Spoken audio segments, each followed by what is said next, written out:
The story begins with a story about the main character named Sam, who is a professional in computer games and completes any game at the maximum level. His favorite game is Love in 10,000 Worlds, where you have to charm a variety of girls in different time periods. You can gain a girl's affection in different ways, both by physical conquest and by blackmail. Sam has already got 100 of the brightest girls in the game, something no other player has managed to do before him. Our hero manages to seduce even the toughest and most militant girls, and he considers himself a professional in this matter. Victory over girls comes so easily to him that he secretly makes a wish to get into his favorite video game. And then the light began to flash in the room. The computer monitor began to make terrible sounds, and it seemed that he was about to be sucked right into the computer. The wind in the room was increasing and had already turned into a hurricane emanating from the center of the monitor. With all his might, the main character began to be pulled straight into the screen. And despite the fact that the guy was much wider than the screen, surprisingly, he did not feel any painful sensations. There was a loud bang and there was silence in the room, as if a few seconds ago the person had not been sucked into the computer screen. Sam was falling down. It seemed like he was going to throw up. All his organs were compressed, and he couldn't shake the feeling that he was going to break. The hero landed softly and immediately sat down. There was no more pain and fear. The place in which he was reminiscent of the character creation screen in his favorite game, Love in 10,000 Worlds. He saw a girl in a short white dress that barely covered her underwear. He recognized her as the fairy of 10,000 Worlds. Sam began to very emotionally ask the girl how he could get out of here and if he could withdraw his wish and go home right now. The girl answered the hero that he himself knew everything perfectly well. He just needed to do what he could do best in the online game. The girl also said that our hero's old game account no longer exists, and he will have to go through everything all over again, with a 0 skill level. The hero was very angry and promised that as soon as he got out of here, he would immediately sue the developers of this game. The girl replied that after signing the license agreement, his life was in the hands of the game developers. The hero asked if he was entitled to some kind of ability so that he could complete the game faster. Of course, the creator has prepared 5 abilities for you that correspond to the 5 attributes in the game. Talent helps you gain more abilities to become the strongest. Variability allows you to use shadow abilities and become invisible. Physical strength makes it possible to pump up the body. Intelligence contributes to the mastery of all types of spells, with the help of which you can destroy the world with one gesture. Sam asked how charisma could be useful. The fairy replied that charisma makes him more attractive. He thought that this was not a very good joke, and did not want to choose charisma when there were other choices. The hero was about to press the intellect, when suddenly something pushed him from behind, and he did not see where he pressed. Sam opened his eyes and was horrified. He accidentally chose the most, in his opinion, useless skill. He began to swear loudly and shout that he was set up and he was not going to choose this skill. The fairy said that nothing can be changed and you just need to start the game. The girl disappeared. A bright whirlwind began to spin under the hero's feet, which began to drag him into the beginning of the game. The action moves to the first game location, created on the basis of the city of Yunzhou, which is very picturesque and atmospheric. Before us in all her glory appears the sorceress of the snow shadow named Ciri, a student of the great master who kills evil spirits and protects the tranquility of the city. The sorceress walked through the shopping area and looked for jewelry. Suddenly, a bright beam appeared in the sky, which hit directly one of the towers where the baths were located. The sorceress saw how a beam pierced the roof of the tower, and something large, the size of a person, flew along this beam. The main character opened his eyes and did not immediately understand where he was. His head was spinning. His arms and legs did not want to obey. The hero heard women's screams around him, looked around and realized that he was in the women's side of the hot springs. Looking at the gentleman who suddenly appeared, the girls began to behave very relaxed, calling him to swim together without clothes. The hero was not prepared for such a rapid development of events, and with all his might, he began to run away from the place where the girls were about to attack him in order to drag him to take a bath with them. The palace guards also chased the hero, since the appearance of men in the women's bathhouse is strictly prohibited by the law of this kingdom. The hero ran away, and they shouted after him that he was a pervert and would certainly be punished. Although the girls called the hero a pervert, they did it with admiration and adoration in their voices. They found him very attractive. The guards continued to search for the unknown pervert. Sam was very angry about a situation that had happened, which he had no control over. The guards noticed the hero, but he decided to open the skill log and saw that he only had an evil smile of protection in his attributes. Sam was angry at what a useless skill he had received. There is nothing to do, you will have to use this skill and come what may. He began to use this skill clumsily. The first time it was not entirely successful. After one of the guards saw the smile of the defense, he became even more convinced that the main character was a pervert. Sam was simply furious. He realized that he needed to try again, because the grimace he distorted was not evil. He began to try again the skill of an evil smile of defense. And then the incredible happened. The guard stopped, was confused, and a moment later he was beaming and saying to himself that he had fallen in love with a man for the first time. The guard with a smile on his face said that it was love at first sight. Sam picked up a brick from the ground and swung it into the guard's face. While the guard was falling, the main character told him that he loved girls and was not going to reciprocate the man who just a few minutes ago wanted to bring him to execution. Our charismatic hero was put on the wanted list after attacking a guard. Now he was threatened by even more guards. They opened fire to kill and launched several dozen arrows at the criminal. The hero tried to dodge. It was difficult. One arrow grazed his shoulder and he saw blood splashing across the ground. Sam realizes that he cannot defeat the guards using any skills, and there is only one way out. Run as far as you can, as far as possible. But then Sam accidentally stumbles upon a brothel. He tries to run inside as quickly as possible, and literally bumps into the girl, but there was no impact. Something softened the collision. The girl was very surprised at such a rapid and unexpected meeting. The hero, without having time to catch his breath, asked the girl if she could help him.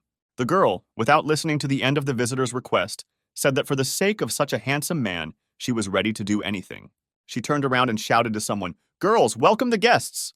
The hero saw 4 girls of incredible beauty come out into the hall, wearing outfits that made him want to get to know them better. By the time the guards ran into the house, the girls surrounded the hero and covered him with themselves. When asked where the criminal was, the main girl replied that there was no one else here. The commander of the guard detachment did not believe the girl and ordered to search the house to find the hiding criminal. However, the girl said that if he dares to invade her home, she will report this situation to their commander-in-chief, who is a frequent visitor to this establishment. The owner of the business appears and says that there is no need to embarrass the guards because they are doing their job. She allows the guards to search the house and says that they have nothing to hide because they are not doing anything prohibited. At this moment, Sam is under the hostess's long dress. 4 beauties took him away while the first eldest distracted the guards. The hero smells the hostess's body. It really turns him on. After half an hour of searching, the guards returned with a report. The hostess stood motionless in the same place. The head of the guard asked the owner for forgiveness for the inconvenience caused. The owner said that they could stay in their establishment since opening time was approaching, but the guards refused. Sam, who had been kneeling for more than half an hour, could barely hold on, and in order not to fall, he grabbed the smooth, tender leg of his mistress. This was very unexpected, and the hostess screamed. The head of the guard began to suspect something and looked closely at the robes of the owner of the salon.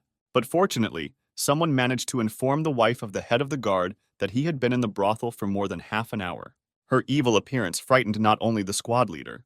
The guard's wife, with a deft, sharp movement of her hand, grabbed him by the ear and dragged him home. The hostess breathed a sigh of relief. Everything worked out as she had planned. Sam no longer had any strength left. His muscles became numb. He could not stand in such an uncomfortable position.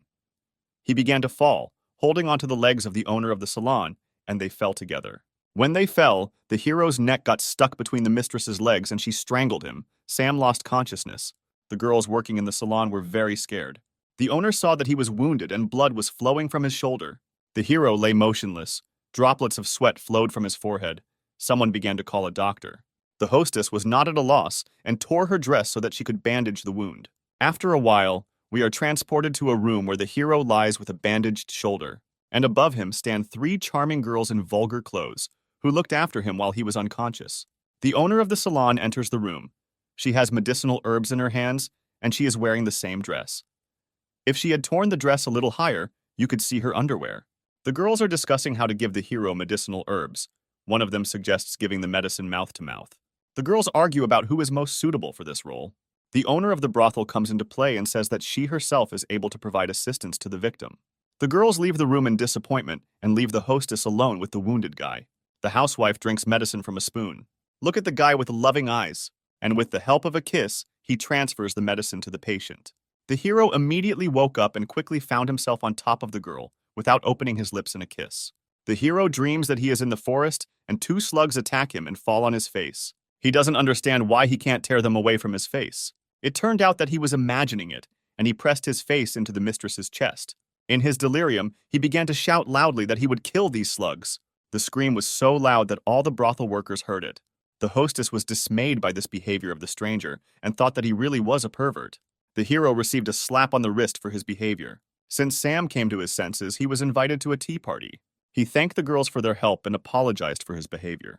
The girls offered him several options for the development of events, or he would stay in the salon and work for them. Or they hand him over to the palace guards and say that in addition to past crimes, he committed new ones in their salon. The hero has no choice but to pretend that he agrees to their conditions. Sam asks what he will need to do to work off the debt for saving him. He thought that he would have to fulfill the amorous whims of the girls from the salon. However, he was forced to clean up the entire salon. Of course, he did not count on such difficult physical work. But everything turned out to be not so bad. Almost every girl in the salon was willing to help the hero. They promised to do the work for him in exchange for him spending the night with them. Each girl considered it her duty to be the first to win Sam's favor. The competition for the hero's heart was just beginning. The hero understood that if he charmed as many girls as possible, he would be able to gain more experience points and advance to the next level. Night fell, the hero was in the room provided to him. He was finally able to test his gaming experience and was pleasantly surprised that during this time, he was able to gain an additional 1,000 points, which he could exchange for new skills.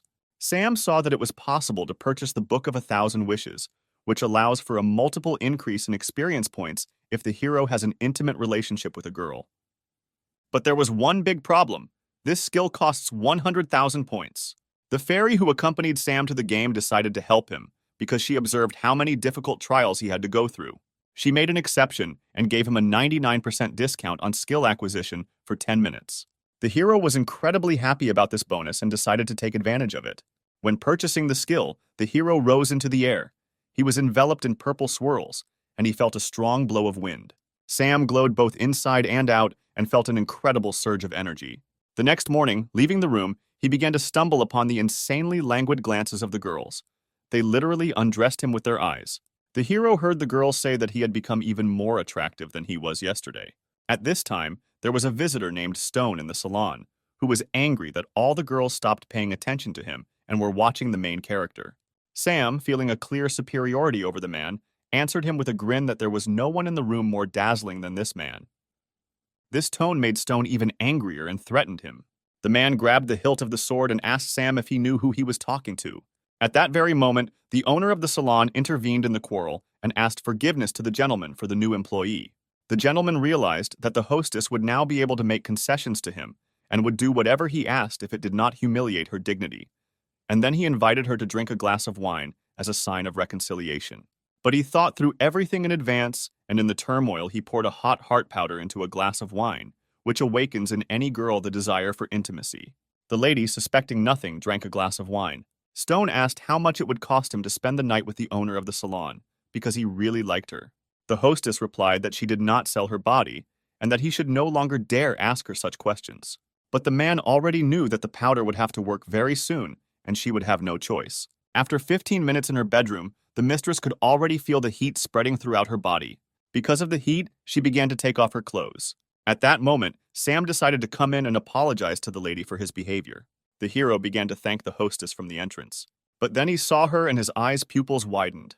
The hostess was only in her underwear, and the hero saw her elastic forms. That hour, the hero ran out of the room at the speed of light, shouting that he didn't have time to see anything.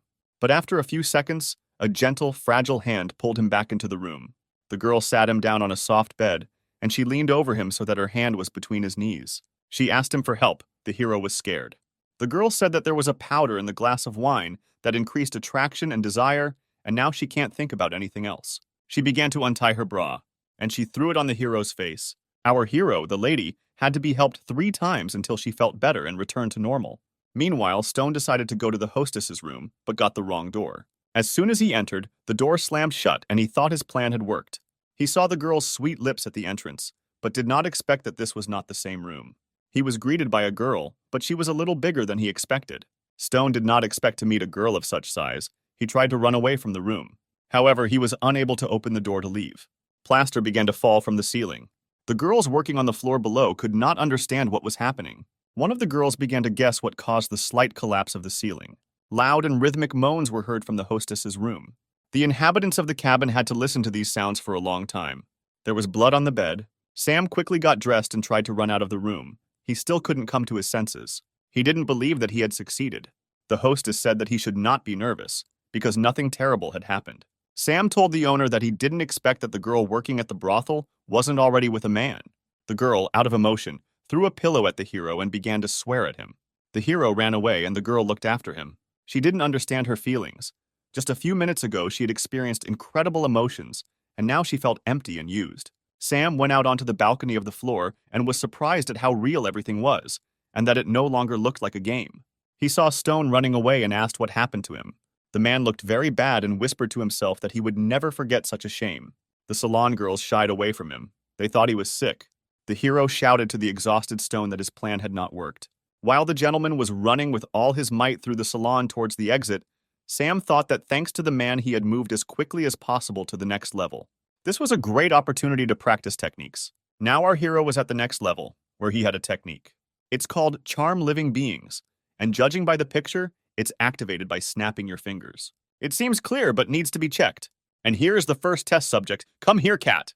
The Charm of Living Beings. As expected, it worked perfectly. I will use it. Sam already began to think through new plans for charm in his head. He went to the shopping area to buy a gift for the girl he would need to get. She was in the square, the same student of the great master Siri, an incredibly beautiful girl in white, whom he saw as soon as he came into this world. The girl asked the seller about the cost of various jewelry, and he promised her a discount for beauty. Siri thought the discount was a very good option. She pointed to the hairpin she wanted to buy. The hero appears and asks the seller how much such a hairpin costs. The seller said that this was a very valuable piece of jewelry because it was made of ice stone and the finest jade, so rare for this area. Very skillful and expensive work. Is she really real? Our hero asked. How dare you say that I am deceiving people? I would really like to believe you, but it seems to me that I am right. The hairpin burst in the hero's hands. The girl was interested, and the hero said that she needed to take a more responsible approach to choosing jewelry in stores. How dare you try to deceive me? I will not tolerate such treatment. The owner of the jewelry store was very angry with the guy for breaking the goods and exposing him as a deceiver in front of the great master student. The store owner called 2 security guards to deal with the hero and teach him good manners. The sorceress of the snow shadow decided to deal with the big men herself and was already prepared for battle. But the hero stopped her. He needed to show himself. He said that he was capable of dealing with these unfriendly guys himself. A third guy approached. He introduced himself as his older brother and said that this battle would not be as easy as he thought. We are professional fighters who graduated from a martial arts academy. They began to show different fighting stances. This was supposed to scare the hero, so they thought.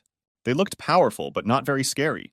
The sorceress told the hero that despite the fact that they looked like 3 pumped-up clowns, they should still be feared. Don't worry about me, I can handle it. Stay away and don't interfere. How courageous and handsome he is, Siri thought. Enough bragging. It's time to move on to the fight. Catch my fist of death. The hero dodged and hit him right in the stomach with the Essence Seductive Strike skill. The older brother's breath caught, his pupils dilated, his pulse quickened. The fighter lay on the ground and said to himself how pleasant and easy it was for him, and his brothers were in misunderstanding. What kind of spell did you cast on him, evil sorcerer? The brothers asked. If you continue the battle, the same thing will happen to you, the hero answered. But they didn't believe him, and after a few seconds, they were in the same euphoria of love as their older brother. They could no longer continue the battle. The spell of love turned out to be stronger than muscle. A moment later, people in the shopping area tried not to get close to the muscular guys. Siri noted that she had never seen such a strange but effective fighting technique before. The hero said something incomprehensible and changed the topic. He asked what the name of the beautiful girl was. The sorceress identified herself as a student of the great master. Sam said that it was an honor for him to meet her. Siri said that soon students would be selected to prepare for participation in the tournament for the title of the best wizard, and he could take part in it. Suddenly, a gentleman from an intimate services salon intervened in the conversation and addressed Siri. He called her sister and said that he had been looking for her for a long time. They most likely had a strained relationship because Siri responded that she shouldn't have to report where she was. Sam decided to take advantage of the fact that the relationship between the sorceress and her brother was not the best and added fuel to the fire by asking him how long ago he had last been in a brothel. Siri, hearing that her brother was visiting brothels, was a little surprised, or rather, she was furious. Stone called the hero a vile dog and asked his sister not to believe a single word he said. Sam replied that at first they had fun together in a brothel with the girls, and now he calls him a dog. Stone realized that he could not win the verbal battle and could only make excuses to his sister. He promised to take revenge on Sam, but the hero grinned and said that he would certainly wait until the hour of reckoning came. They went in different directions. The blonde sorceress was also not visible, and the hero went to the salon. Today is his day off. Night fell. The full moon brightly illuminated the Street of Roses, where the intimate services salon was located. The owner of the salon stood at the mirror in her room. She was wearing a new bright red dress. Its slit, which reached the waist, indicated that she had no underwear. She looked at herself in the mirror and could not understand what was happening to her. For several days, her thoughts were only about the hero. Sam met the hostess and decided to make amends. As a gift, he presented her with a gold hairpin, stolen at the market from a deceiving seller. The girl couldn't believe her eyes and ears. Our hero expressed his understanding that this gift was very useless, but he wanted to please her and make amends. "I like your gift," the girl said with warmth in her voice, warmth spreading like a wave throughout her body. "To be honest, I'm very glad that I was able to please you," the hero said. While Sam was talking, the girl deliberately dropped the handkerchief. "Oh, don't worry, I will certainly help you lift your scarf." The hero bent down at the mistress's feet to pick up the fallen red scarf. Before he had time to sit down, the girl stretched out her slender long legs to the hero's chin. He could smell her skin. It could not leave him indifferent. The hero looked up and saw that the girl had no underwear at all. The smell of her body excited the guy's consciousness. He could no longer control himself. But the hero continued his game and said that if she wants to spend the night with him, then it will cost her dearly. The girl said that she was able to pay any amount for time with such a gorgeous man. The hero abruptly pressed the girl to him, held her waist with his right hand, grabbed her neck with his left, and kissed her deeply. The girl melted in the hero's arms. She felt her heart want to jump out of her chest. Sweat appeared on her forehead. Her lips were very wet. The hero took off the girl's dress and laid her on her back. Nothing else held the hero back. There was no longer a businesslike and stern tone in the girl's languid moans. She was in the power of the guy, and she liked it. The next day came. The hero woke up and didn't see anyone nearby. There was a note on the table next to the bed. In the note, the girl said goodbye to the hero and asked him to remember her because she would never forget this best time in her life. The notification system reported that the character's game card has been received and added to the achievements section. The hero was happy about the unlocked achievement, but he felt somehow sad. He decided to leave the salon and continue on his way. The caretaker found out that the hero wanted to leave the salon and expressed her regret. The hero thanked the girl for her hospitality and help. The girl said that she could not forbid him to leave the salon, but she would not let him go so easily. At the same moment, 3 more girls ran into the room and began to hug the hero and take off his clothes. The hero had not yet recovered from the night's entertainment with the hostess, so he decided to use the means at hand. Moans from the cabin were heard throughout the area for an hour. The hero gained a new experience, including a gaming one. The girls were still a little overcome by cramps in the thighs. They lay without strength. Sam left the room satisfied. He went out into the city and again came across a brother and sister he already knew. Stone followed his sister, a disciple of the great master, and asked her to go with him to the clan and help prepare for the initiation ceremony of a new generation of students. The girl said that she still had business in the city and there was no need for her to rush to the clan right now. To make the meeting look more natural, he made a surprised face when the sorceress looked in his direction. The hero told the girl that he was just looking for her and was very glad to see her. She asked how she could help him. Sam asked her to take him to the clan to meet the teacher and begin training. "Great," Siri noted. "We were just getting ready for the clan." The girl's brother was confused because she had just said that she was not going to join the clan. The man told the hero that he could not join their clan because this would require flying through the air and only clan members have this ability. The girl noticed that it was absolutely not scary and she would help the hero get there. The man shouted something after the departing hero and his sister, but no one listened to him. The girl told the hero to hold on to her tightly when they get to the clan's location. Sam replied that if she allowed him to touch her body, he would not let him go again. They swept over the rocks and plains with the speed of the wind. The girl's brother was on their tail. They moved at an incredible speed, and the girl told the hero to hug her tightly, or maybe she specially developed such a speed to force the hero to hug her as tightly as possible. The hero grabbed her just below the waist. He inhaled the smell of her developing hair, felt how her body trembled. Sam decided to say how pleased he was that the girl decided to help him. She was confused. The girl's brother really didn't like watching his sister being hugged by some stranger. The hero understood this and decided to anger the man even more. Stone was furious and decided to fundamentally solve the problem. I took out a box of paralyzing needles, pointed it straight at the hero's back, and he released a dozen loaded needles to the waiting hero. The girl heard the sound of needles flying in her direction. She sharply turned 180 degrees and covered the main character with her chest. At that very second, she was paralyzed. Sweat ran down her face, and a quiet, "Why, brother?" escaped her lips. The man himself did not expect that such a situation could happen. The girl and Sam found themselves in free fall. The hero did not know how to fly. Stone made no attempt to save his sister. He was only thinking about how he could justify himself to the clan elder. He thought that even if he saved his sister, she would tell everything to the master, and he would not forgive him. And if no one finds out about his action, then he can move on with his life in peace. With these thoughts, the man went further across the sky. The girl was drowning. She could not move. The needles immobilized her with poison. She mentally said goodbye to this world, but suddenly, the main character swam up to her, who managed to take a full lungful of air and through a kiss was able to share it with the girl. Siri opened her eyes and regained consciousness. The sorceress's saber was approaching them, but it flew straight into Sam's hand. Did he really also have the abilities of their clan? In this case, I can save us and take us to the location of the clan. The hero raised his saber up and mentally gave the order to fly. At the same second, there was a splash on the water. The hero held the girl in one hand, and with the other, he pointed the saber upward. They flew at high speed. They couldn't fly for long. The girl needed rest. She still didn't feel well.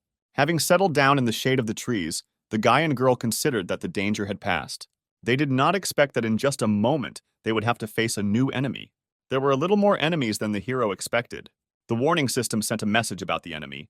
It was a bloodthirsty wolf, a second-level enemy. There is no choice, you have to fight, because not only the guy's life is at stake, but also his companions. The enemy was not going to give time to think.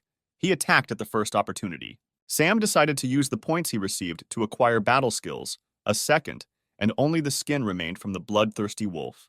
The hero saw how experience points were credited to his balance for destroying the wolf.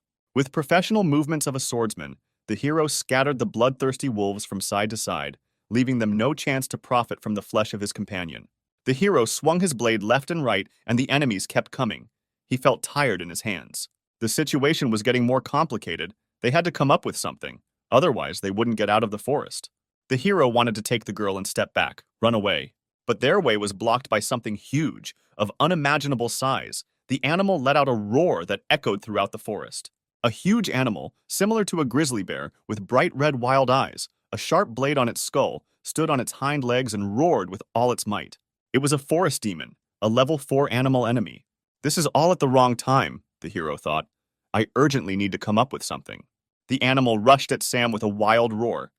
He used the art of seduction, but did not know whether it would work. Damn, it really didn't work, and now death will overtake me. The animal held Sam with its huge paws. A second later, the huge bear, like a friendly dog, was licking the hero and wagging its tail. A dozen wolves did not share the bear's mood and continued to show with all their appearance that the hero was their prey. The bear cub clearly did not like the fact that they wanted to eat his new friend. The blow sent some of the wolves flying 200 meters away. The blow and the second part of the evil creatures flew far from the place where Sam was. Those who could still stand on their paws wanted to return to the fight. But the bear let out a roar of such force that they tucked their tails between their legs and rushed into the forest as fast as they could. Night fell. The moon illuminated the rock where the hero and his friends were located.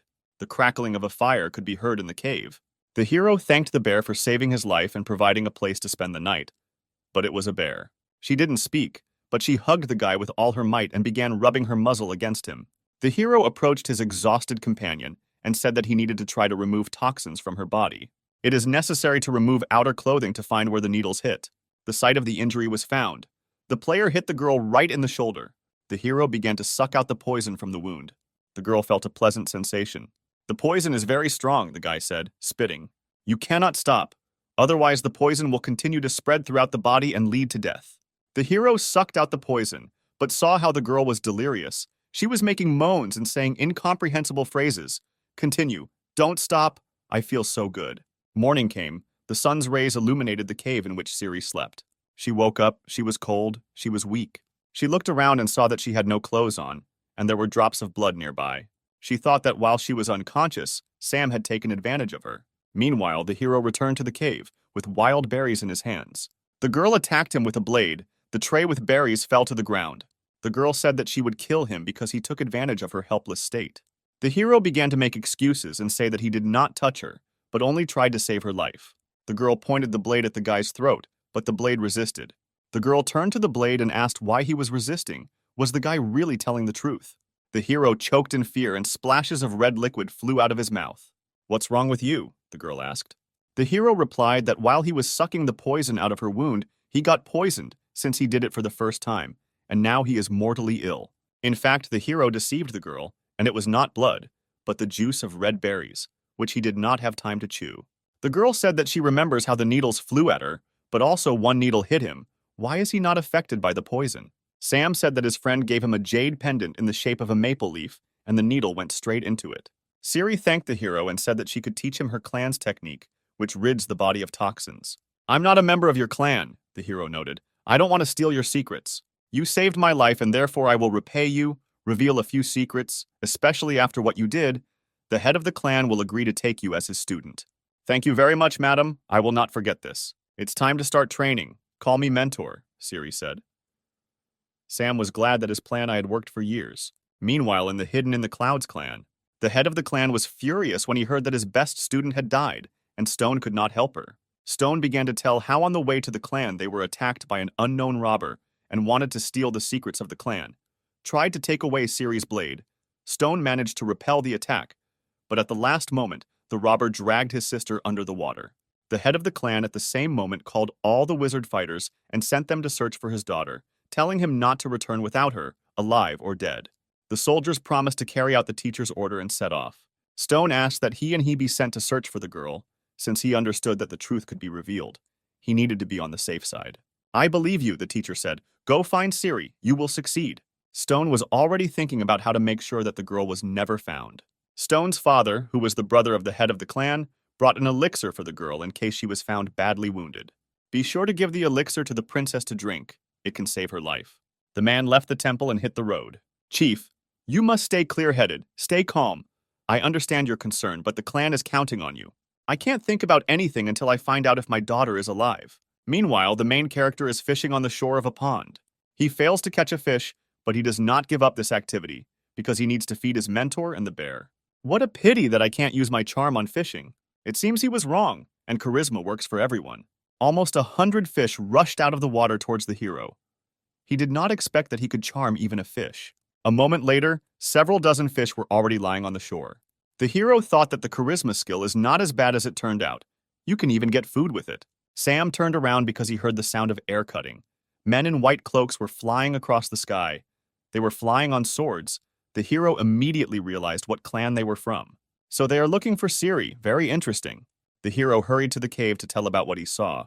At this time, the girl was meditating. Chakra thickened around her, and her body was cleansed of poison. Quick footsteps were heard that echoed throughout the cave. "Finally, you're back. I'm hungry," the girl said. But what entered the cave was not the one she expected to see. "Hey, little sister, I see you didn't waste your time," Stone noted. Siri told her brother that she would report to the head of the clan that he had attacked her. "I don't know how you survived, but I'll fix it now, sister. You left me no choice." The princess told her brother that if he dared to attack her, there would be no turning back. "How dare you, you mean girl, say that to me? The great warrior of light, I will destroy you." The man drank the pill he received in the palace. Now his regeneration power was at its maximum. The medicine also strengthened his magical characteristics. His chakra was glowing all around. The girl was scared. She had never seen the power of the experimental pills that were produced in their secret laboratory. So know the strength of the clan warrior of the village hidden in the clouds. The energy emanating from the man seemed to destroy the cave.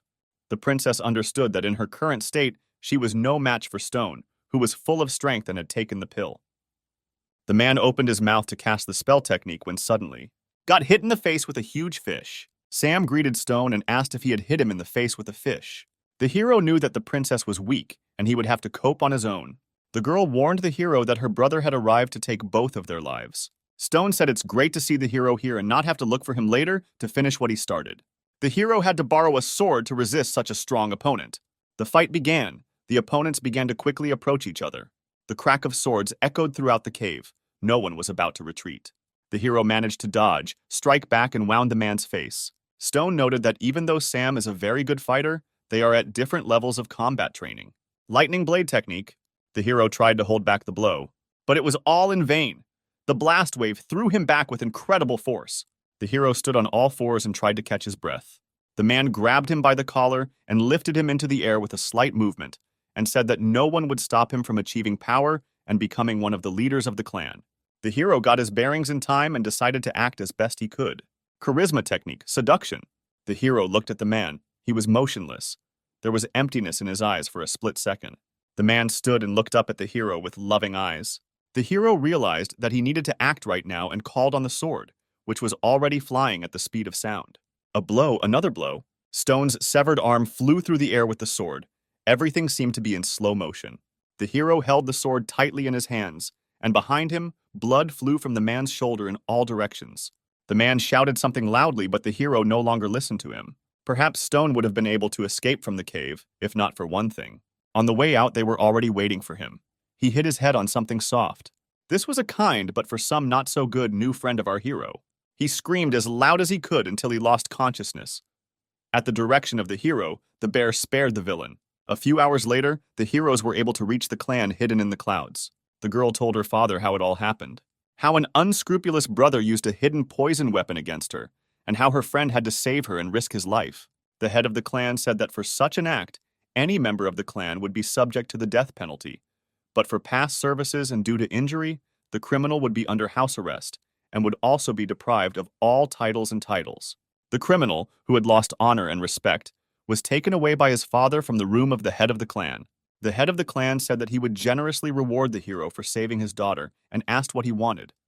Sam replied that he simply wanted to become a student of the head of the clan and be useful. The head replied that he would gladly accept a young man with such a kind heart as his disciple, but as a general rule, he would have to pass a test. The girl began to ask her father to allow him not to take the test and immediately enroll him in the ranks of the students. However, the hero said that he respects the principles and rules of the clan, but wants to pass the tests and officially join the clan. The head of the clan was very pleased with the young man's answer and praised his desire and warm heart.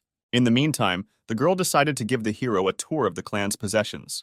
She showed him the very heart of the clan, a magical tree that gives energy to all living things. The girl said that there was no time to admire and she needed to undress as quickly as possible. The hero did not understand what she meant. He asked if it was too early for her to invite him to undress, since they had not yet gotten to know each other properly. The girl was very angry with the hero and said that she brought him here in order to practice the technique of melting the snow of 6 suns. The snow melting technique develops the maximum concentration of energy for the subsequent use of any technique, including combat. Mastering this technique is impossible without a mentor, so the princess was always nearby. The hero successfully reached the 3rd level in this technique thanks to the help of the princess. She watched how strong his strength and chakra became. The hero incredibly quickly reached almost the 4th level of technology. However, this was the first training, and the body could not take such strong loads. The girl did not understand why the sacred place did not extinguish the fire inside the hero. Is there really no choice and I have to help him release this burning energy? The girl couldn't believe that she would have to do this for the first time, and the hero was getting worse. The pain of conscience did not leave the princess. She could not make up her mind, but she also could not leave the hero to die. She gradually began to move her legs in stockings towards the hero's belt. Closer and closer, ashamed, scary, awkward. She had never done this before. She began to massage part of the hero's body with her feet, and he began to make strange moans. She was ashamed to hear the groans of a man who could not control himself. Several hours passed. The hero came to his senses and did not understand what had happened. Even though the sorceress was glad that the hero had come to his senses, she felt dirty and disgraced. She said that she had to save him, free his body from the accumulated burning energy. Thank you very much for saving me, but why are you so upset and your face is red like you just ran? Sam felt a new strong energy spreading through his body. His power and strength were on a new level. Suddenly, he felt danger behind him and turned around. I saw an unknown entity flying in their direction. The unknown first attacked the hero and sent a palm full of energy into his body. Their palms joined, and the unknown person cast some kind of spell. There was a cold blue explosion from which they scattered in different directions. For a split second, the hero was sure of the enemy's weakness, but he was wrong. The palm, which had recently repelled the enemy's blow, became covered with ice, and the ice continued to encircle the entire hand. Another moment and the hero turned into an ice statue. The princess wanted to free the hero, but a stranger stood in her way. He was already rushing towards her at speed in an attempt to strike. The girl could not withstand a blow of such force. She had not yet recovered from helping the hero. The blow was so strong that the girl was thrown 20 meters. However, the princess was able to stay on her feet because at the last moment she recognized the attack technique of the enemy, who used the technique of her clan. Despite the cold outside, a fire was raging inside the hero. He knew that the ice technique was unable to hold back a wizard who had mastered the 4th level of the solar technique. The ice quickly turned into water and evaporated, Sam gathering all his free chakra to strike back. He was absolutely not interested in the motive of the enemy, because of which he decided to kill them. Solar Gate Technique Level 4. The hero moved as fast as never before and was able to reach the opponent's chest with the first blow. The clothes tore and he saw large, firm female breasts. The hero was slightly surprised by this development of events. The girl went on the run. Her level was lower than the new level of the hero. The princess asked the hero not to pursue the enemy, but to help her patch up her wounds. She said that the enemy used her clan's equipment, and it turns out that their own people wanted to destroy them. Are there really traitors in the clan? The hero asked. Let's not talk about that. Take a better look at my wound. It hurts in my chest area, answered the princess. Then you need to take off your clothes. Otherwise we won't see your wound, princess. The hero began to help her take off her outerwear. The girl was very embarrassed. She was in pain, but she wanted to continue. The hero touched the princess's chest. She received damage from the ice technique and was very cold. It is necessary to rub the affected area using the hot palm technique. The hero said that not only the chest was damaged, but also the area below the waist, and moved the girl to a horizontal position.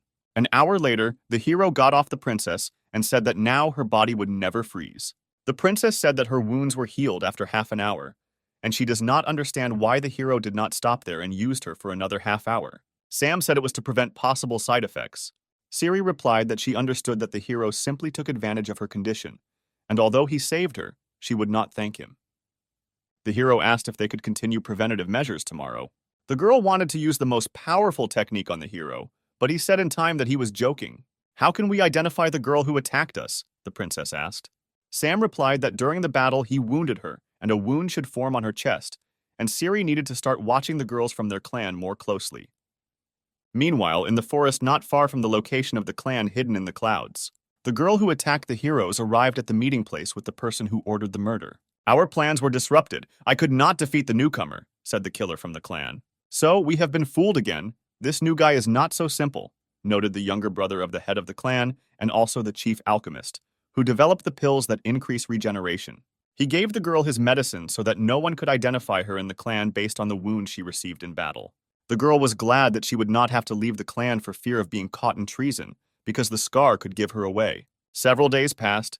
The day came to take the exam for the opportunity to study with the Great Master. Sam noticed how busy the main square was today. He liked the atmosphere. Siri wished him luck and told him that there was only one way for him to pass the test. Otherwise, she would kill him with her own hands. The princess's older sister Maggie intervened in the conversation, expressing interest in Sam, and said that her sister had been talking about him lately. The princess was embarrassed because she did not want the guy to know that she was secretly in love with him. The hero noted that the princess has a very beautiful sister, and he is very glad to meet their whole family. The princess warned the hero not to even think about pushing his balls towards her sister. Not only the sisters from the main family were crazy about the hero, but also other girls from the clan kept looking at him and sighed languidly after him. The guys from the clan did not like the close attention of all the girls in the village to the newcomer. They planned to get rid of him at the first opportunity. The time has come to begin the selection. The head of the clan greeted the candidate students and spectators of the competition. The task of the first test was announced.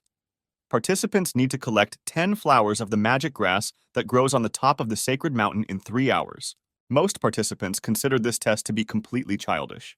The head informed the test participants that if anyone thinks that they do not have enough skills to pass the tests, it is better to refuse at first. The test begins. The participants took off from their seats, and only the hero was in no hurry to accelerate. He stood and watched from the sidelines what was happening. The princess ran up to him and asked what was the matter. Did he really not want to pass the tests and be closer to her? The hero said that the princess should not worry about him. The girl was surprised. She did not understand what he was up to. Meanwhile, other participants searched actively, but not effectively. 2 candidates walked and discussed how difficult the test actually turned out to be, and in a few hours they found only 3 flowers. Suddenly, they saw something beautiful and stopped. It was our hero. He went into the hot springs completely naked. Turning around, he used the gloating love grin skill. He invited 2 girls to swim with him. One of the sisters felt awkward because this was their first meeting. The second was more determined and accepted the invitation of an attractive young man. Within a moment, the older sister without clothes entered the water. Although it was scary, the youngest was not going to give up the guy she liked so easily. Each of the sisters wanted to get to know the hero better and beat their rival in this matter. But the hero replied that he would not be able to pay proper attention to them since he had little strength and he had not yet found a single flower. The sisters replied that if the hero needed flowers, they would definitely get them for him. The hero pretended that he was very flattered by their friendly gesture. The girls said that it was a great honor for them to help such a handsome man. The hero stayed at the hot springs to reflect on the delights of the life of a man who sits on a girl's neck. As soon as he glanced at the departing sisters, a girl jumped into the water. She asked what she needed to do for the master so that he could spend a stormy night with her. The hero said that he was glad for such attention, but he felt her chakra. He grabbed the seaweed from the water, which had been tightening his leg for several minutes. The girl turned into a water witch. Sam said that he knew that she only wanted to suck all the vitality out of him and refused to spend a stormy night with her. The evil spirits gathered green chakra around itself and directed it towards the hero. Green algae surrounded Sam on all sides. A moment later, he was already bound by dozens of strong seaweed. The green monster said that because the gentleman is handsome, she will not kill him, but will simply take all his energy. The hero looked at her with a languid gaze and said that she didn't have a single chance against him. He used the 4th-level sunburning technique. The monster began to scream in pain. The algae was burned. The green evil spirit asked for mercy because she did not have time to harm him and paid him a compliment. The young man decided that she could avoid execution, but she must suffer the punishment without fail. The girl gave herself up to the hero and was completely in his power. The groans of evil spirits were heard throughout the area. The guy praised the skills that the evil spirits possessed and wished them correction. The green beauty thanked him and promised to improve if he carried out such educational work with her at least once more. Cries for help were heard in the forest. 2 sisters fell into the trap of a tree demon who was guarding the flowers they needed. The tree demon was a huge oak tree with slits for its eyes and mouth that oozed crazy chakra. He pointed a sharpened branch at his younger sister, which flew straight at her head. The girl has already said goodbye to life and dreams of spending the night with the handsome guy. A moment before the girl's death, using the dragon constellation technique, the hero cut a thick oak branch in one motion. The tree swung its branches from side to side in a rage, destroying everything it touched. The hero said that he would not allow anyone to harm his future sisters. There were many more girls captured by the evil spirit than the hero immediately noticed, but each of them was immensely glad to see him. All attention was focused on the handsome young man who was about to destroy the evil spirit of the forest. The battle began. A dozen branches sharp as spears flew at the hero. With one blow of his blade, the hero smashed into pieces all the branches aimed at him. However, the wood chips also turned out to be dangerous.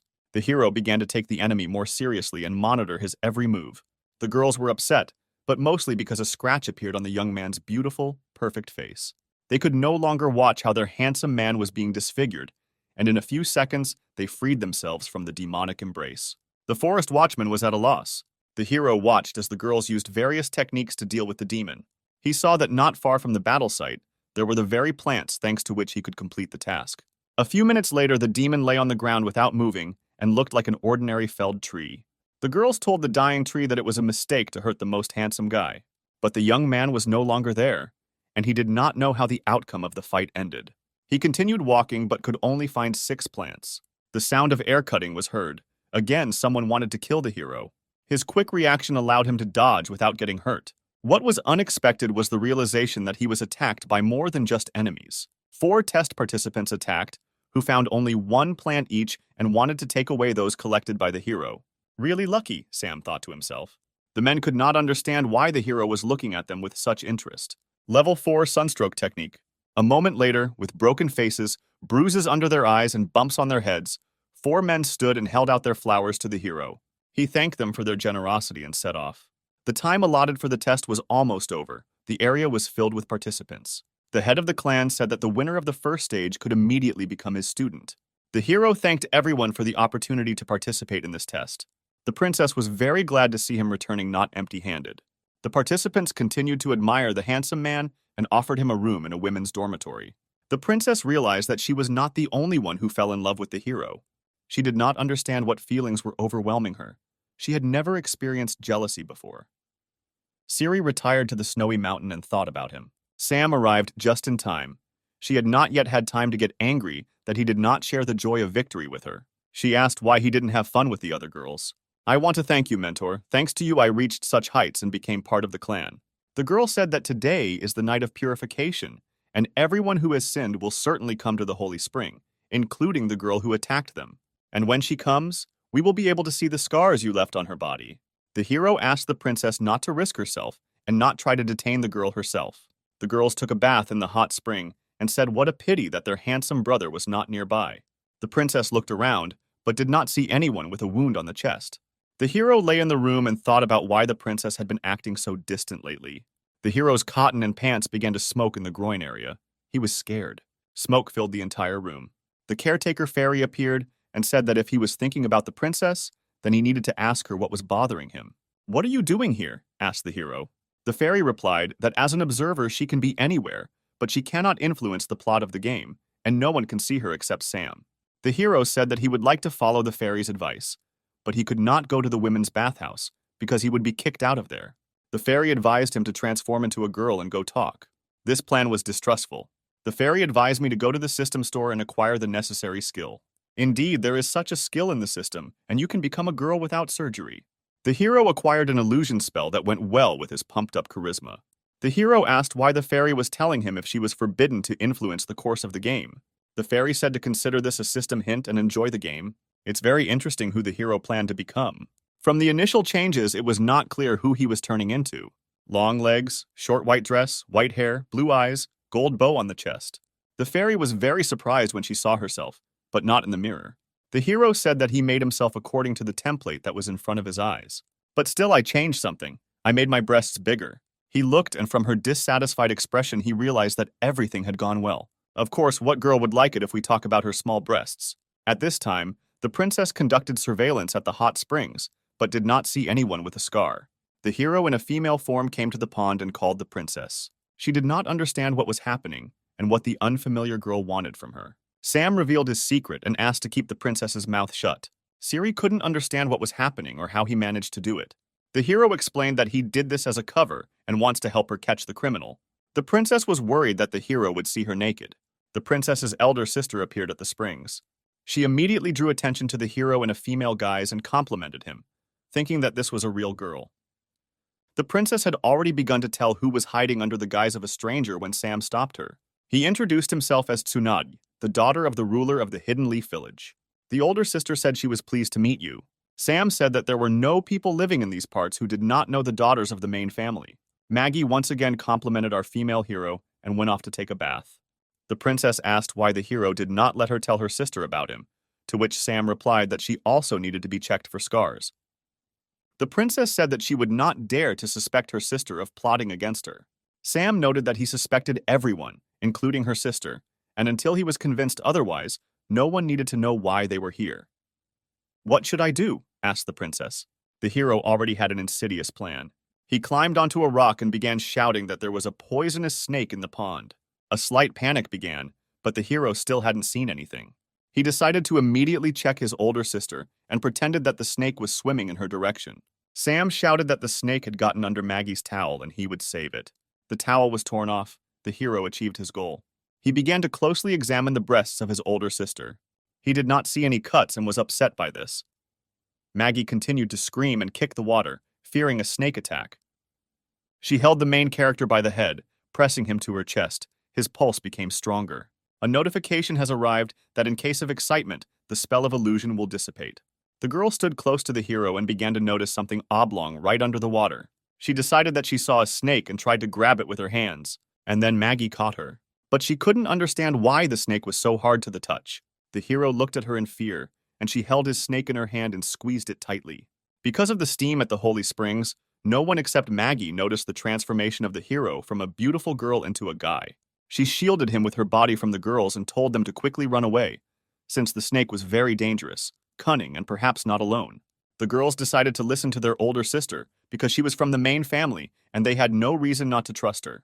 Maggie asked Sam to explain what was happening here and what kind of tricks he was doing here. Sam replied that he could not concentrate on the story while his sister Maggie was standing in front of him without clothes. A little later, two princesses and Sam were sitting in the gazebo, who explained to the eldest of them that they were trying to find the killer in this way. The detectives were very embarrassed to say that they suspected Maggie of such things. Maggie invited Sam to examine her breasts, feel them, and check them in any other way he wanted. Sam liked the idea and was already thinking about how he would check his older sister's body.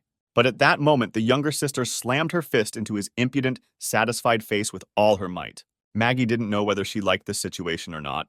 On the one hand, she liked Sam, but on the other hand, her sister also liked him. The younger sister refused to help the older sister and decided to deal with the pervert herself. Maggie said goodbye and said that they needed to deal with the attack as soon as possible and find the killer who attacked them at the sacred place of concentration of energy. Having thanked the sister for her participation and excitement, the heroes were left alone. Meanwhile, in the laboratory of the brother of the clan head, a meeting with the killer takes place. It turns out to be Maggie, who says that she is already suspected and now she won't be able to hide for long. The head's brother replies that in a few days he will refine the divine pill and become the strongest person in this mortal world. Maggie says that the divine pill is strictly prohibited by law, and if anyone finds out, they will face the death penalty. The man replies that he is not afraid of anything and asks Maggie to simply delay the heroes so that they do not get in the way. The man says that he now has only one goal: to avenge his son, who was crippled due to the fault of his younger sister and her arrogant friend. Events take us to the area of the hidden cloud, where the main master demonstrates the training of his new student. Sam demonstrated the skill level 5 Scorching Sun Palm. He smashed a huge block of ice standing in the center of the square into smithereens.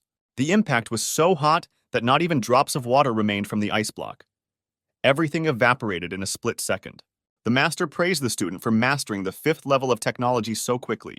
Sam noted that he achieved such heights because the princess helped him, but this is not enough for him, and he wants to master the last 6th level of technology. The master replied that it was impossible to reach the 6th level alone. One needed to merge with a master girl who could sacrifice her honor for his sake. The hero did not believe that in order to master the technique he needed to copulate while training with a girl.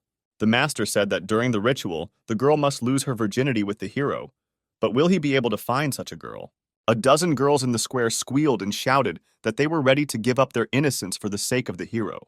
The master was shocked by this development of events, embarrassedly turned around and headed towards his palace. When leaving, he replied that he could not help him in this matter and let him figure it out himself. The hero first of all invited the princess to help him master a new level of technology, telling him about the nuances. The sister was outraged by the proposal, but inside she understood that she would like to perform the ritual with Sam. Sam said that if she doesn't help him, then he has no choice and will have to find someone else. The hero did not have time to announce the casting for the role of his assistant in mastering the technique when the first girls already gathered in front of his door. He asked the girls to be quiet while he was testing them. Those waiting heard strong rhythmic slaps and moans coming from the room. They were delighted with the thought that they would soon be in the place of his girlfriend. The princess was very angry at what the hero had done and watched what was happening from afar. Sam said loudly that the first girl wasn't suitable because she couldn't handle the hard training. The girl left the room exhausted, half naked, her dress was torn and her underwear was missing. Sam said that he had very little time and asked the girls to quickly enter his room. An hour later, the princess could not stand her jealousy and burst into the main character's room. In the room, sweaty, half-naked girls were lying on the floor and breathing very heavily. Princess Siri burst into the room and started yelling at Sam for using his sister mentors. Sam knew that sooner or later the princess would visit his room. She was taken by surprise that the hero was expecting her arrival. Sam said that he considers Princess Siri to be the right mentor with whom he wants to increase his level of Scorching Sun technique. Siri did not know what to answer to the young master and asked what he was doing here with the sister mentors for more than an hour. Sam said that now he will show her if she is not afraid and will help him become the master of the 6 solar paths. A moment later, Siri was lying on the bed, sighing heavily and clutching the sheet with all her might. The princess's moans were heard throughout the entire floor, but only a small part of the girls understood what was happening in the room. Sam gave the princess a magical foot massage, which made her experience an incredibly intense emotional upsurge. She didn't expect that a foot massage could bring so much pleasure. She couldn't breathe. She wriggled on the bed like a snake. It seemed that she was having convulsions, but she did not tell the hero to stop. Sam replied that he liked her body's reaction the most, and she was able to hold out longer than the others. Maggie watched what was happening from the street. She understood that if they continued training together, even her uncle's pill would not help. Having learned about the joint training of the princess and the upstart who ruined his son's career, the uncle was confused. He gave Maggie a poison that stops the development of any spiritual techniques and told her to sprinkle it on her opponents. Maggie asked why not just poison them, to which her uncle remarked that he wanted to kill them in the most terrible way. The uncle said that before he died, Sam wanted to see how his son took Princess Siri as his wife. Princess Maggie was overcome by strange feelings. She didn't know if she was going on the right path. Meanwhile, the heroes devoted all their free time to training. The princess stopped and said that Sam should have already mastered the 6th level technique. She raised her head, looked at him, and couldn't believe her eyes. The hero's hair became white and gave off a silvery appearance. There was a knock at the door. The older sister wanted to enter their room. Sam was very wary. He still didn't know who the killer was, and Maggie remained suspicious. The younger sister left the room and asked the older sister why she had come. The eldest replied that she knew how tired they were during training and brought them chicken soup to replenish their strength. Seeing Sam's white and silver hair, Maggie opened her mouth and couldn't believe her eyes. Sister Siri thanked Maggie for her concern and the chicken soup, which had a very pleasant smell. Maggie said that the soup should be eaten as quickly as possible before it gets cold. Sam said that they couldn't eat the soup because they didn't know if it was poisonous. Maggie pretended to be very upset that Sam still didn't trust her. The hero took out sunglasses, pretended to be a tough guy, and said that he knew who attacked them, and it was Sister Maggie. The sister began to make excuses and say that they had checked her for a scar that she did not have. The younger sister began to stand up for Maggie and say that she had known her all her life, and she could not betray her. It is unknown how you managed to get rid of the wound, but you still miscalculated when you talked to us. In that conversation, I only talked about the wound, but didn't say a word about where the attack took place. And then Maggie remembered how, when leaving, she said that they needed to deal with the attack as quickly as possible and find the killer who attacked them at a sacred place where energy was concentrated. It was just my guess. You can't judge me just based on this phrase. Sam quickly got his bearings and invited Maggie to eat a bowl of her own soup to prove her innocence. Sister Maggie realized that she was taken by surprise and needed to drink the soup because it only contained powder that dissipated power and not poison. She drank a cup of soup with shaking hands, hoping that she had not been deceived. The hero was a little confused, but still did not believe Maggie. He believed that she drank the antidote in advance. Siri, so as not to offend her sister, quickly drank a bowl of soup. Sam didn't know what to do, because he knew that something was wrong with the soup, he yelled at the princess. But it was too late. The powder was absorbed into the blood. My head was spinning. My body was burning from the inside. The elder sister, too, could barely stand on her feet and cursed her uncle, who had deceived her. Meanwhile, the brother of the clan head was waiting for the powder that burns from the inside to take effect. The man told his son that he was doing everything for his sake, for his happiness. The traitorous brother had been sitting for several weeks and smiling, delirious. His father thought that he had lost his mind. At this time, the divine pill was being prepared. But to complete the preparation, a guide was needed, the heart of a loved one. The father decided to take the heart of his son, who was now useless, and took out a blade to strike. But before he could turn around, dozens of needles with immobilizing poison pierced his back. The man could not believe that he had been deceived by his own son, because of whom he came up with a plan for revenge. The son admitted that he had been waiting for this moment for a very long time, constantly pretending to be sick and crazy in order to learn more about the pill. The father, lying on the floor, asked to spare him, but the son was only interested in the divine pill. The son was mad and did not hear anything. He wanted to tear out his father's heart to complete the ritual. Meanwhile, the princess's 2 sisters were burning from the inside, and their fire could only be extinguished by merging with a man. The hero understood that what was happening was what he had already seen in the battle against his traitorous brother. The girls surrounded Sam and breathed heavily into his neck, hugging his waist. The younger sister asked to save the older one, because it was not her fault that she was deceived. And the eldest asked to save the younger one first, since she would not be able to live if through her fault she died. The girls did not wait for the hero's consent and took off their dresses, leaving them in underwear and stockings. Sam had to save both sisters at the same time. He had never had such experience, but he liked it. Sam increased his level and gained a new skill, Fascinating Mirage, which can stop high-level opponents. The younger sister thanked the hero for his generosity and salvation. The elder sister was very ashamed that he saved her, although she tried to kill him. The hero lay exhausted on the bed, unable to get dressed. Maggie said that she agreed to become her uncle's assistant because she was jealous of Siri, but she was very sorry and asked for forgiveness. Siri said she was willing to forgive Maggie if she promised to improve. Maggie asked that, as punishment for his misdeed, Sam would use her as his slave for a long time and do whatever he wanted. Siri got angry and said that now is not the time for jokes because the enemy is not asleep. Maggie said that Uncle was perfecting the divine pill, and if he wasn't stopped, disaster would happen. Sam began asking the sisters about what the divine pill was. He was told that the pill is a secret forbidden drug that instantly develops a person's abilities to the limit, but he loses control over himself.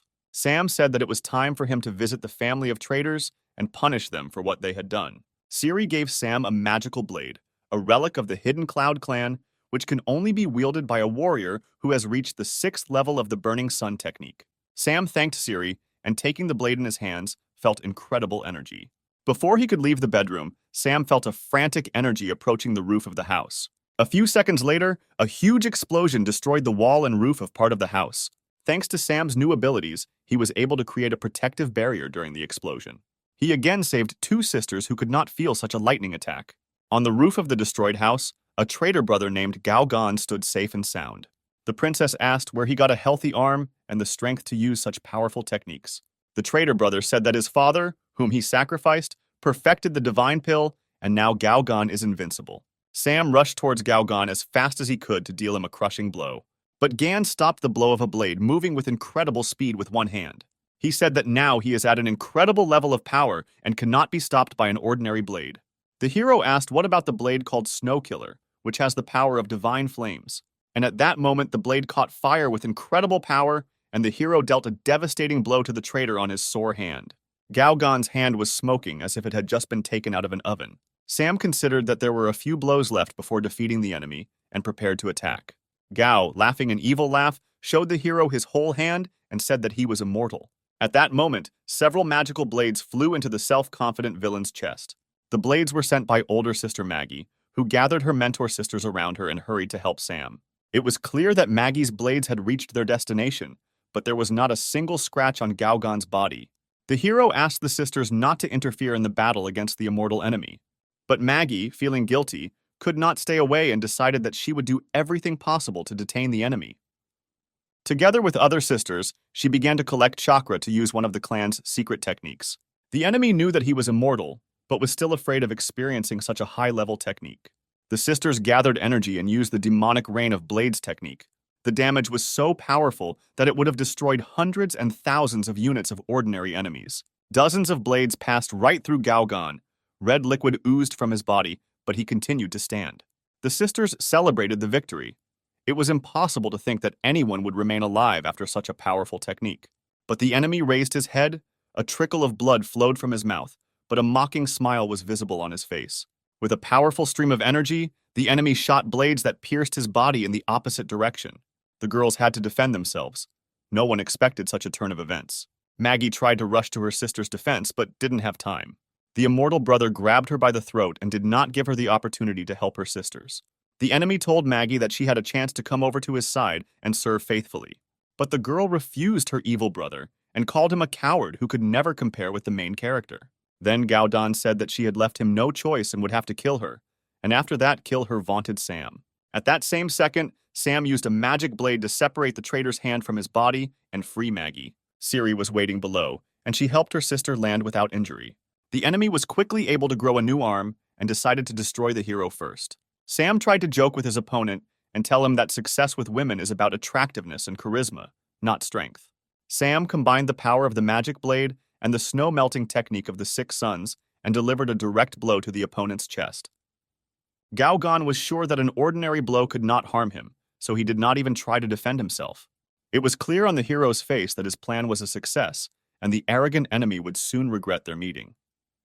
Gao Gan did not understand why his wounds did not heal, and on the contrary, became larger. The hero explained that thanks to the magic blade and reaching the 6th level of the technique, he was able to place the energy of the sun into the enemy's body. After this, to ignite solar energy, the hero struck another dozen blows with his blade at the enemy. The sun began to burn inside the traitor, his body began to glow with fire, and he began to fall to the ground like a meteorite, emitting strong screams. The princesses ran to the hero, fearing for his life because he had spent so much energy. Sam, as usual, didn't show it, because he didn't want to look like a weakling in the eyes of his sisters. But then the hero saw unimaginable fear on the face of one of the girls. Behind Sam, almost out of the ashes, a figure engulfed in flames rose. It was Gao Gan, the flame burning him, and the immortal body became one. The hero, without hesitation or plan, rushed to attack the enemy, who was blazing in the fire. The enemy produced a fiery wave of incredible power with one movement of his hand. According to the hero, he was fought by no less than a demigod who could destroy half the world with a snap of his finger. Sam felt like every part of his body was being tortured and his internal organs were exploding. The enemy was furious. He asked Princess Siri why she continued to protect the weakling. Sam came up with a plan. He decided to play on his enemy's jealousy of Princess Siri, and he used the newly learned technique of a bewitching mirage. Gaogan continued to shout that ordinary techniques would not work on him. In the mirage, the hero created a picture in which he and Princess Siri are going to study new techniques together in the same bed. In order to further anger the enemy, Sam added his older sister Maggie to the illusion. The evil brother was simply furious at such impudence. He did not understand that this was still just an illusion. In an artificially created deception, Sam and the girls discussed Gaogan's inferiority. He couldn't stand it and became even more angry. In an illusion, the princess offered the hero privacy right in front of his worthless traitor brother. The enemy, who had completely lost his mind, decided that if he didn't have eyes, he wouldn't see what was happening between Siri and Sam. Gaodan tore out his eyes, but the illusion still did not stop, and he saw what he feared most in the world. The princess asked why the traitor tore out his eyes and did not restore them. Sam replied that he created an illusion that the enemy did not want to see. The princess asked what it was, but the hero could not answer anything intelligibly. Gaogan continued to have an unpleasant dream and muttered something about Siri licking some places. The princess guessed what kind of dream the traitor in love with her was seeing and gave the main character a beating.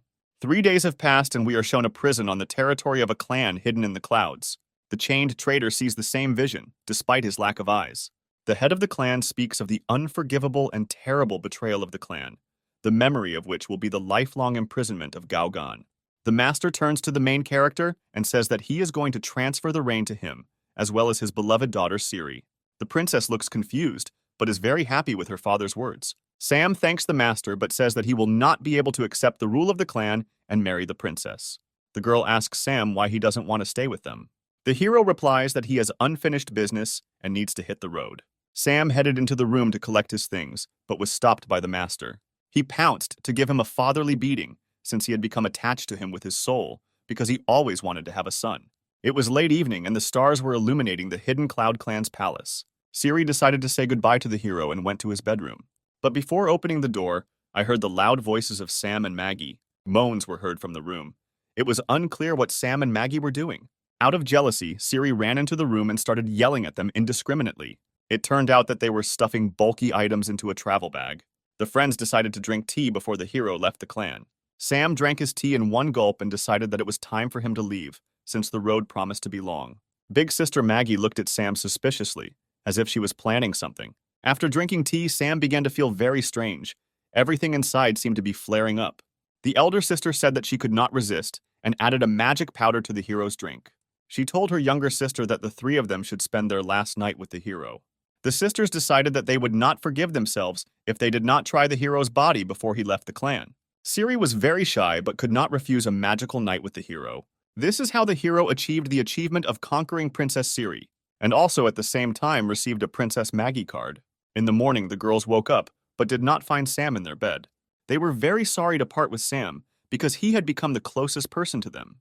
The girls promised themselves that if they met him at least once again, they would never let him go. Meanwhile, the hero was on the playing field and watched the girls from the side. He was a little sad. The game fairy told him not to be upset, because this is not the last breakup in his game profile. The hero did not admit that he had become attached to the girls, and was sad to realize that this round was over. The fairy said that he had earned a lot of points and could try out new features of the system. She told the hero that the place where he is can be arranged to suit his wishes. Sam replied that he would not waste precious experience points on furnishing a room that he rarely visited. The fairy said that the place could be equipped with forges to improve equipment, a botanical garden for growing useful plants and other useful things. The hero decided to first install a forge, also an alchemy workshop to create magic pills that enhance abilities. Now the playing space began to look much better. The hero felt a surge of energy. The fairy liked the way Sam arranged his home space and kissed him. The confused hero asked the fairy how the buildings he had built would function. The caretaker fairy promised him to sort everything out and hire workers. Worker dolls immediately appeared, calling Sam the owner and promising to look after the household. Sam asked when they could start playing the next level in the game. The fairy said that the game would start at any time if he wished, but asked if he would like to study the achievements first. The hero took out the 3 4th-level bonus cards he had received and thought that it would be great if his girls were nearby now. The cards in his hand crackled and began to emit a very bright light, which momentarily blinded the hero. Characters familiar to us appeared on the playing field. The owner of an intimate salon and 2 princesses. They were very surprised to be able to see Sam again. The owner of the salon was in the same form in which Sam had last seen her, in a robe over her naked body. The younger sister grabbed the hero by the collar and began asking him questions about the half-naked girl. The elder sister simply looked at the hero and could not take her eyes off. The situation was heating up. No one understood what was happening, and Sam did not know how he would justify himself to the girls. Sam asked the fairy why she didn't warn him about the possibility of summoning characters. The younger sister pressed the hero the most and demanded an explanation. Sam decided to get out on the fly and didn't come up with anything more interesting than to figure out that he wasn't quite human. He decided to introduce himself as an angel who had descended from heaven to carry out a very important mission. He came up with a story that he was kicked out of heaven for his misdeeds, and now, in order to return back, he must endure 100 love disappointments. The younger sister did not quite believe him and decided to punish him for his deception and dissolute lifestyle. The elder sister said that she believed him because she had never received such divine pleasure with anyone. The younger sister and the owner of the salon thought the same thing. They had never experienced such emotions in bed with anyone as with a hero. The fairy decided to give each girl a spiritual ring that could transport them to the hero's home play area. Princess Siri said that she did not want to communicate with a womanizer, and she also became the head of the clan, and she had little time. The older sister liked the idea of the ring and was wondering if it would immediately take her to the hero's bedroom.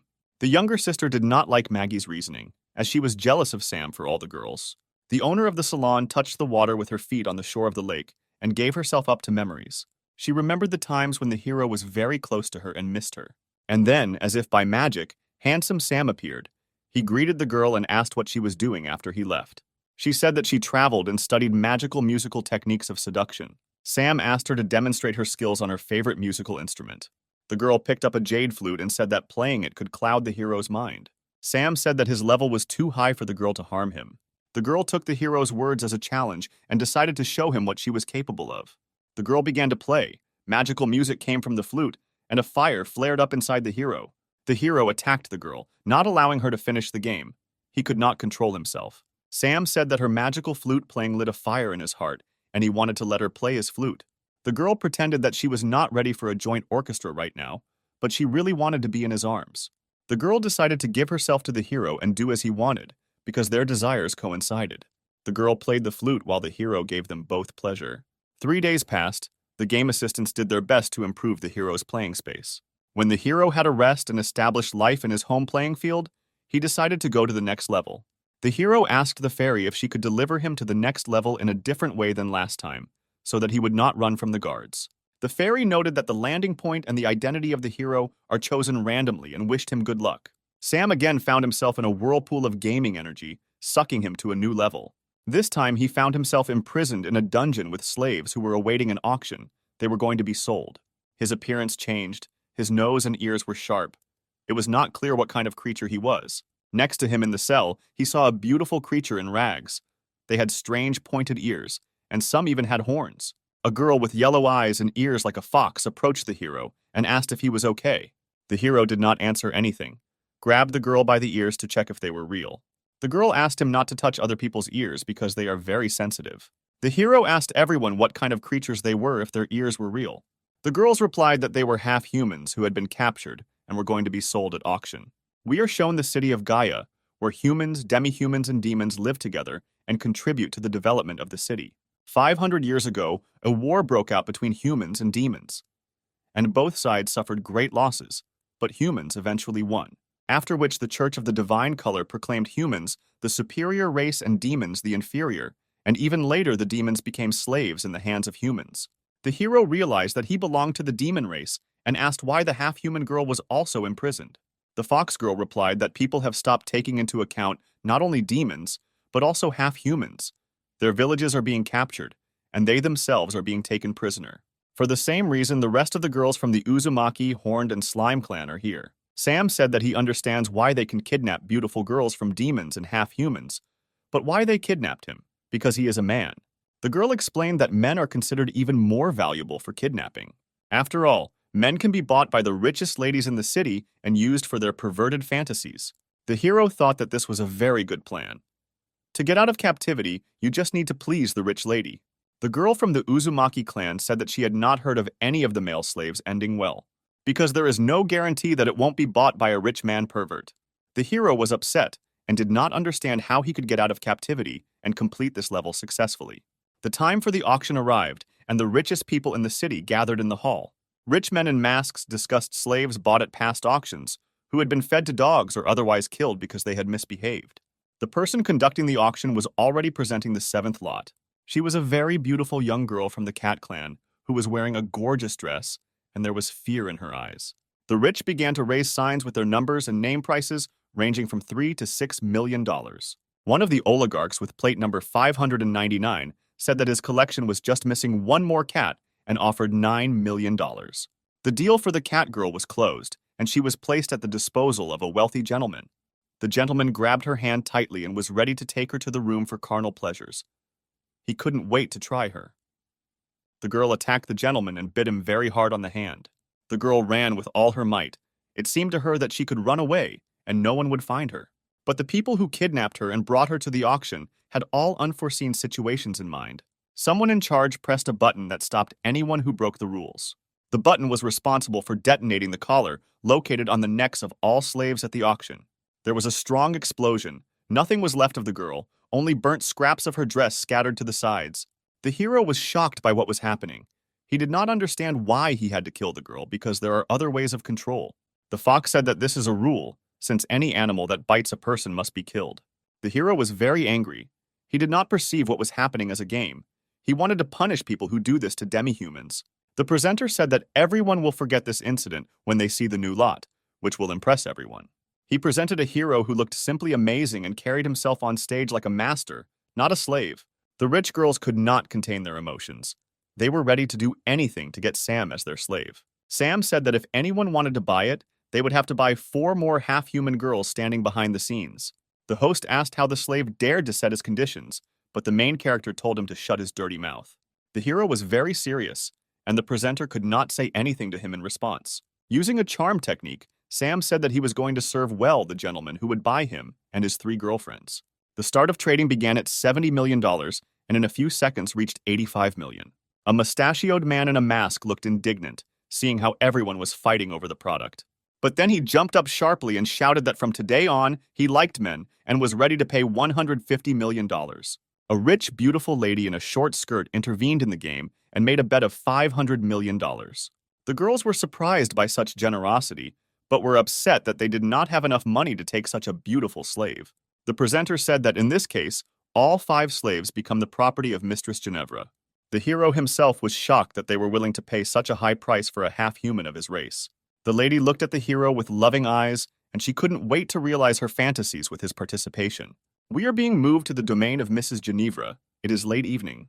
The mistress's maid asked the hero to take off his old clothes, take a shower, and dress in decent clothes. The hero began to ask the maid about Madame Ginevra, about what she was like. The girl avoided answering and said that the hero would soon find out everything himself from the lips of the hostess herself. The hero decided to go change clothes to look as good as possible in front of the hostess. In the closet, he saw many costumes for role-playing games and thought that he would be interested in seeing the skills of the mistress. Ginevra walked into the room in a beautiful outfit. The smell of her perfume could be heard a mile away. The hero chose a more or less decent men's outfit that emphasized his athletic torso. She entered the room. The hero saw that her level was 5 stars and she was a very strong character. He called her to him and said that he was ready to give her satisfaction for the entire amount that she paid for him. The girl liked Sam's self-confidence and wanted to test him as quickly as possible. The girl threw the hero onto the bed, bent over like a cat and put her knee between his legs. She sat astride him and began to take off his shirt to see his athletic body. An instant, and he was shackled with magic handcuffs. Now he could not move. His arms and legs were tied to the bed, and the girl continued to sit on top. Now the girl offered to talk about business, and it should soon become clear why she paid such a sum for him. The girl showed the hero her fangs and ears, which were exactly like his. The hero was wondering what she was up to and why she needed him. It turned out that all the girls in her castle were the same demons as himself. Ginevra revealed that she is a subordinate of the Demon King, who was sealed 500 years ago. She bought his life so that he could help destroy the hammer and resurrect the king, who was sealed by the 7 sages of divine light. The girl has been trying to find a way to destroy this hammer for many years, but nothing has worked out for her. The hero said that he knows the legend of the hammer and also knows that any demon who touches the hammer will be dead. Ginevra said that she knows a way to remove the seal, but only Sam is capable of this. She said that all 7 sages of divine light are long dead, and there is only one heiress who holds the seal. This is Irina. If you get rid of Irina, the seal will be broken, and the heart of the demon king will be freed. Due to the fact that the members of the Hammer of Light are holy people, if they fall in love with a demon and surrender to him, the seal will be broken. The hero said that he could not destroy an innocent girl in order to free the main demon. The lady said that she had anticipated his answer and learned that she did not need the whole hero. The hero, with fear in his eyes, began to ask what these words of hers meant. The girl said that to complete the mission, all she needed was a holy source, which she could cut off for him and so on to another.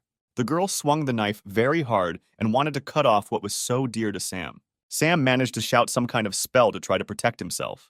From the blow to the hero's groin, the blade in Ginevra's hands bent, and she received a bruise on her arm. She didn't expect that getting his magic source would not be so easy. The hero lay calmly. He managed to use the magic stone spring technique. This gave strength to his entire body, and he easily got rid of the handcuffs. The girl realized that the hero is not an ordinary demon, but a wizard who can do more than meets the eye. Sam again decided to try the seduction technique, but he had to try, since the mistress is a 5th-level character. The girl asked him to earn 500 million in kind and give her heavenly pleasure. She fell onto the bed and relaxed to get the maximum pleasure from their meeting. Sam turned her over on her stomach and told her not to strain herself if she wanted to fly to heaven. His movements were so gentle and fast that the girl at times lost consciousness in ecstasy. But the hero did not stop there and demonstrated to the hostess all the new techniques for controlling his and her body. The girl called the hero very resilient, even for a demon, and praised him for his skills. Sam's passing girlfriends, whom he had taken with him, turned around at the mistress's moans. They were sad that they were not in Mistress Ginevra's place now because she moaned so sweetly. The stormy night passed and a calm, sunny morning arrived. Sam woke up Ginevra, wished her good morning, and asked how she was feeling. The girl said that despite the fact that he is the first man in her life, she is sure that since he does not give pleasure to anyone. The hero was surprised that for a woman like her, he was only the first partner. The girl asked how the hero did not recognize an inexperienced girl in her. Sam chalked up her skills to natural talent and incredible charisma. The girl confessed to Sam about her plans, in which her first man should be the king of demons. Sam reminded her that he was not going to help her return her king and kill and seduce an innocent girl. Ginevra took advantage of the virgin blood and used the magic of the pure blood chain. She said that if the chain breaks, they will both die, and she is ready to die for the sake of her master. Sam did not expect that he would fall under a spell of such power, and his life could be in danger. Ginevra, holding the magic chain in her hands, said that for the last time she asked the hero to help her return the master. The hero felt pain in his heart and realized that the jokes were over.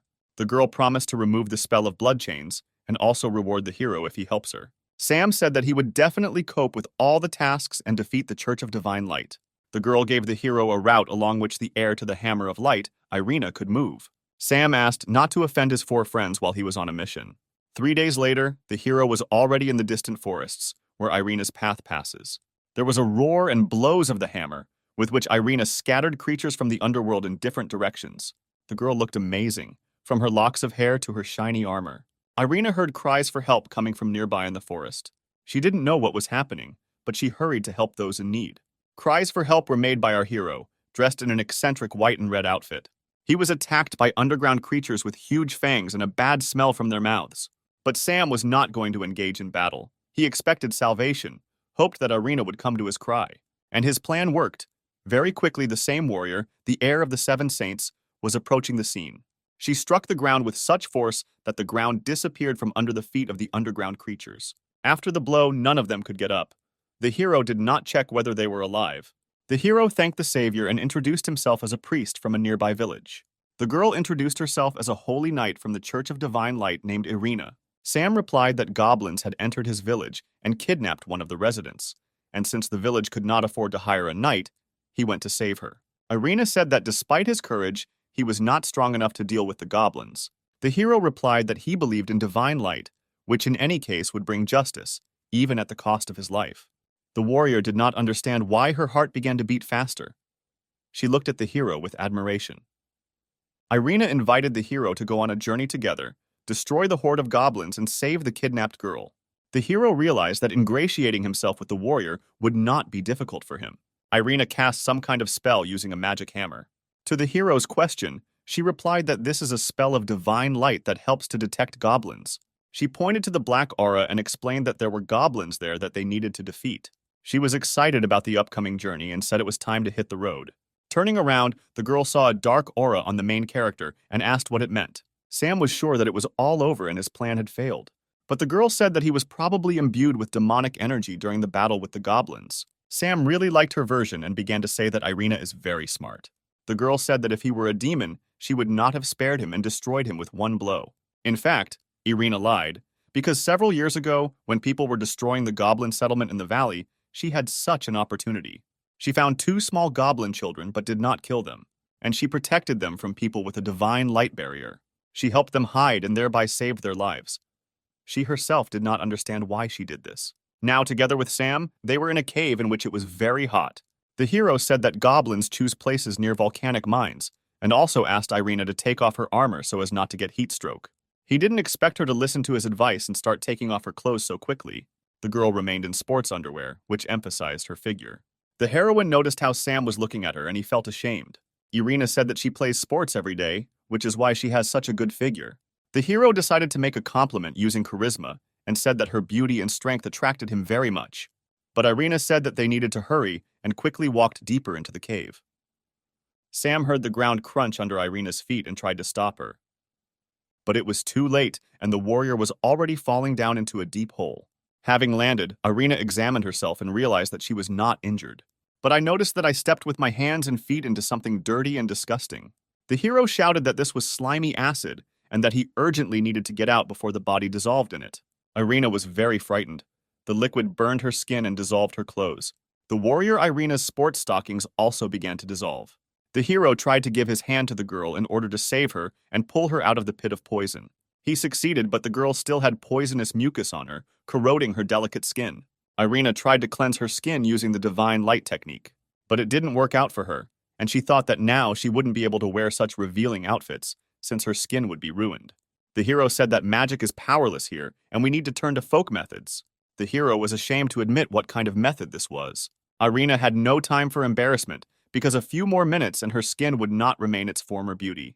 Then the hero sat her down on the ground and took her long, gorgeous leg closer to him. The girl did not fully understand what he was going to do to help her. The hero was worried, but could not allow the girl to be harmed. The hero began to lick her foot, each toe separately. He moved higher and higher, and the girl squirmed in his strong arms. The hero continued to use his tongue.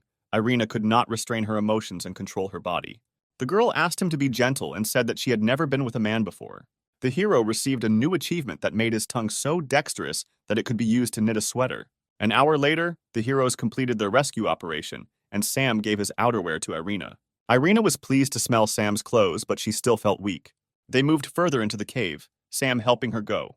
Meanwhile, a fragile girl with a beautiful figure was lying tied up on the floor of the cave. The goblins looked at her. Licking their lips, they dreamed of tasting fresh human meat. There was a strong blow of the mace on the ground, and the goblin was carried away by the blast wave. An angry woman appeared, screaming and asking the goblins why they had brought the girl if she ordered the abduction of strong men. One of the goblins pointed to a man in a cage, to which the woman stated that strong and fat are 2 different things, and with such men, she would not be able to create strong offspring. She was shown a half-human with a bull's face, and she replied that this was not the race she needed. They pointed to the man. She said he was too old and weak. The woman heard footsteps in the cave. This attracted her attention. The heroes showed up, and Irina told Sam that they were in the Goblin Queen's lair. The Goblin Queen saw Sam and was so amazed that she could not immediately formulate her thoughts. In the woman's eyes, Sam looked amazing. She had never met such guys before. Sam's charisma was already affecting the woman, and she couldn't take her eyes off him. Irina called the woman a monster and ordered the abducted people to be released. To the surprise of everyone, she quickly agreed, but decided to set conditions. She decided to exchange prisoners for the main character in order to take advantage of his ideal genetics. The heroes were a little surprised by this development of events and did not know what to do correctly. The Goblin Queen said that she wanted to taste fresh flesh, but not to kill and eat, but to create ideal offspring. Irina said that she would never give the hero into the clutches of this terrible woman. But the hero feignedly said that he was ready to sacrifice his body to save the hostages. The queen said that she had had enough of idle chatter, and it was time to talk in private. With a snap of her fingers, the ground began to tremble under Irina's feet, and then began to move away from under her feet. Irina left the meeting place and flew down, how far no one knew. She still had a magic hammer with her, and with the help of it, she was able to land on her feet. She realized that she was in a magical labyrinth, and she urgently needed to get out to save Sam. Meanwhile, the Goblin Queen sat half naked on her luxurious bed. The bound hero stood on his knees in front of the queen and waited to see what would happen next. The girl said that Sam has nothing to be afraid of, because she does not feed on people. She said that the goblins brought the kidnapped people by mistake. She just asked them to find her a man with good genes to give birth to an outstanding goblin. The hero was flattered by her choice of man, and the queen said that after he helped her, she would let him and the local residents go home. The hero replied that he agreed to her conditions if she promised to fulfill what she said. The girl said that she would untie Sam and warned that her character and habits in bed might seem wild to him. Sam, in an instant, broke the ropes that bound him, thereby making it clear that he was not afraid of her wild behavior. He said that she would still beg him for mercy because he was confident in his abilities. With one touch, he tore the queen's clothes. Now nothing separated them. Sam asked if he could use her toy to increase pleasure. The girl replied that this toy could not harm her, and he could try it. She turned her back to him and leaned her elbows on the headboard. Sam took the spiked bat in his right hand and began rhythmically touching its queen. The queen moaned, not from pain, but from pleasure. Very soon he took out his spikeless bat and was already wielding it inside. Despite the fact that the queen was very strong and resilient, she no longer even had the strength to say enough was enough. Meanwhile, Irina wandered through the labyrinth and tried to find a way out. The girl decided that if she couldn't find a way out, she would definitely do it herself. The girl began to pass through walls thanks to a magic hammer. She swung it left and right, and now she had confidence that very soon she would get out. In the queen's bedroom, it was all over. The woman could not speak. She only nodded. Sam asked the queen not to tell Irina or other people anything. The wall in the room began to crack, and the blows were heard more and more loudly. The wall of the room was blown to smithereens. It looked like an explosion. Irina ran in, shouting that she was going to save the hero from the dirty goblin queen. Irina noticed that the queen was lying half naked on the bed. Sweat was flowing from her, and she was unable to talk. The hero pretended to be conducting a sacred ritual to cleanse the queen's soul from demons. The queen began to play along with him and say that she had thought everything over and was ready to take the path of correction. The girl asked how Sam managed to correct the real evil living in this woman. The hero said that he gave her a lecture about the path of divine light and she rethought her life. Irina asked how anyone could trust her after she kidnapped people from the village. The queen said that she had not harmed them, had already sent them home and asked for forgiveness. The warrior said that she would forgive her the first time, but if this happens again, there will be no more chance. Sam thanked Irina for her trust and said that they were both tired and needed to return to the village to rest. Before letting Sam go, the queen asked him when he had free time to teach her to be true a few more times. We moved to the village of Sima, located a few hours from the Goblin Caves. The hero shows the village where he supposedly serves as a priest and gives Irina a tour of it. People gathered around Sam and his companion. Everyone thanked him for saving their relatives. But Sam began to tell everyone that he could never have saved them alone, and therefore he needed to thank Irina from the Church of Divine Light. The girl said that it was her duty, as the heir of the 7 great saints, to help people. The children came running and began praising Irina for her beauty and saying how lucky Sam was to have such a girlfriend. The girl was confused and did not know how to respond to such a statement. But Sam came to her aid and explained to the children that he and Irene were just friends. The girl did not understand why she was overcome by such emotions and why she wanted to agree with the children. The hero asked Irene for forgiveness, since there was no hotel in the village and he had to offer her a bed in his room. Night fell. The village was illuminated by the full moon. There was something romantic about it. The hero did not sleep. He was thinking about how to move on to a closer relationship with Irene. He knew that he had almost won her favor. Ginevra appeared on the hero's bed. She said that they need to meet periodically so that the chain does not lose elasticity, otherwise it will break. The hero was afraid that Irene could see them, but Ginevra said that she had cast an invisibility spell. Therefore, it does not matter at all how strong the moans will be heard in the room. Irene was sleeping, and behind her there was a merging of 2 bodies, beating in ecstasy of pleasure. Irene felt the room shake, but could not see what was happening. It seemed to her that an earthquake had begun. Irene thought that it was her imagination. She really wanted to turn around and see the hero sleeping, but she was not shy. 2 bodies intertwined a few centimeters from the warrior. Ginevra was very excited by this. A drop of sweat from Ginevra's face rolled right onto Irene's cheek, who felt it at that very second. She immediately realized that it was the sweat of a demon, as she felt a strong burning sensation on her skin. Irene jumped up and shouted that there were demons nearby and we needed to be ready to fight. Sam, hiding the girl under the blanket, said that there was nothing to worry about because no one could be here. Irene said that she could not be mistaken because her body had undergone divine baptism and was very sensitive to demons. The hero began to laugh it off and say that a demon could not fit in such a small room. Irene noticed that the hero's face was red and asked if he was okay. The girl under the blanket continued to test the hero's strength and did not let his body out of hers. The hero tried with all his appearance to prove that everything was in order, but there was a fire burning inside. The girl said that she felt the heavy breathing of the demon and would definitely find him. She noticed the hero's blanket, which was rising and falling unnaturally. I rushed to the bed to tear the blanket off the hero and see what I was looking for.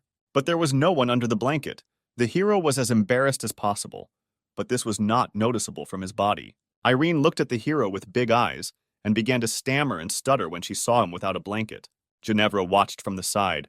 Under the influence of the spell, she managed to escape, and now she thought that she did not want to part with Sam, even after the mission. Irene remembered Sam's body. She was embarrassed, but the desire became stronger.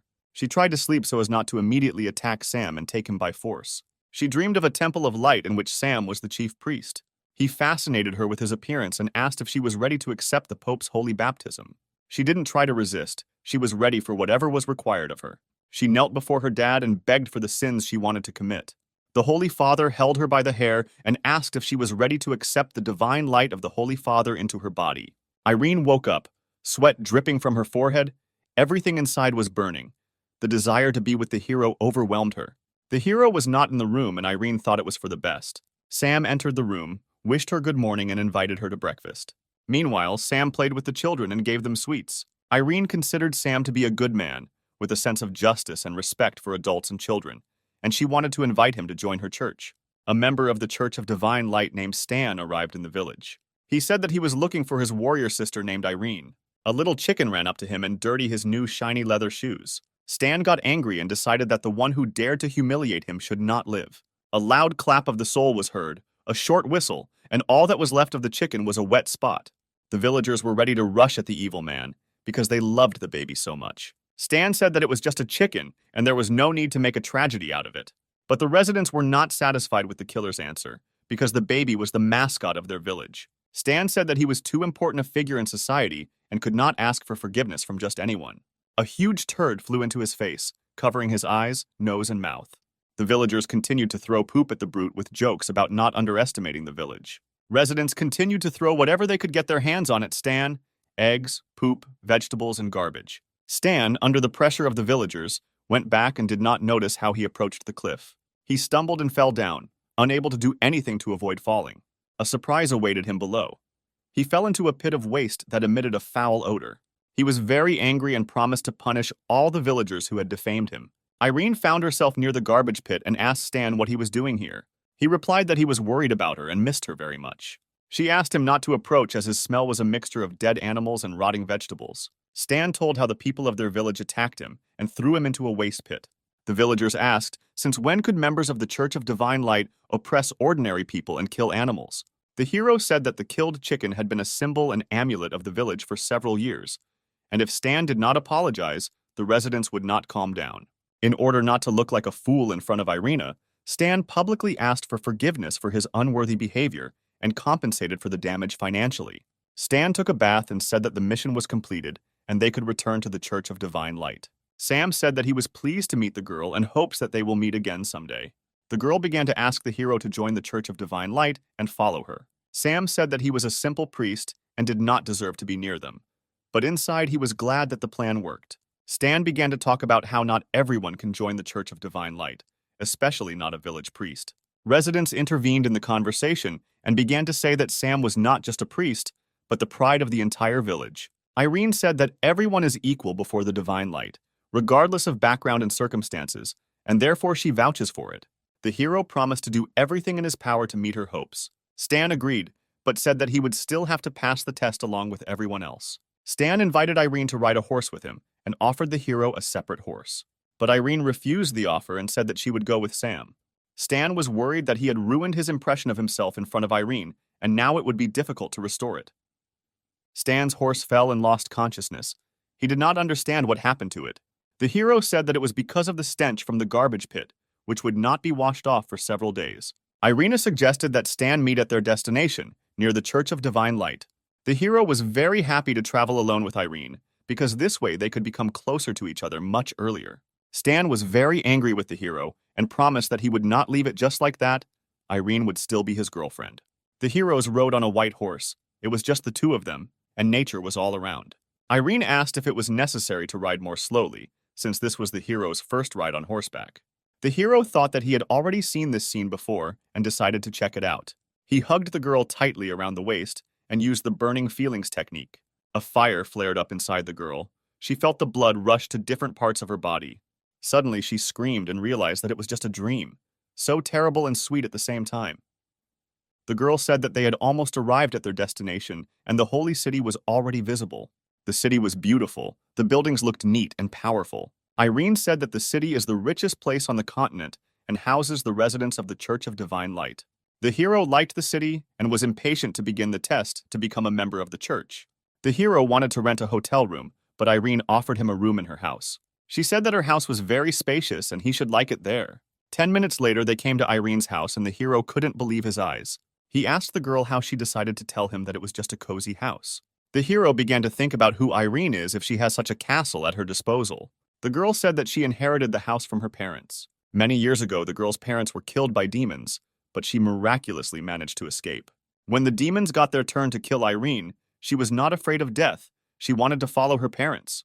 And then a flaming ball appeared, and the demons died, unable to bear the heat of the divine fire. She was saved by the previous owner of the Hammer of Light, setting an example that demons were not afraid of her. Since then, Irene has joined the Church of Divine Light and helps people fight evil spirits. The hero pretended to smile, but was afraid that she might find out about his real essence. At the entrance, they were met by the butler Sebastian, who was delighted to have a guest in the house. He said that he was glad to meet Mrs. Irene's boyfriend. The girl said that they were just friends, and he would stay for a few days to prepare for the entrance test. Sebastian said that while his mistress was away, he hired 2 demi-humans as maids who could help the guest settle in the bedroom. And then Sam saw the girls he knew, whom he saved at the auction. The hero was very surprised by such a meeting. He was interested in the question of why they were here. Hannah and Bella said there was nothing to worry about, and they would escort the guest to a place where he could comfortably settle down. The girls led him to one of the rooms of the castle. They said that he could enter. It was a bedroom for guests. Sam entered the room and said that he was waiting for an explanation from his friends. He was interested in how they ended up here, and most importantly, for what purpose. The friends said that they were sent by their mistress Ginevra to assist the hero in carrying out her insidious plan. Sam thought that he still knew very little about Ginevra's capabilities, but in any case, it wouldn't hurt to help him. Hannah and Bella were glad that the hero took their stay in the castle on the positive side. They promised to do whatever it took. Meanwhile, Sam decided to relax in the bathroom. It was nice for him to take off his priest's clothes and take a break from everything. But Sam's calm was broken. Someone entered the bathroom. The first thing he saw was slender legs and a towel put on a naked body. It was Hannah and Bella, who were already without clothes, only wet towels covering their bodies. They wanted to take a bath with Sam. The hero did not immediately understand why they had come and began to ask them what they needed. Hannah said that she and her friends are very grateful to him because he helped them gain freedom and escape death. Now it's their turn to repay him. The girls entered the water. Hannah offered to rub the hero's back, and Bella approached Sam from the front. She dove under the water and Sam felt her hand grab him between his legs. The girl suddenly emerged from the water. Sam was worried about whether she had time to unclench her hand under the water. Bella said that he doesn't have to worry. She will do everything so that he likes it and doesn't regret saving them from death. Sam noticed how transparent Bella had become and asked Hannah what was going on. She replied that Bella is from the Slug clan, and when she comes into contact with water, she can change her body, taking on any shape. Sam decided to touch the girl and his hand went inside her body. He was pleased with these sensations. The girl said that she also felt pleasant sensations from the hero's touches, and she wanted to feel his whole body. It was visible how her watery shell separated and enveloped Sam's body. Both of them were overcome by pleasant sensations. It seems to Sam that he is at the pinnacle of bliss. He felt Bella with every cell of his body. The girl's sensations were even stronger. Pleasure spread throughout her body. The girl could not stand so many emotions. From overexcitation, her watery body began to split into molecules. It seemed there would be an explosion. Hannah managed to pull the hero out of the water body before splitting occurred. Sam looked in the direction where the explosion had occurred a few seconds ago and saw Bella. But she was not alone. There were 4 girls in the water, and each of them looked like Bella. Hannah explained that this is a skill of the Slug clan. They can create several clones that have common feelings. The hero never expected that he could try to play with so many girls at the same time. He was glad. We are transported to the kitchen of the castle, where the warrior Irene communicates with her butler Sebastian. The girl thanks the man for the delicious, freshly squeezed orange juice. Sebastian asks the hostess about her attitude towards Sam, who was brought to her house. He considers her to be in love. But although the girl blushes at these words, she still says that there is nothing and cannot be between them. Sebastian looked at the family portrait of the mistress and her late parents, and remembered her mother's words that thanks to the red skirt, the gentleman fell under her spell. With sadness, Sebastian realized that he would never forget the expression on Irina's father's face when it came to his wife. The girl, meanwhile, left the kitchen, saying that she still had unfinished business and needed to run.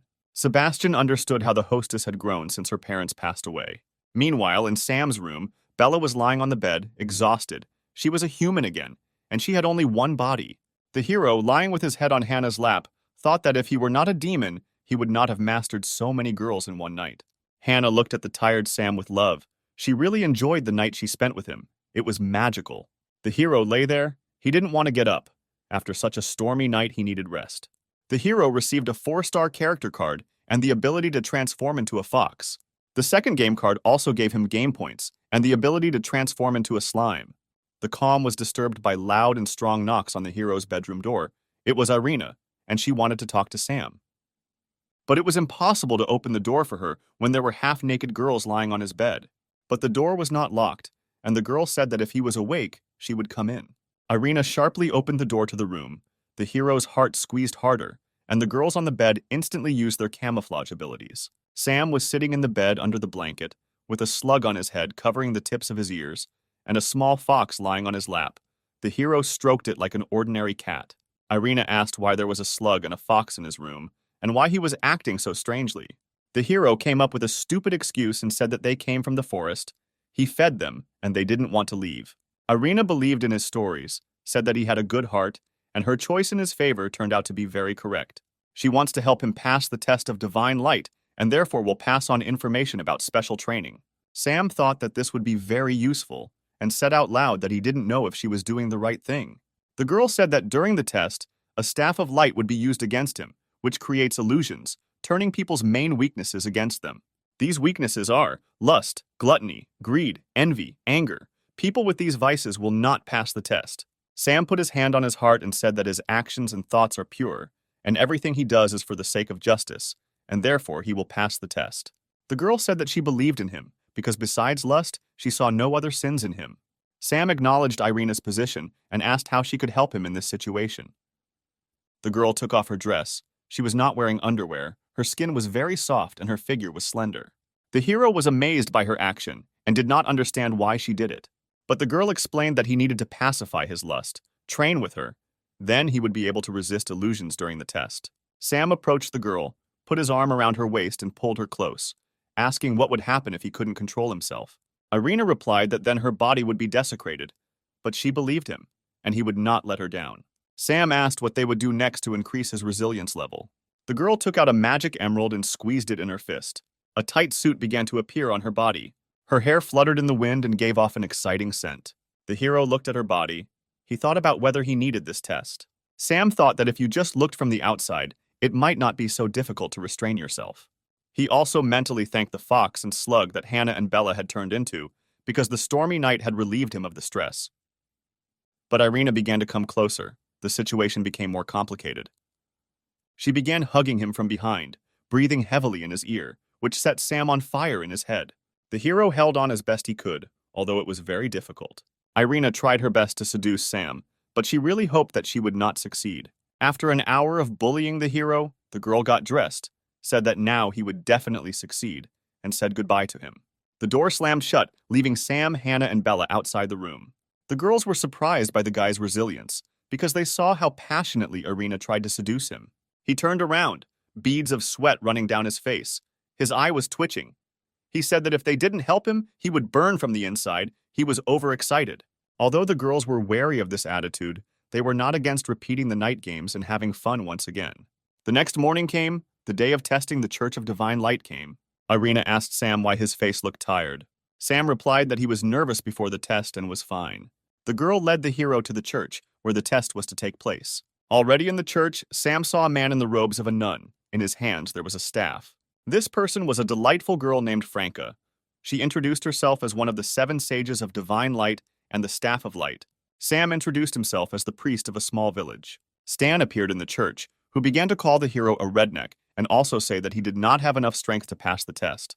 Franca said that a person whose thoughts are impure will fail the test and will suffer fatal injuries. Sam spoke about his confidence and that he would not let Irina down, who believed in him so much. The girl beamed after hearing Sam's words. She began to see the hero more attractive. "In that case, go to the testing room. We can begin," said the serious Franca. According to the hero, Franca looked very cute, and he thought that passing the test would not be difficult. Irina told him not to be deceived by Franca's appearance, because each of the 7 sages of divine light has very strong abilities. Franca is a staff of light and is known for her love of torture. No one can withstand her torment. Sam walked up to the door leading to the testing room and said he was ready to begin.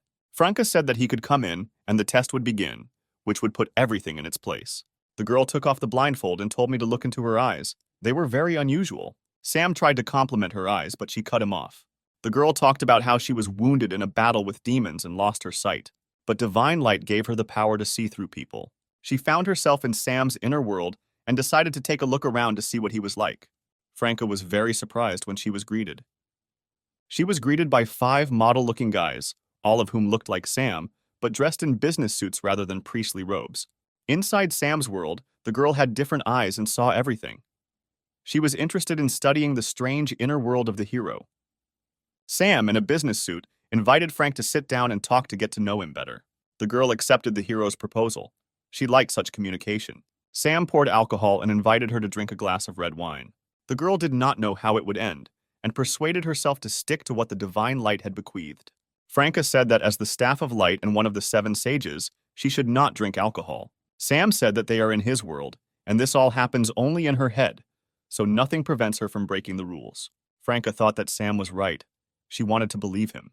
She began to drink glass after glass, forgetting about why she was in Sam's world.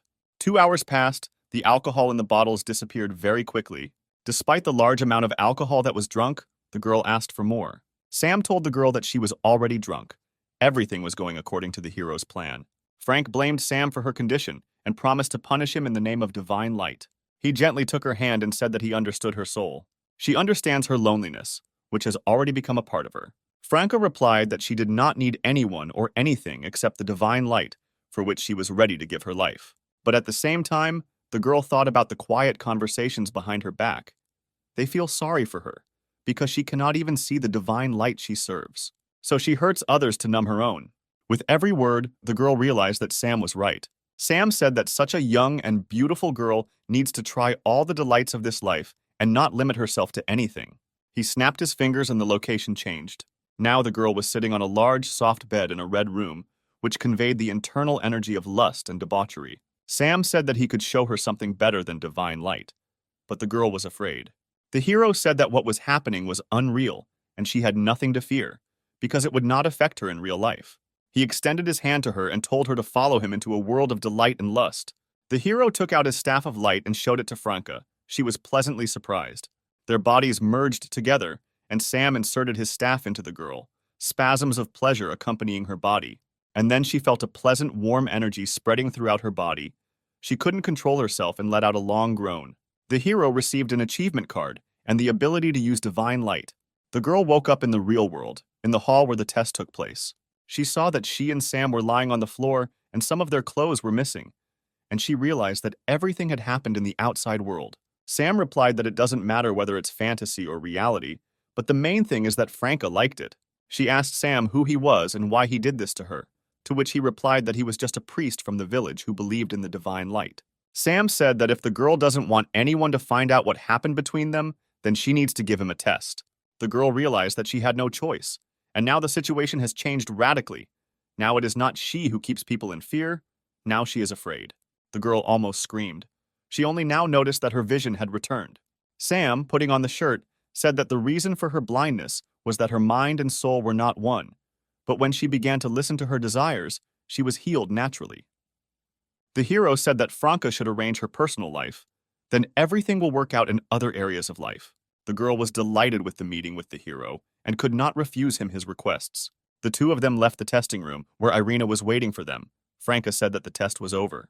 Irina began to ask how everything went and what the outcome of the test was. Stan was prematurely happy, even offering to help take Sam to his village on his own horse.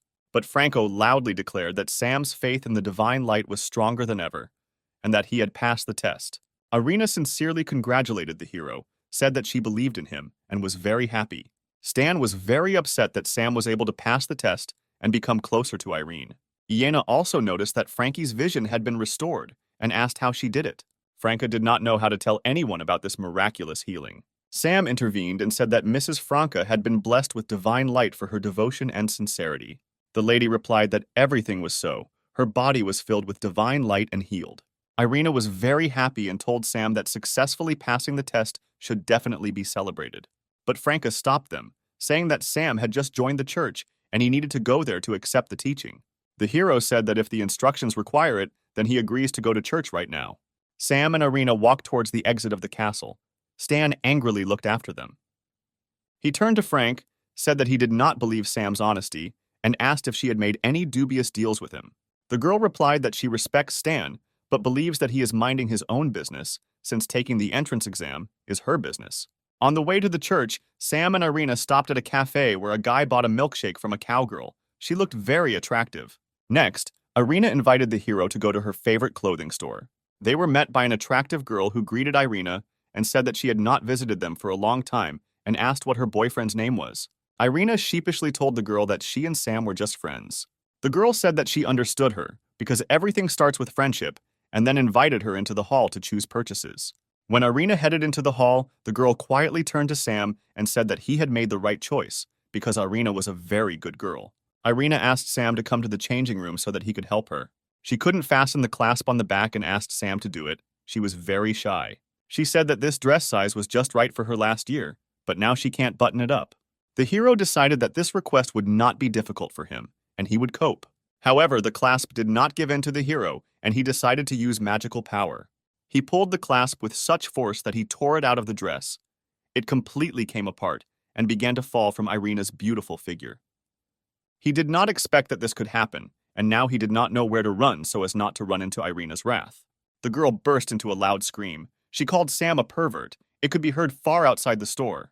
And Sam also received a punch in the face for his tricks. But it was a rush of emotion, and the girl quickly regretted what she had done. She told the hero that she would meet him later and left. She was embarrassed. The hero once again thought that he needed to be more careful, because if Irina found out about his essence, she would definitely kill him. We are transported 3 days forward to the place where Mrs. Franca lives.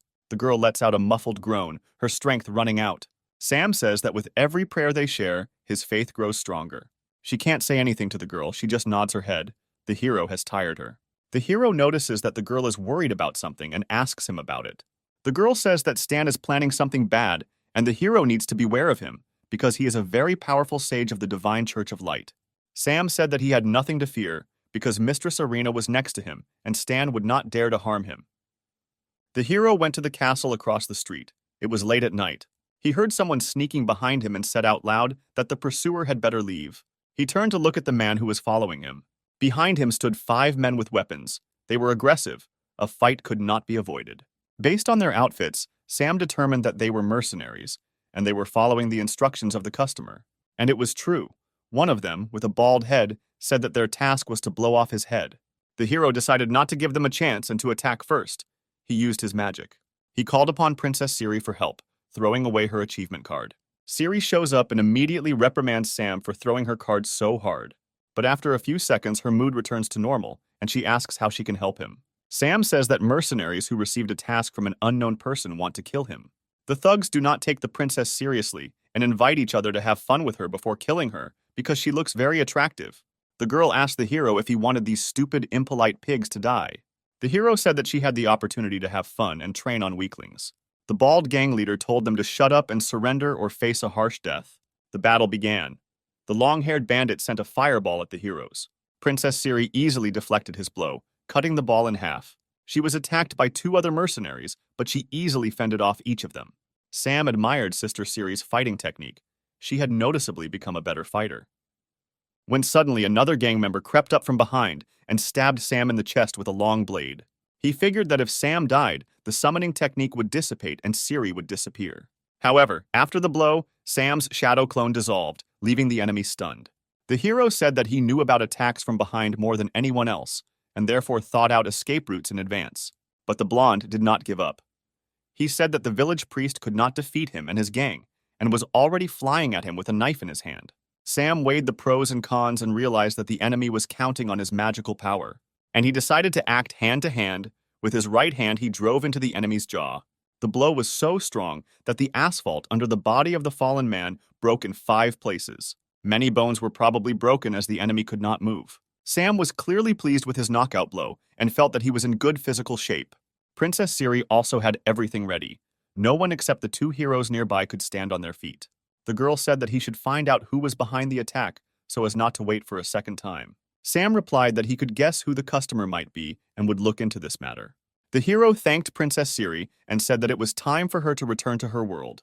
The girl asked if he really considered her just a tool that he could use at any moment, without giving anything in return.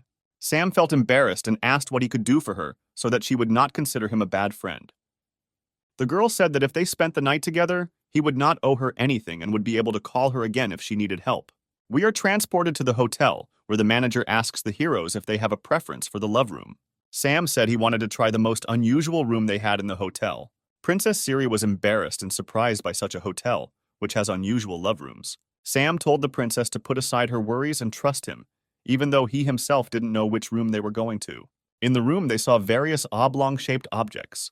The girl said that it was the first time she had seen such strange objects and was not sure that she wanted to use them. The object began to move and vibrate. Siri fell into a stupor and could not say a word. Sam said there was nothing to worry about, and they would figure out how to use it as the evening went on. The girl lay down on the bed. She did not understand why she felt shame. We are abruptly transported to the Church of Divine Light, where Irina, Sam, and Stan are standing. The hero yawns because he spent the whole night exploring various oblong-shaped objects with his girlfriend. Irina asks the hero why he didn't get enough sleep. Sam says he studied new techniques all night and didn't have time to sleep.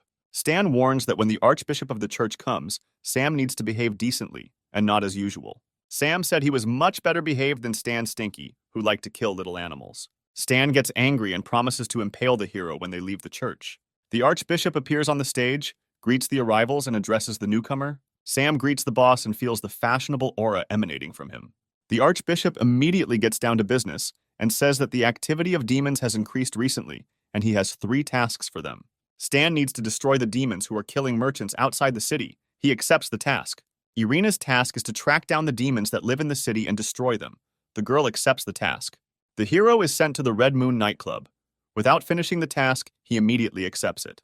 Then he realizes that he has already heard about this club and asks again about the task. The Archbishop says that he has information about the sale of demon slaves in this club, and his task is to prevent transactions from happening and demons from entering their city. Irina asked why Sam had such a difficult task. The main one replied that the Church of Divine Light does not need useless people, and if she believes in him, then he will cope.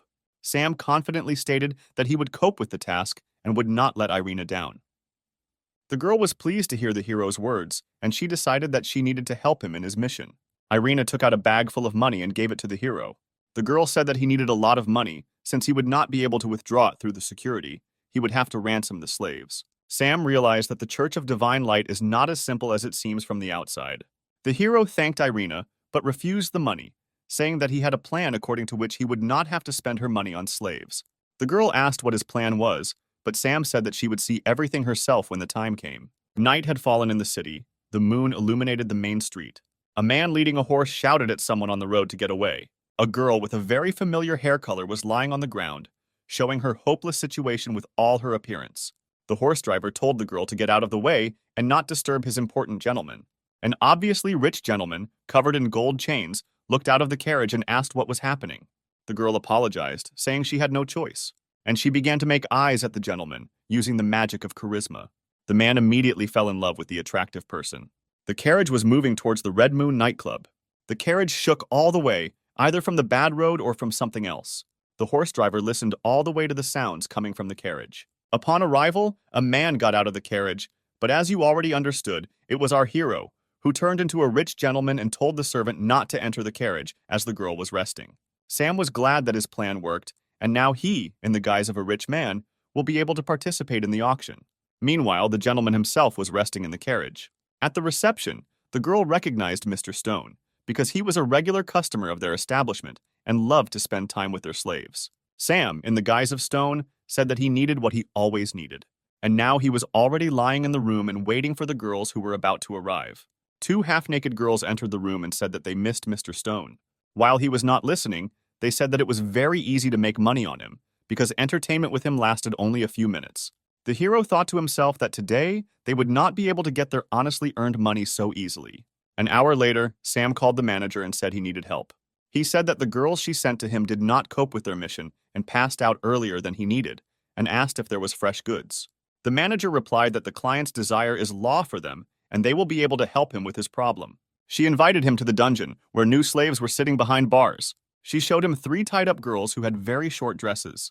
She said that these demons are a very rare race and asked which one he wanted to choose. Sam said that it was not serious to offer such a rich gentleman only 1 girl, and he would take 3. The girl asked how he was going to pay, in cash or by check. Sam said that he would pay with a check for any amount because money is not a problem for their family. The girl asked Sam, in the guise of Mr. Stone, if he could buy her if he had so much money. The hero said that he could buy it next time, but now he asked to pack these 3 girls. The girl said that she would go get their clothes, and in the meantime, he could get to know them. Sam walked up to the cage and told the girls he wouldn't hurt them. The girls were afraid of the hero because everyone who wanted to buy a slave said that they would not cause harm. Then Sam took off his mask for a while and told them that he was a demon like them and had come to save them. The girls were very happy about the amazing rescue and thanked the hero. Sam said there was nothing to worry about and they would be free soon. The manager returned with the clothes, but Sam completely forgot to return to the guise of Stone. There was silence. Sam used charisma magic and ordered the woman to submit. The manager obeyed and sat down on her knees in front of the new owner. Sam turned into Stone, told the girls to change clothes and follow him, and act natural. When Sam was leading the girls, other club guests were jealous of the amount of money he could afford to buy 3 slaves at once. Sam pretended to be a tough gentleman and rudely answered and asked why they were looking at him like that. They left the club. The hero's plan was a success, and now they needed to go to a safe place. But then the real Mr. Stone appeared and began shouting that the imposter needed to be stopped, and the slaves returned. Sam realized that he had been discovered and there was no need to hide anymore. The hero and the girls began to run away, with the nightclub security chasing after them. Irina walked by and asked what Sam was doing here. The hero shouted that he needed help and would explain everything later. The girl reacted very quickly and rushed to the hero's defense. She used magic and created a barrier of divine light through which the pursuers could not pass. 30 minutes later, Sam and the demon girls were already at Irina's castle. The girls were exhausted and scared. They were afraid that they would be killed because they knew what the castle was. Irina asked Sam why he brought demons to her house, because the archbishop told him to destroy them. Sam said that he was not going to kill them and wanted to give them freedom. Sam said that it is wrong to kill creatures just because they are not of the same race as you, because among people there are also evil people who kill others. Irina said that they could no longer be in the castle, to which Sam replied that he would teleport them to a place where they would not have contact with people. And indeed, Sam used the device to transport the girls to another area. The girls were moved to a safe place, to the hot springs, to a place where our old friends, Princess Maggie and the former owner of the Intimate Services Salon, will take care of them. The princess looked at the girls. They were confused. The girls did not know what awaited them, but the situation was favorable. Sister Maggie said that she would teach them how to survive and that they should not be afraid of her. She began training the girls one at a time, with the goal of increasing their stamina to further satisfy Brother Sam. We are transported to the house of Franco's sister, where the hero arrived. The girl says that he is in danger because he failed the first task and did not destroy the demons, as the archbishop bequeathed. The hero says that that's why he came to her, to ask for help, and also to connect him with the archbishop for a conversation. The girl says that he is lucky and he can atone for his guilt, since today the only daughter of a rich businessman was kidnapped, and if he saves her, he will be forgiven. Sam was very happy about this situation and asked Franca to tell him more about what happened. The girl put her stockinged foot on the hero's shoulder and told him not to worry, because she could help him. Franco said she was trading information about the businessman's daughter for a sensual and gentle foot massage. Sam said that the mistress will be pleased, because giving girls pleasure is the meaning of his spiritual path. Loud female moans began to be heard from the room. The parishioners heard that they were coming from Mrs. Franco's bedroom. People said that Mrs. Franco was punishing infidels for the safety of all believers. The girl held her mouth with her hand, barely holding back a scream, waves of pleasure convulsively spreading throughout her body. Sam decided to play a joke and said that in the eyes of people she is still the same saint as she was before meeting him. Franco replied that nothing has changed since then. He just opened her eyes and now she sees the path of divine light even better. The hero said that it was time to discuss information about the stolen daughter of a businessman. The girl said that with the help, we cut to the Razor Gang building, where Sam is already trying to come up with a plan to break in. The hero decides to use a plan that always works. Cotton, a smokescreen, and we understand that Sam is turning into an attractive girl. He, in the guise of a girl, approaches the entrance to the building, and he directly asks the guards how he can find the Razor Gang. It is worth noting that Sam chose a very elegant appearance in order to save the girl as quickly as possible. The security confusedly asks the beauty why she needed the Razor Gang. Sam decided to come up with the most elegant lie and said that the leader of the gang invited him, and if he didn't show up on time, they might get hurt, so they needed to let him through. But the guard turned out to be not so simple. He knows that his owner does not bring girls home, but goes to have fun outside his borders. Sam has to use the skill of seduction to prevent the situation from getting out of control. The men thoughtlessly decide to listen to the hero and let him in. Sam, in the guise of a girl, thanks the guards and goes into the house. Sam walks through the house and notices how huge it is and what extensive renovations it has. Sam notices two large men guarding the door to the room and decides to go through that door. Sam greets the men and calls them handsome and asks them if they would like to spend their time with health benefits. Men also easily fell for the hero's charisma in the guise of a beautiful girl. And while they were unconscious and drooling, he knocked them to the floor with 2 knockout blows. Sam burst into the room where the prisoners were and said that he had come to save them. 2 girls in short dresses, one younger, the other older, were sitting tied up on the floor. Sam began to untie the young girl, who he thought was the daughter of that same rich businessman. But when he released her mouth, she screamed that the second girl needed to be freed first. The hero smiled and said that he would save the maid too. They were no longer in danger. But the girl shouted that the maid was her, and the tied girl was the daughter of a businessman. The hero did not understand how he could be so mistaken, because the first girl looks younger and more beautiful than the second. The girl shouted that she was also beautiful and young. Sam apologized using his charisma skills and the girl stopped screaming. Sam assumed that the girl was beautiful. She just got hit in the face for a very long time. The businessman's daughter said that no one beat her and that this was her usual appearance. Then Sam decided to buy the floating fist skill, which can edit people's appearance. He grabbed the girl, pulled her towards him and swung as hard as he could. He struck dozens of blows in the face of the businessman's daughter. She began to feel dizzy and asked the hero to stop. The maid began to worry about the young mistress. She thought that she was about to be killed. But Sam finished his technique and decided to show what came of it. The girl's face changed, her facial features became more gentle and sweet. He succeeded. The maid was shocked by such changes. The businessman's daughter noticed this and angrily asked her if she really thought she was ugly. Popping noises were heard and someone entered the room. It was the boss of the knife gang. He asked Sam how he dared come to his house and try to take hostages. Sam suggested that the gang leader go out and talk like men to find out who is more right. The leader asked who he works for and whether he even knows how to fight. Sam said that he works for the Church of Divine Light, the head of which is the Supreme Archbishop. The man said that he did not care about the Church of Divine Light, and anyone who came to his house without asking should be punished. The leader ordered his maid to kill Sam. She said that she would carry out the order. The girl was holding a golden whip in her hands. Apparently it was a weapon that she knew how to handle. The gang leader headed out of the room, leaving the girl to destroy the hero. But the girl had long noticed how attractive Sam was. He asked her why she was doing the leader's dirty work. The girl said that she likes it and she likes cruelty. Sam met her gaze and cast a spell the same as he had used on Mrs. Franco. He transferred it into an illusion. The girl stood in a brightly lit room all alone and wondered where she had ended up. Sam said that now she is in his power and will play by his rules. The girl turned out to be very self-confident and said that such tricks would not work on her. However, Sam, using his powers, took her whip, tied her hands, and hung her from the ceiling. Her legs trembled. She began to beg Sam to take her by force. The fire of desire flared up inside her. The girl screamed. It was Sam who began to use her whip against her. The hero said that he would allow her to enjoy cruelty if she so desired it. The girl said that even if he hit her 10,000 times, she would not ask for mercy. 2 hours later, the girl received almost 3,000 blows from the whip. But the girl continued to laugh. It seemed that she liked it. Another hour later, the girl came to the chief's office to report on the work done. Her appearance excited the gang leader. He asked if she liked having fun with the young guy. The The girl walked around behind the man, showing fake interest, and asked him to close his eyes. The man obeyed her and was caught in a trap. The girl used the whip to strangle him. His life was in her hands. Sam appeared in the office and said that the bald old man had made a mistake by asking him to kill a young, attractive girl. And now Sam will decide who lives and who dies.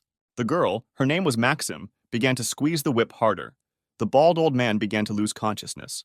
With all his strength, he tried to reach Sam. But with every second, he became weaker. He quickly lost consciousness and could not control his body. Finally, he went limp in his chair and didn't move anymore. The hero asked Maxim if there were explosives in the house. When asked why, he replied that he wanted to set off fireworks. Having done everything he had planned, Sam turned into a bald old man and, together with the girls, went out to his gang to say that he was going to hand over the hostages and ordered them to stay put. The gang members wished him a good journey and remained waiting on the spot.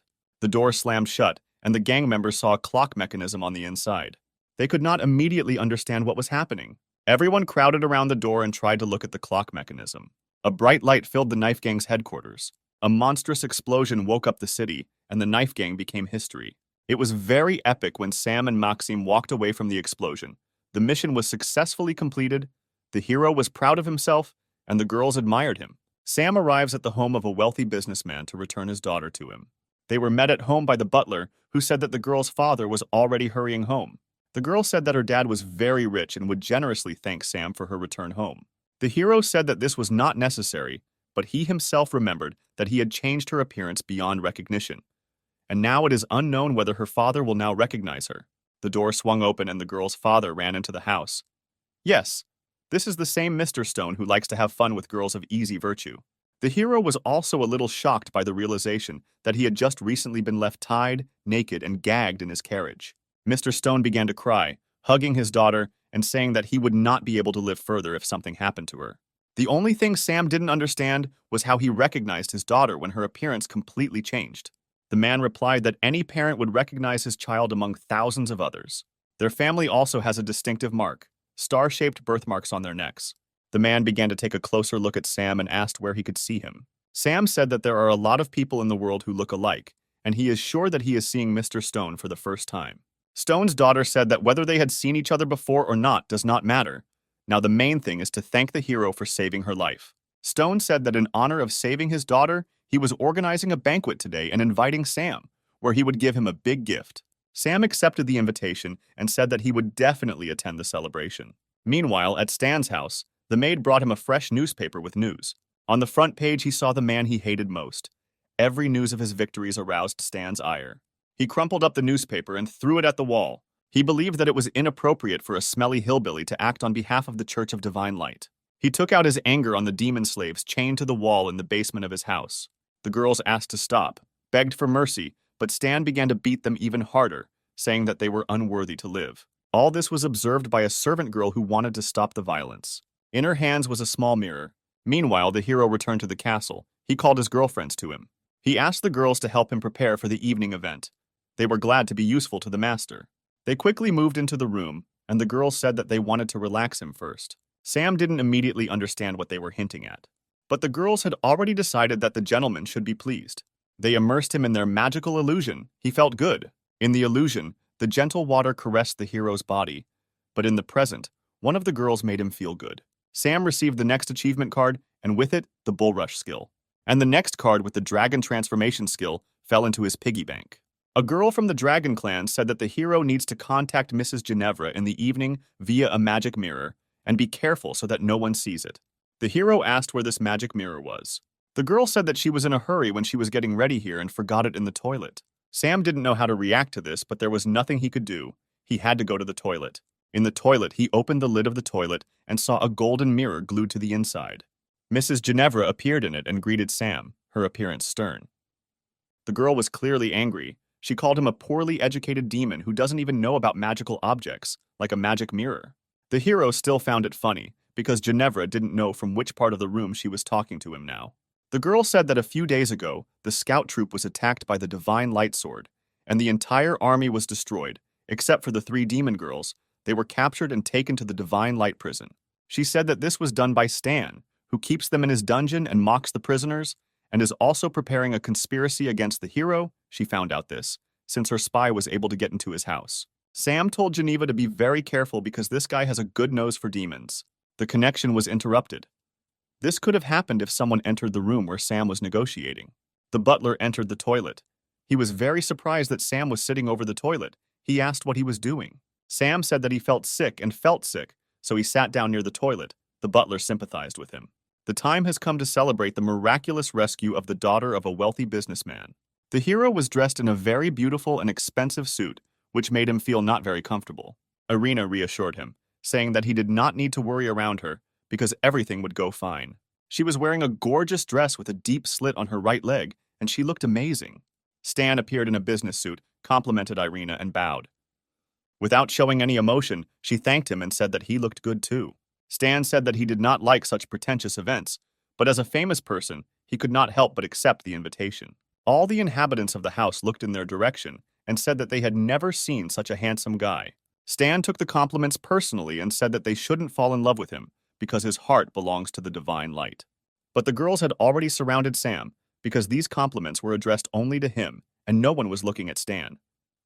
Stan could not look at the hero without anger and said to himself that soon everything would end and he would take everything that belonged to him. Sam finally fought off the groupies and was able to get to the toilet.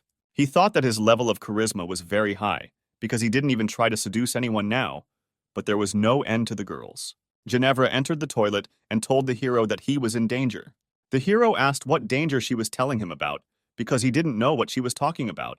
The girl said that Stan received evidence that Sam participated in the slave auction, and Stan is going to make this information public at the holiday in front of everyone. The hero asked what he should do so that his secret would not be revealed. The girl said that he is a very important ally in their common plan, and therefore she found a solution to the problem that arose. Ginevra also said that Stan has a device that detects the breath of demons and can destroy his disguise. Sam asked how she was going to solve his problem, since she still hadn't told her the plan of action. The girl led Sam by the hand into the toilet stall, locked it, and said that she could absorb his demonic chakra so that Stan's device could not detect it. Stan asked if Sabrina was really going to suck his demonic chakra. She said that she knew what she was doing, because she was an expert in protecting demons from people. Stan tried his best not to groan, but you could hear in the toilet that there was someone in the stall. At this time, Stan came into the toilet. He was thinking about how sweet a victory over this village upstart would be. He heard moans coming from the toilet stall and became wary. He began shouting to the entire toilet, calling for whoever was hiding in the toilet stall. Sam came out of the booth. He began to clap his hands and say that he had heard about Stan's great plans. Stan said that his knowledge of this situation will not help him in any way. It will still reveal his true colors. Sam did not argue with Stan, but simply said that he should be more careful. Ginevra, pleased with herself, remained sitting in the booth so that no one else could hear her. The party began. There were more and more people in the hall. The buzz of conversation spread throughout the entire mansion. Mr. Stone appeared. Next to him was the Archbishop. The gentleman publicly thanked Sam for saving his beloved daughter, and also expressed gratitude to those who took part in the celebration. Mr. Stone's speech was interrupted by Stan, who asked and began to say that everyone present had been brazenly deceived. He started pointing his finger at the main character and said that he was hiding his demonic origins and had hidden goals, which is why he joined the Church of Divine Light. Irina began to stand up for Sam, saying that he had passed the test with the Staff of Light, and Mrs. Franca confirmed this. Sam was as calm as possible. He said that he did not need to be protected and asked Mr. Stan to continue his speech. Stan said that he had convincing evidence that the crystal captured how Sam was being sold at an underground auction. Stan threw the crystal up so everyone could see what he wanted to show. The crystal turned into a transmitter and began to tune in to show the recording. He was sure that now everyone would see Sam's real face. Gloating overwhelmed him. The guests looked up at the screen with shame on their faces. They could not look at it for long. Sam asked Stan to stop this disgrace because he is in decent society. Irina lowered her eyes to the floor. She could not look at this shame. On the screen, there was a recording of Stan in women's stockings and underwear being beaten with a whip by a demon girl. Stan was furious. He yelled at Sam and said that he was the one who switched the crystal to make him look like a fool. Sam interrupted him, saying that Stan himself suggested showing everyone this recording, and also stated that the sacred sword of light was not worthy to be in the hands of someone who was being whipped by demons, and asked to hand the sword into his hands. Stan's rage knew no bounds. He was ready to pounce on the hero and kill him right on the spot. The Supreme Archbishop told everyone to shut up, because they were on the same side, the side of the divine light. He also said that despite the fact that they cannot verify the authenticity of the recording, so as not to discredit the Church of Light, Sam and Stan must pass the test and prove who is more worthy to wield the sword. Sam said that he is ready to fight, but will Stan accept his challenge? Irina stood up for Sam and said that he did not yet have the necessary fighting skills to resist the Sword of Light, that is, Stan. Sam said that he believed in the true power of light, and the fight would put everything in its place, and if his thoughts were pure, he would not lose, although in fact Sam knew that he had every chance of winning. The hero took off his jacket and prepared for the fight. Stan told him to take a weapon because he couldn't afford to beat up the weak and unarmed. The hero said that in order to defeat such a villain as Stan, he would have enough power of divine light. Crying that the holy light does not illuminate demons like Sam, Stan attacked the hero, swinging his sword. He used the holy light strike technique against Sam. A fiery aura rushed behind the sword, cutting everything in its path. Sam managed to break the distance between them and step back. Stan didn't plan to kill Sam with this blow. He wanted to drive him into a trap and was sure that he succeeded. But Sam took a jade stone from his pocket and pointed it at the enemy. He used the holy light jade technique and blinded his opponent. The girl was also blinded and thought to herself how Sam was able to master the secret techniques of their church so quickly. The girls were ready to go blind, just so as not to take their eyes off the hero. Sam decided to use the power that he got from one of the 3 rescued girlfriends. He rushed at Stan with great speed, breaking the air that separated them from each other. It was the bull rush technique that was so effective in this situation. The enemy flew to the other side of the room and with a roar crashed through the wall he hit. Sam thought the reception was too strong and he might have overdone it. The smoke from the exploded wall was clearing. Everyone was waiting to see if Stan would be able to get up after such a blow. Yes, he was able to get up, and not only was he not injured, but he was no longer wearing that business suit. Stan wore the armor of the Holy Church of Light, which greatly increased his strength. Sam also felt the incredible power emanating from the holy armor. Stan said that each divine light artifact has unique abilities, and in this armor it is invulnerable. Stan used God Realm mode and charged at his opponent with the speed of holy light. Sam realized that he would not be able to stop such a fast strike and decided to use the skill of another of his friends, throwing slugs at the enemy. But while he was trying to use magic, he was wounded in his left arm by a holy blade. He began to retreat, not understanding why his magic did not work, because he could not throw the mucus at Stan. Stan said that demonic magic does not work against magical artifacts. He once again attacked Sam using his sword of divine light. Irina screamed at Sam to try to defend himself, otherwise he would die. Sam summoned his sword and used the 6 Gates Ice Slash attack, which he learned from Princess Siri. Stan was surprised, because no one had yet been able to repel this blow from his sacred sword. They entered into a sword fight. Stan believed that he had no equal in fencing among those living today. Sam knew this himself, and he needed to come up with a different battle plan, otherwise he would die.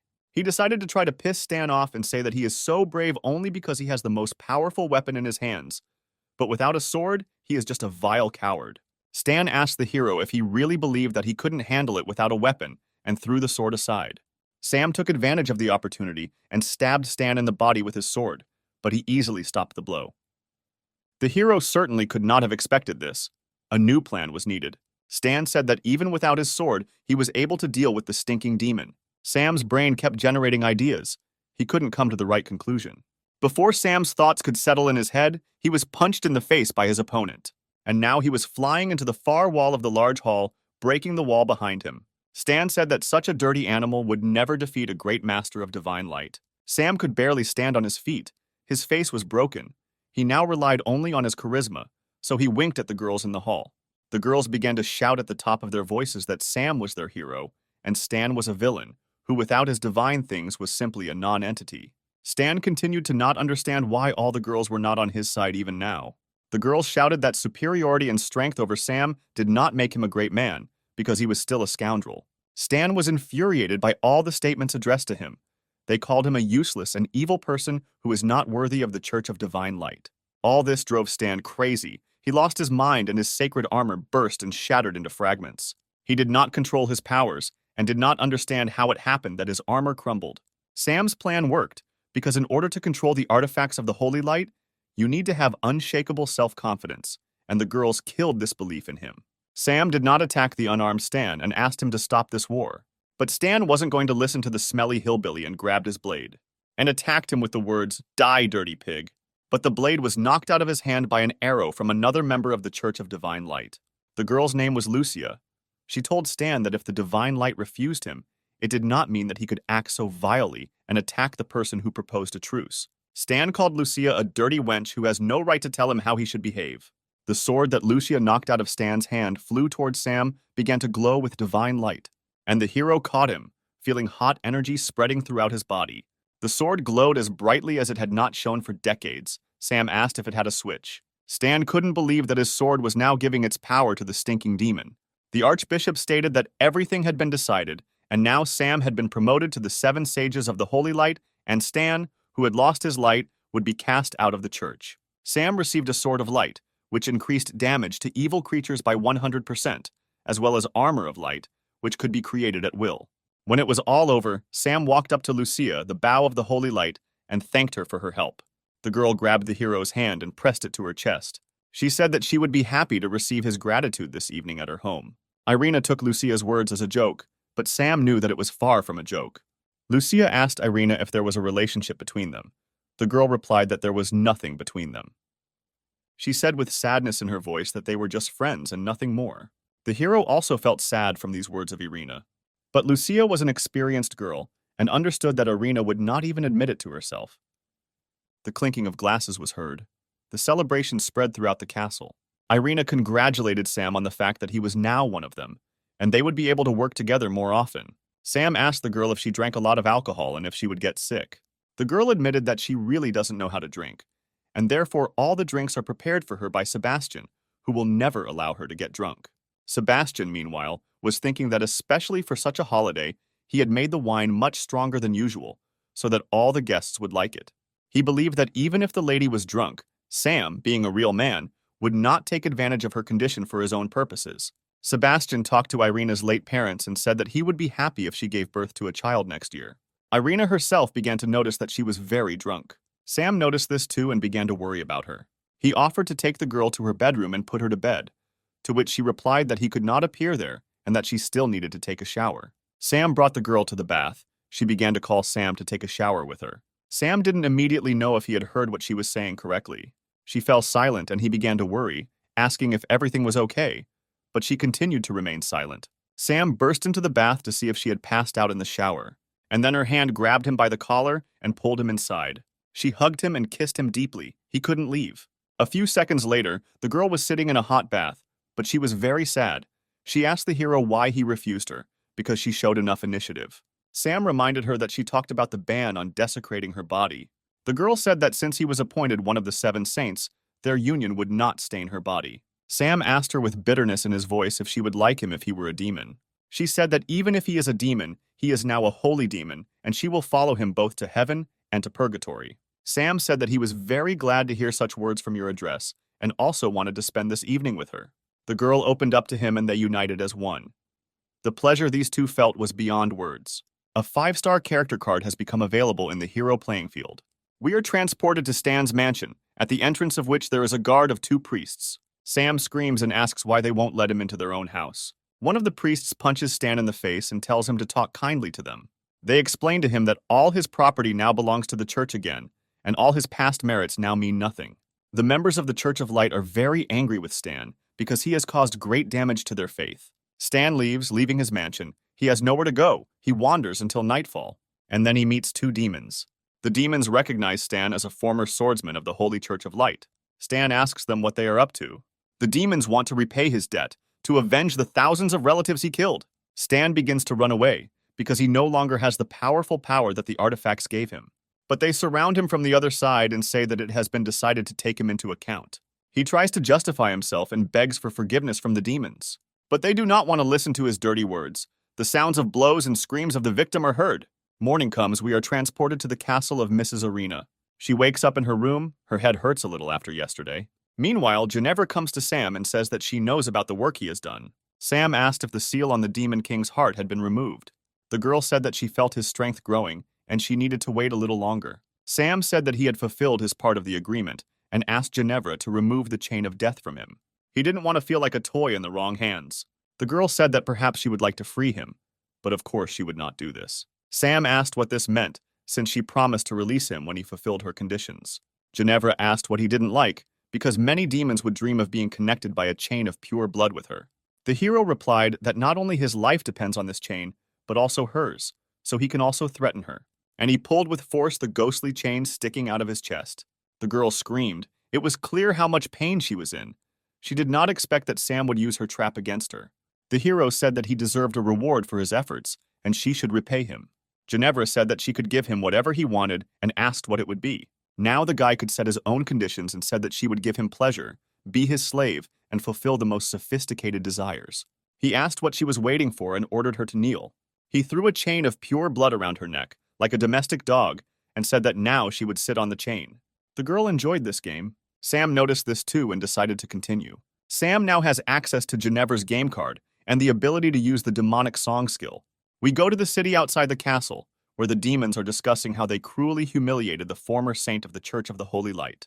They say that there is no need to tell anyone that they did this to Stan, because despite the fact that he is now a weakling, you can run into revenge for him from other saints of the church. Stan lay on the ground, beaten and disgraced, and suddenly he saw how the demons who attacked him were blown to pieces with one blow. Stan did not immediately understand what happened and who destroyed them. The familiar robe and boots appeared in front of his face. The Supreme Archbishop called him a son, said that the Holy Light had not abandoned him, but had only tested him hard, and asked if he was ready to take revenge. Stan said that despite the pain he suffered, he would take revenge on the offender who took everything from him. The head of the church had an unhealthy light in his eyes, and he invited Stan to follow him and accept his gift. The leader led him down a long, circular staircase deep into a secret basement. They left in a room unknown to Stan. The Archbishop said that they had arrived at the place. He showed Stan a huge sword emitting monstrous evil energy. Stan was in a state of shock. He recognized this sword. At the center of the dark sword's hilt was the sealed heart of the Demon King.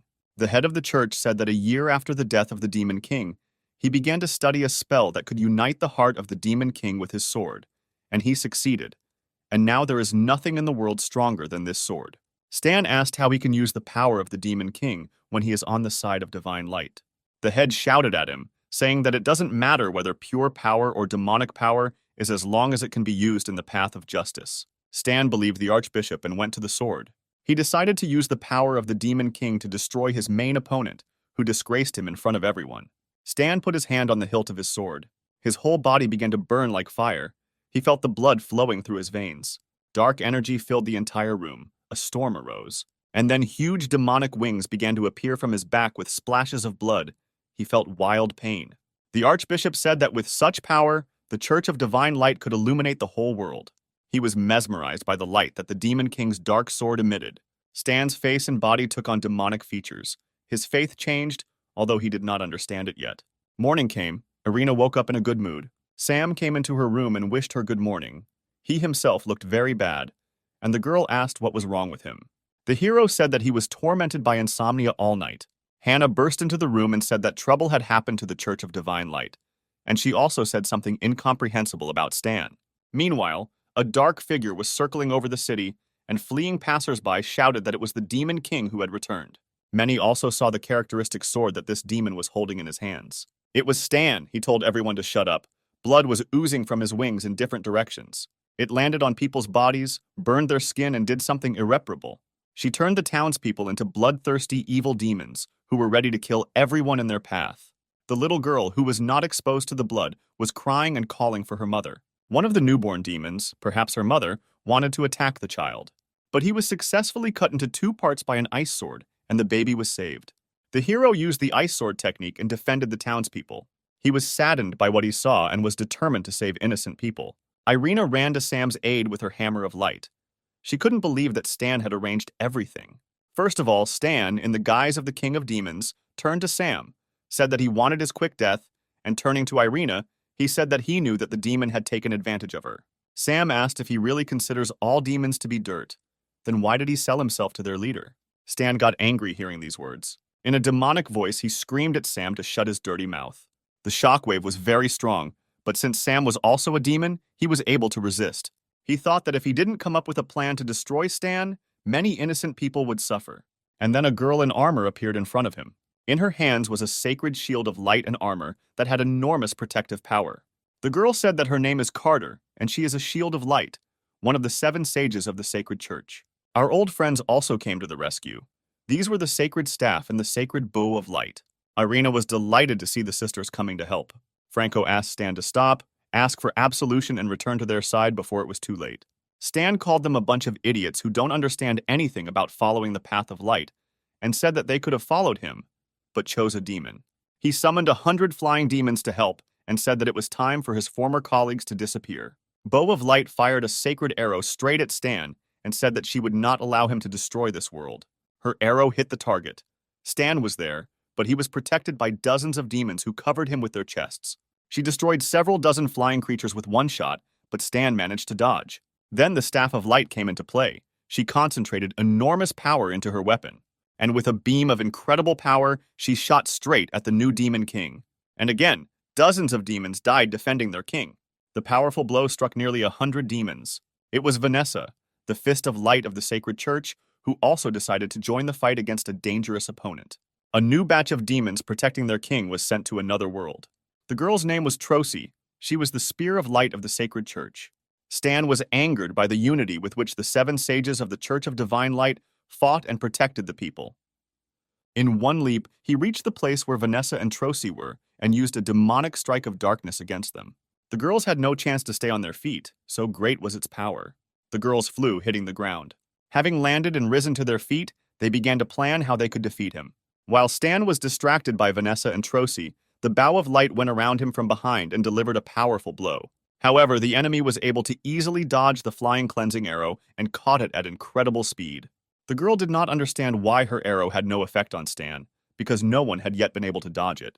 Stan broke the cleansing arrow with one hand and said that he was tired of playing children's games and it was time to fight. He used a black magic spell and created a world of demons around himself, the energy of which was destructive to everyone except demons. The black aura of the demon world spread further and further into space. The members of the 7 saints began to feel how demonic energy was taking away their vitality. Stan said that demonic aura will take away all the energy of the Holy 7, and then this energy will be transferred to the demon race. This energy had a different effect on Sam. He felt an incredible surge of strength. After all, Sam was a demon and had an advantage over the 7 of the Sacred Church. He tried to attack Stan using the Sword of Divine Light, releasing a scorching flame with a blow. The flame was of enormous power and rushed towards the enemy at speed. Stan cut the flames with one swing of the Demon King's sword, and it disappeared. He said that despite the fact that Sam is also a demon, he does not have the strength to resist the Demon King. The battle took place in the sky. Irina saw that Sam was not affected by the demonic aura. She realized that he was really a demon.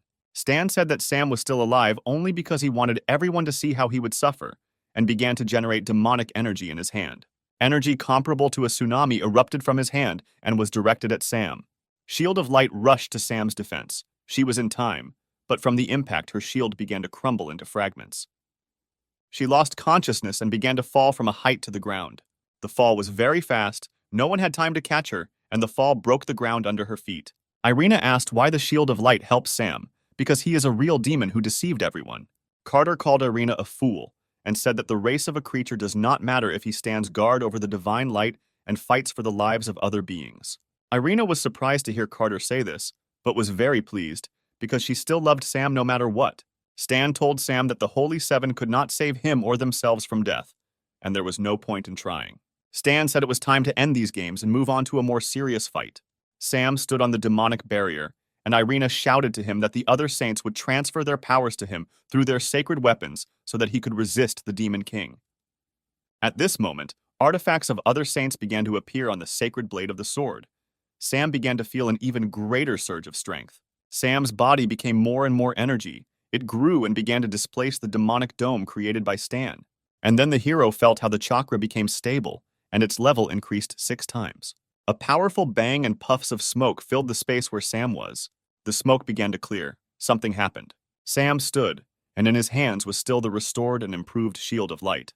The Night King was surprised that Sam managed to restore the artifact he destroyed. Sam thought how cool the battle would be, because it contained everything he had ever heard about from ancient stories: 7 artifacts, 7 sages, a Demon King, a demonic barrier. The Demon King looked at the hero and did not understand whether he should be afraid of him, or if he was just the same dirty piece of crap as before. Sam said that he may not consider him his equal, but he should know that his strength has increased manifold. The hero took out a Spear of Light. It was also improved. The Demon King became increasingly worried, because he had never seen 2 sacred artifacts in the hands of one person at once. Sam used the tornado technique and Stan was spun in the insane energy of the power of the Seven Sages. He could not defend himself and stopped spinning under the rush of energy.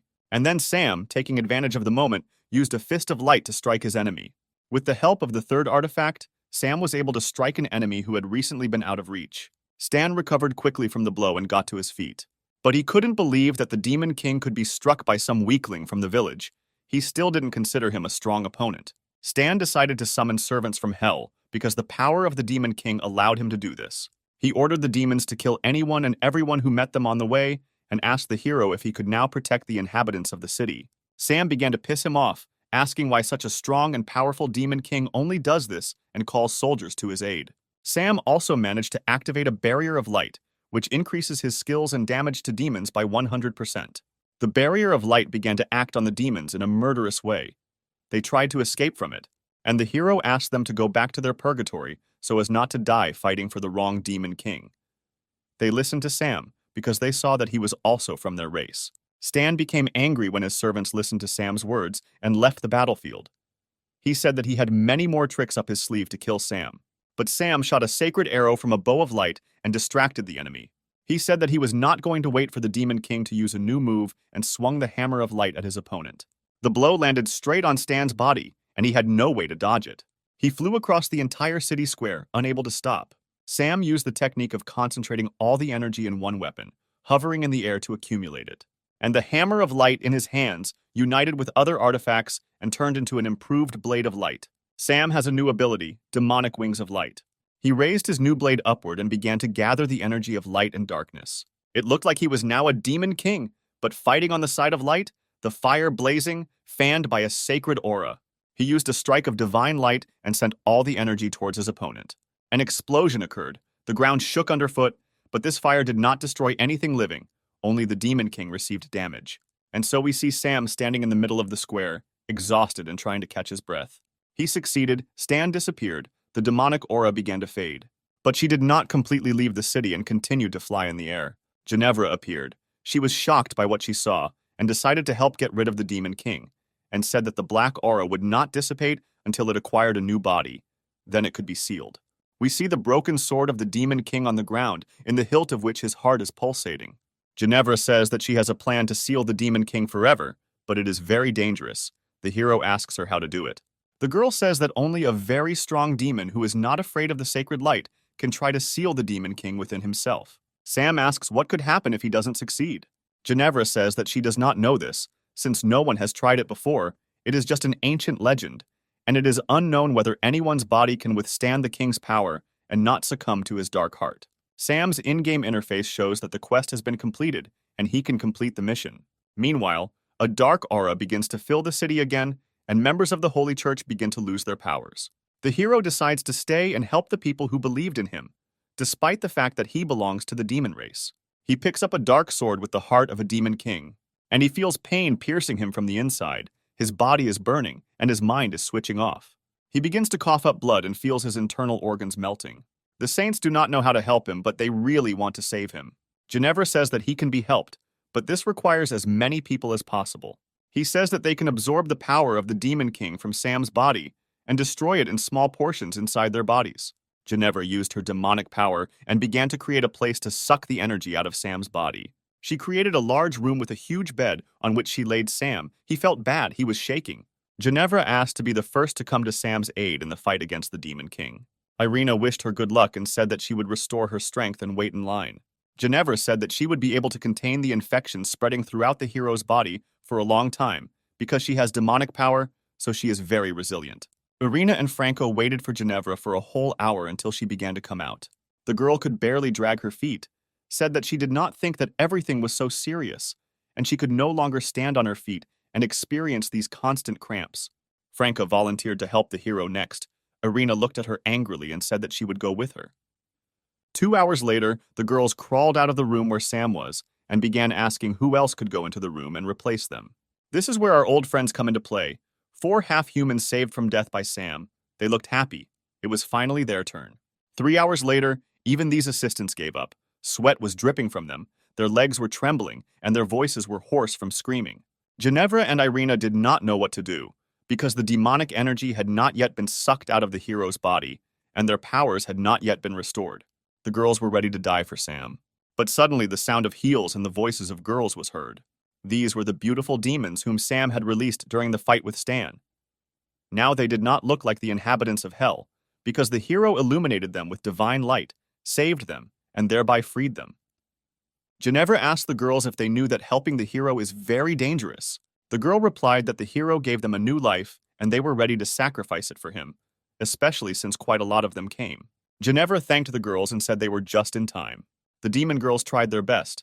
They were young and full of strength and energy, and a large number of them could decide the outcome of the battle. Suddenly, the members of the Holy Seven felt an earthquake. Irina was the first to notice the Church of the Holy Light. A huge figure was moving towards them from the direction of the church. She looked like a 100-meter stone sculpture made according to sacred motives. This monster was controlled by the Archbishop. He admitted that his goal was to combine the holy light with the magical energy of the great demon realm to create the ultimate power. The stone sculpture moved towards the place where Sam was, destroying everything in its path. She pulled out a huge sword to destroy Sam and allow the Archbishop to absorb the power of the Demon King from his body. A huge, devastating blow was sent to the house where the hero was helped to free himself from the evil chakra. Debris of earth and buildings flew in different directions. Irina began to scream in panic, but Ginevra told her not to worry because she could feel the next level of energy coming from the house and knew it was going to be fun. We see a hand stopping a huge sword of a stone statue. Who would have thought? This is Sam in a new guise and a new demonic suit with horns. He holds the enemy's sword with one hand. A split second and he still breaks the sword with one hand, and it crumbles into small fragments. The Archbishop is furious. He does not understand how Sam managed to cope with such strong energy. He generates light chakra in the hands of the statue and is about to send it towards the enemy. Sam says that it is difficult for him to control this energy in his body for a long time, so he will finish everything very quickly.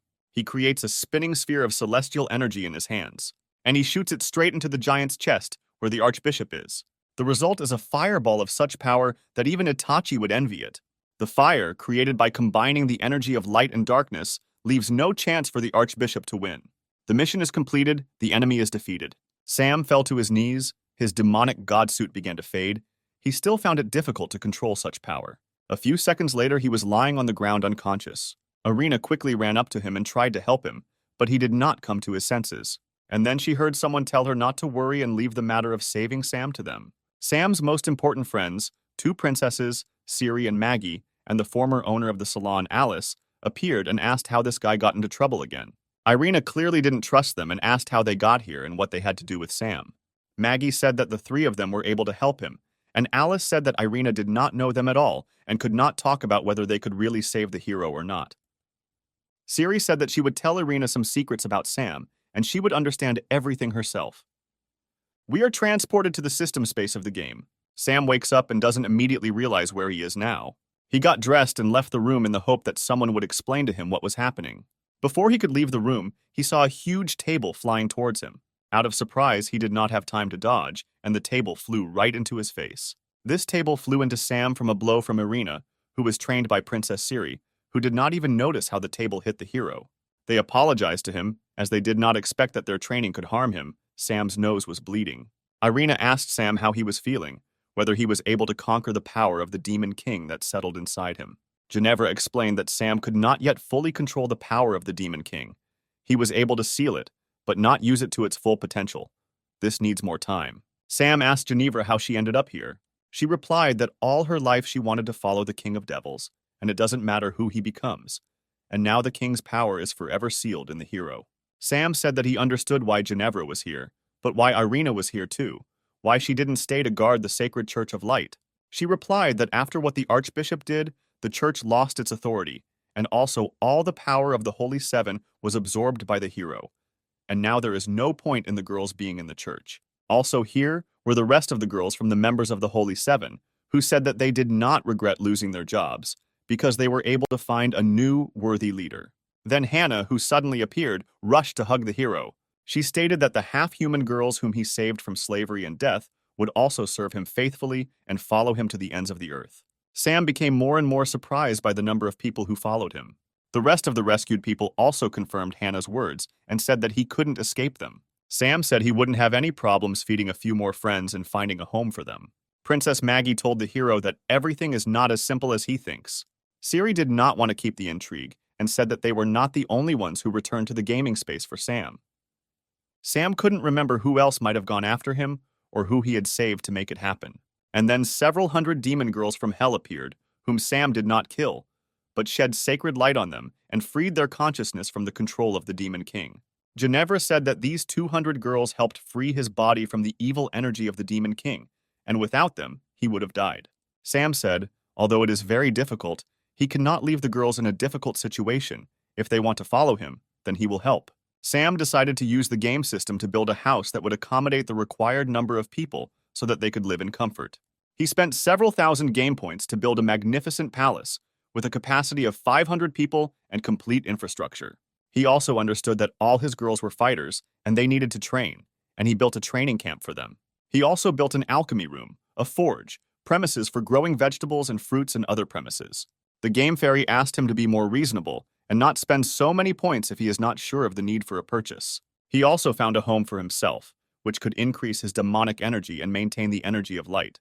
It was a large mansion with everything necessary for life. Sam's main girlfriends decided to visit Sam's new house. Irina was the first to enter the house, and she was shocked by the sensations that this house gave, because it allowed ordinary people to feel the power of demons. Ginevra said that Princess Maggie has already mastered this energy and enjoys it. Maggie and Ginevra decided to check how much the hero had regained his strength. He had no options to refuse the test. The two new girlfriends felt very confident together, as if they had been friends for many years. Maggie even allowed herself to make fun of Ginevra and her weak points. Time passed, and Sam was being used to the fullest by his girlfriend. Princess Maggie said that she felt that in this magical house, her energy continued to grow and her stamina increased. Ginevra also liked the feeling the house gave. Due to the fact that the girl's stamina had increased, it was difficult for the hero to cope with them, since his body had not yet fully recovered. Irina and Siri looked at all this and realized that this place had more demonic power than the power of light. This frightened them. They wanted to join but were wary of dark energy. Maggie asked Siri why she had not yet used the power of this house to experience unprecedented pleasure. The fairy was not happy that the place of increasing energy was being used for carnal pleasures. Sam said he can't control his charisma, and that's why he's always the center of attention. The fairy said that if he dares to argue with her, it means his strength has been restored and he is ready to hit the road. The hero did not expect that everything would happen so quickly. The fairy added that this time he won't be able to deal with people, and perhaps his charisma won't distract him from the main plot. The floor under his feet began to glow, and a transfer portal opened to complete a new mission. The hero thought about the fairy's words while the space around him took on a new look. He was in a big city with high-rise buildings. This city was similar to the city from his world, perhaps it was a copy of it. On the screen at home, the girl was telling the news, saying that attacks related to infectious diseases had recently become more frequent, and residents were being asked to take protective measures. Sam was familiar with everything in the city. He decided to take a walk and enjoy the atmosphere. He saw a girl run out of the store and turn in his direction. She tried to grab him, but he dodged away just in case, because he didn't know what to expect from her. He immediately thought that she had fallen for his charisma and wanted to meet him, but he felt something was wrong. She caught up with Sam, and he saw her red eyes, dead skin, sharp fangs, and smelled the stinking odor from her mouth. He didn't know what she was. He had never seen such creatures before. And then this creature, at full speed, was kicked in the head by an unknown girl in a bright outfit. She braked effectively, leaving marks on the asphalt. Sam asked the girl what happened. She asked how he could afford to walk around the city when such things were happening around him. And why didn't he even try to escape from this creature? Or he doesn't know what zombies are. Sam was a little unprepared for this development of events. She said that her name was Samantha. She was a member of a special rescue squad, and she would take him to the shelter so that other zombies would not kill him. The girl said that she would not deal with why he did not know about the infection of the population, but he must be careful if he did not want to die. Men quickly die after contracting the infection, and women become the walking dead, who keenly smell the scent of men and come after them to kill and make offspring. Sam began to think about how he could use his previously mastered skills in this world in order to survive and pass the level.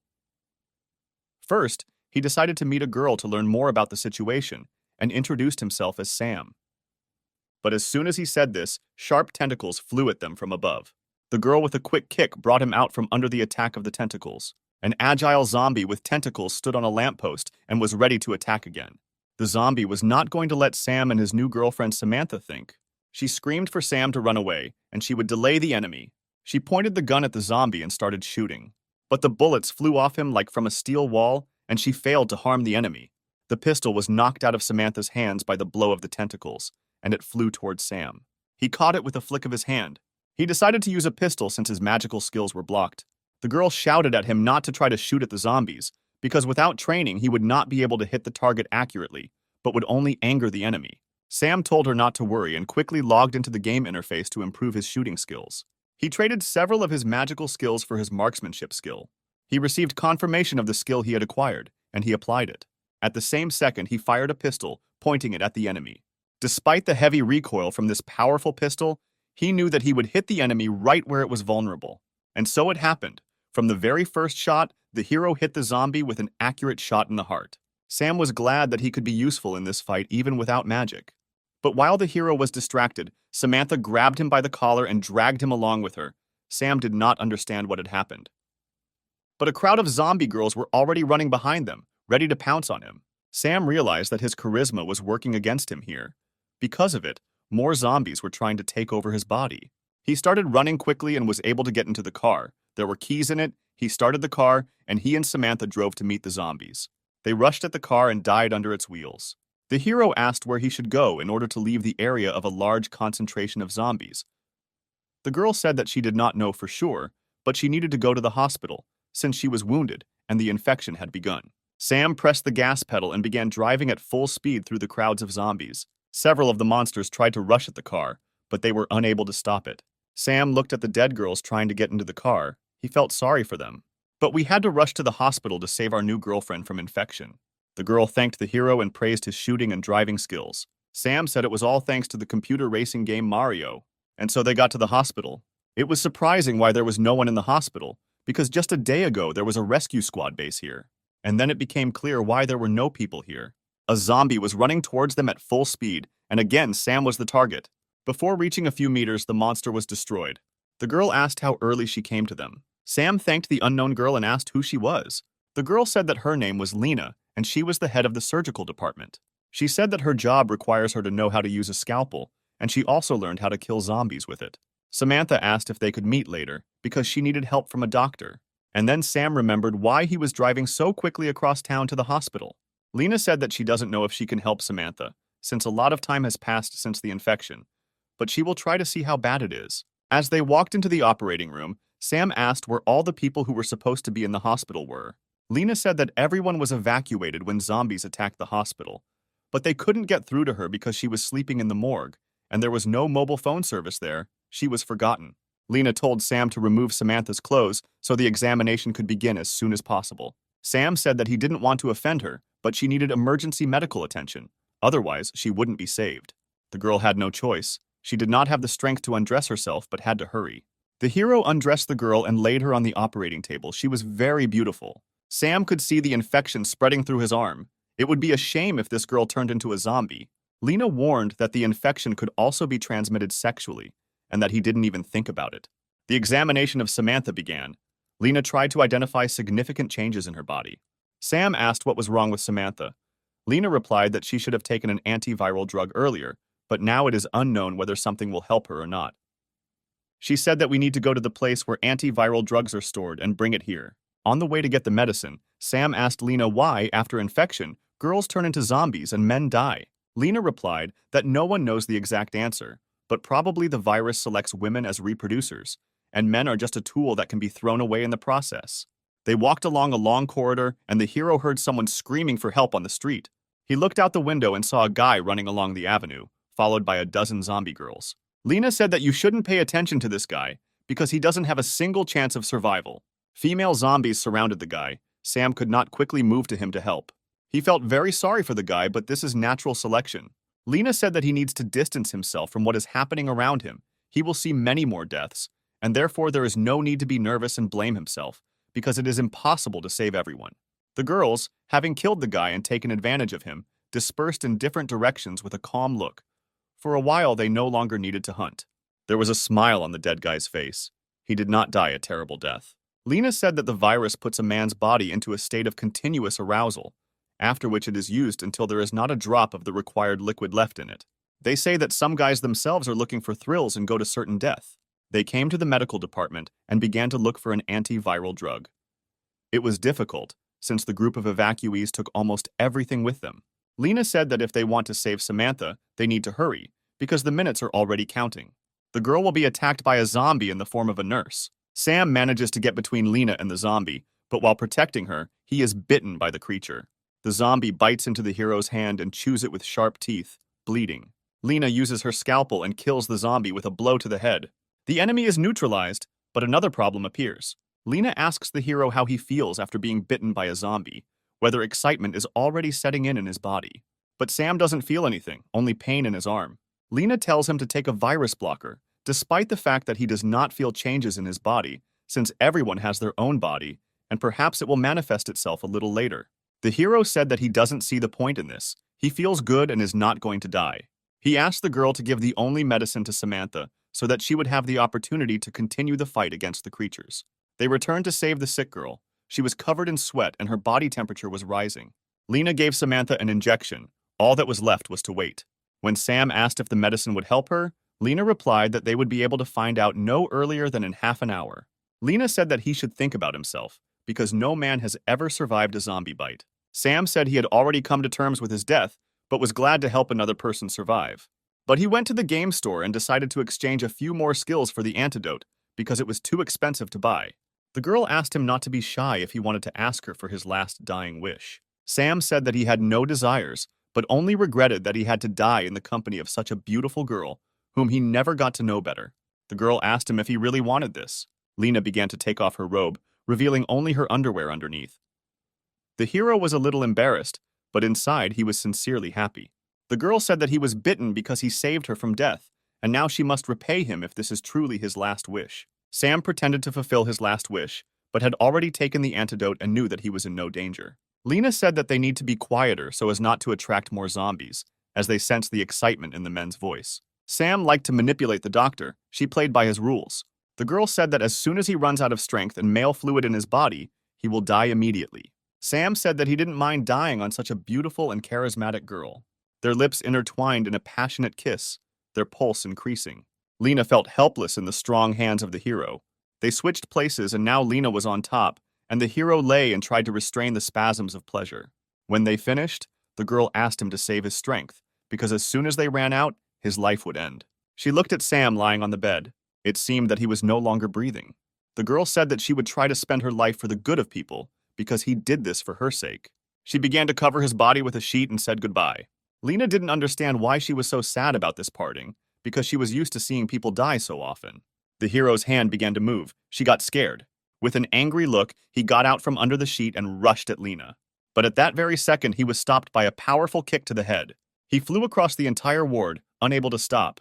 When he landed, he broke the doctor's desk. Lena didn't wait for the hero to recover from the blow and attack again. She grabbed a wooden chair and prepared to plunge it right into Sam's heart.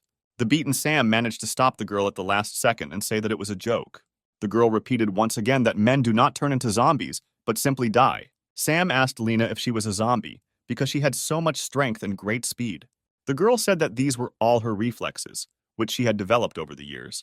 Sam was a little surprised at how quickly and easily she dealt with him, but he was rewarded with her character's game card, as well as the ability to quickly heal.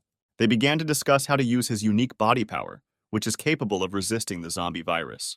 The girl said that it is necessary to conduct a series of studies to understand how his body acts on the virus and create an antidote, or use the hero himself as an antidote. Meanwhile, her skin was the same human color, only a little pale, but her eyes began to turn red. Sam did not immediately notice these eyes and began to greet the girl and rejoice that she had come to her senses. But suddenly he still paid attention to her. Her essence demanded a man. She rushed at the hero to grab him, but he dodged and pushed her straight into the wall of the room. Lena shouted to Sam that Samantha was under the influence of the virus and they urgently needed to leave. But Sam did not want to leave the girl in this state because he already knew that his body was immune to the virus and he could try to save her. Lena said that until a full medical examination, they can only guess whether he is immune or not. Sam said that now is the best time to check it out, since he is not going to leave Samantha. He threw his clothes at the girl sitting on the floor to attract her with the smell of his body. She paid attention. The hero began to attract her with his charisma and athletic physique. He called her to him. And then the girl attacked him. He lay on the floor and did not resist, and the girl lay on top of him. Sam was ready to have fun and let the girl do what she needed so much. But nothing happened. The girl froze on him like a stone sculpture and did not move. It was clear that she was lost in thought and did not know how to behave. Lena said that if a girl has never tried to unite with a man during her life, then even in the guise of a zombie, she will not know how to do it. Sam didn't know what to do to make sure everything went according to his plan. The girl hid in a corner and did not approach the hero, but he tried with all his might to call her to him. He began to explain to the zombie girl that this was the only way he could try to help and return her to her human form. He told her not to worry because he would guide her. Samantha trusted the hero and began to follow his instructions. Lena watched what was happening in embarrassment. She saw that she was conducting an experiment under her control. Sam also received Samantha's game card. He achieved his goal. After the rescue ritual, the girl slept for several hours. At some point, she jumped up sharply on the bed and screamed that she didn't want to turn into a zombie. Lena and Sam informed her that she had been saved, and now the threat of turning into a zombie had passed. Samantha asked how this could be true if she remembered how the infection spread throughout her body. Lena said that Sam helped her turn into a human, and for this he sacrificed his body for her. The girl was embarrassed. The girl said she remembers attacking Sam. Sam acted as if it was difficult for him to remember what happened, and it was very difficult for him. The girl grabbed him by the collar of his t-shirt, and she told him not to pretend that something humiliating had been done to him, because he was the one who took advantage of the situation. The hero said that it was just a joke and there was no need to react so strongly to it. Samantha screamed. Her hand, which had been bitten by a zombie, began to hurt sharply. This hand suddenly reached towards the hero and tried to grab him. Samantha grabbed the hero between his legs. He was shocked by this development of events. He asked the girl what he was doing, but the girl answered in fear that she could not control her wounded hand. It moved on its own. Lena examined the girl and said that the virus had not yet completely left her body. Sam said that he had an idea on how to fix the situation and protect Samantha from the remaining virus. He called her with him into a separate room. Lena heard voices coming from behind the door, Samantha asking Sam why he would take off her clothes. Lena waited for the heavy breathing and moaning to stop. She did not understand what was happening behind the closed door. And then the hero appeared. He looked very joyful and said that he had succeeded. A new Samantha came out of the door. She looked like a fighter from a science fiction action movie. Her infected hand was in a metal glove. Sam said that he created this combat suit specifically for Samantha. It will be able to increase her strength and destroy the virus in her body. Lena asked who he was, that he could make such complex inventions. She was delighted with his skills, but Sam replied that he studied a little robotics. Sam decided to show what his super suit was capable of and pointed the gun at Samantha's chest. She was scared. She did not fully believe that the hero would shoot her point blank with a pistol. But the hero was determined. He was confident in his abilities and fired a shot.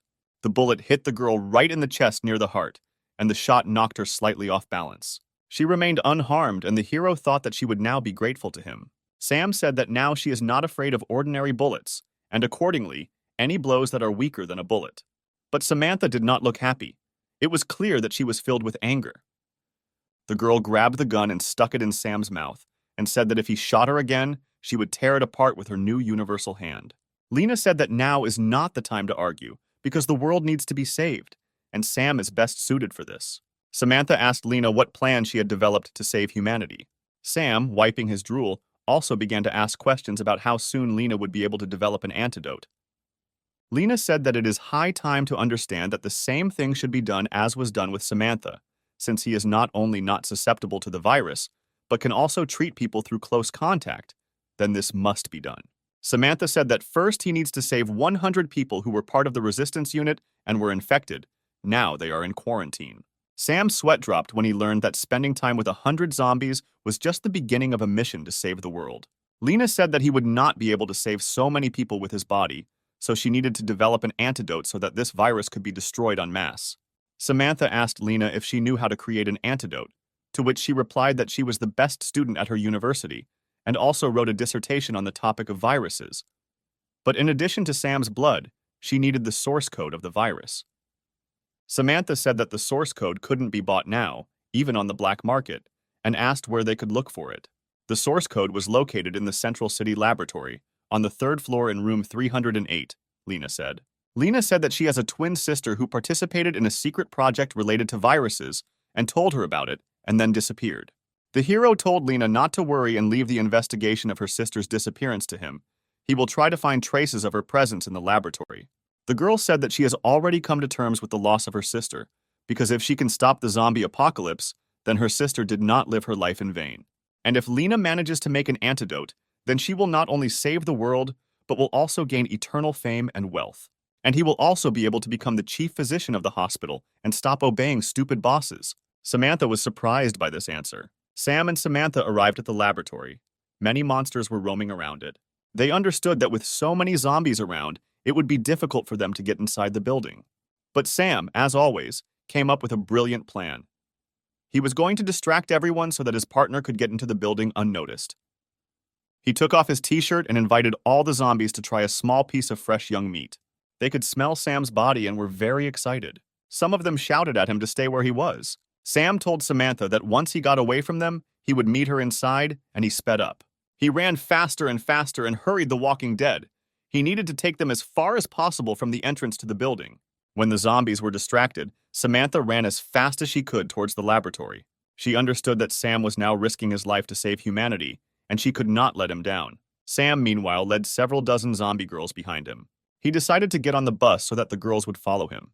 When the last zombie entered the bus, Sam closed the doors, asking everyone to fasten their seatbelts and hold on to the handrails. Samantha watched this picture from the side and waited for him to free himself and join her. Sam knew that he needed to neutralize the zombies and save them if possible. Samantha watched the bus rock from side to side.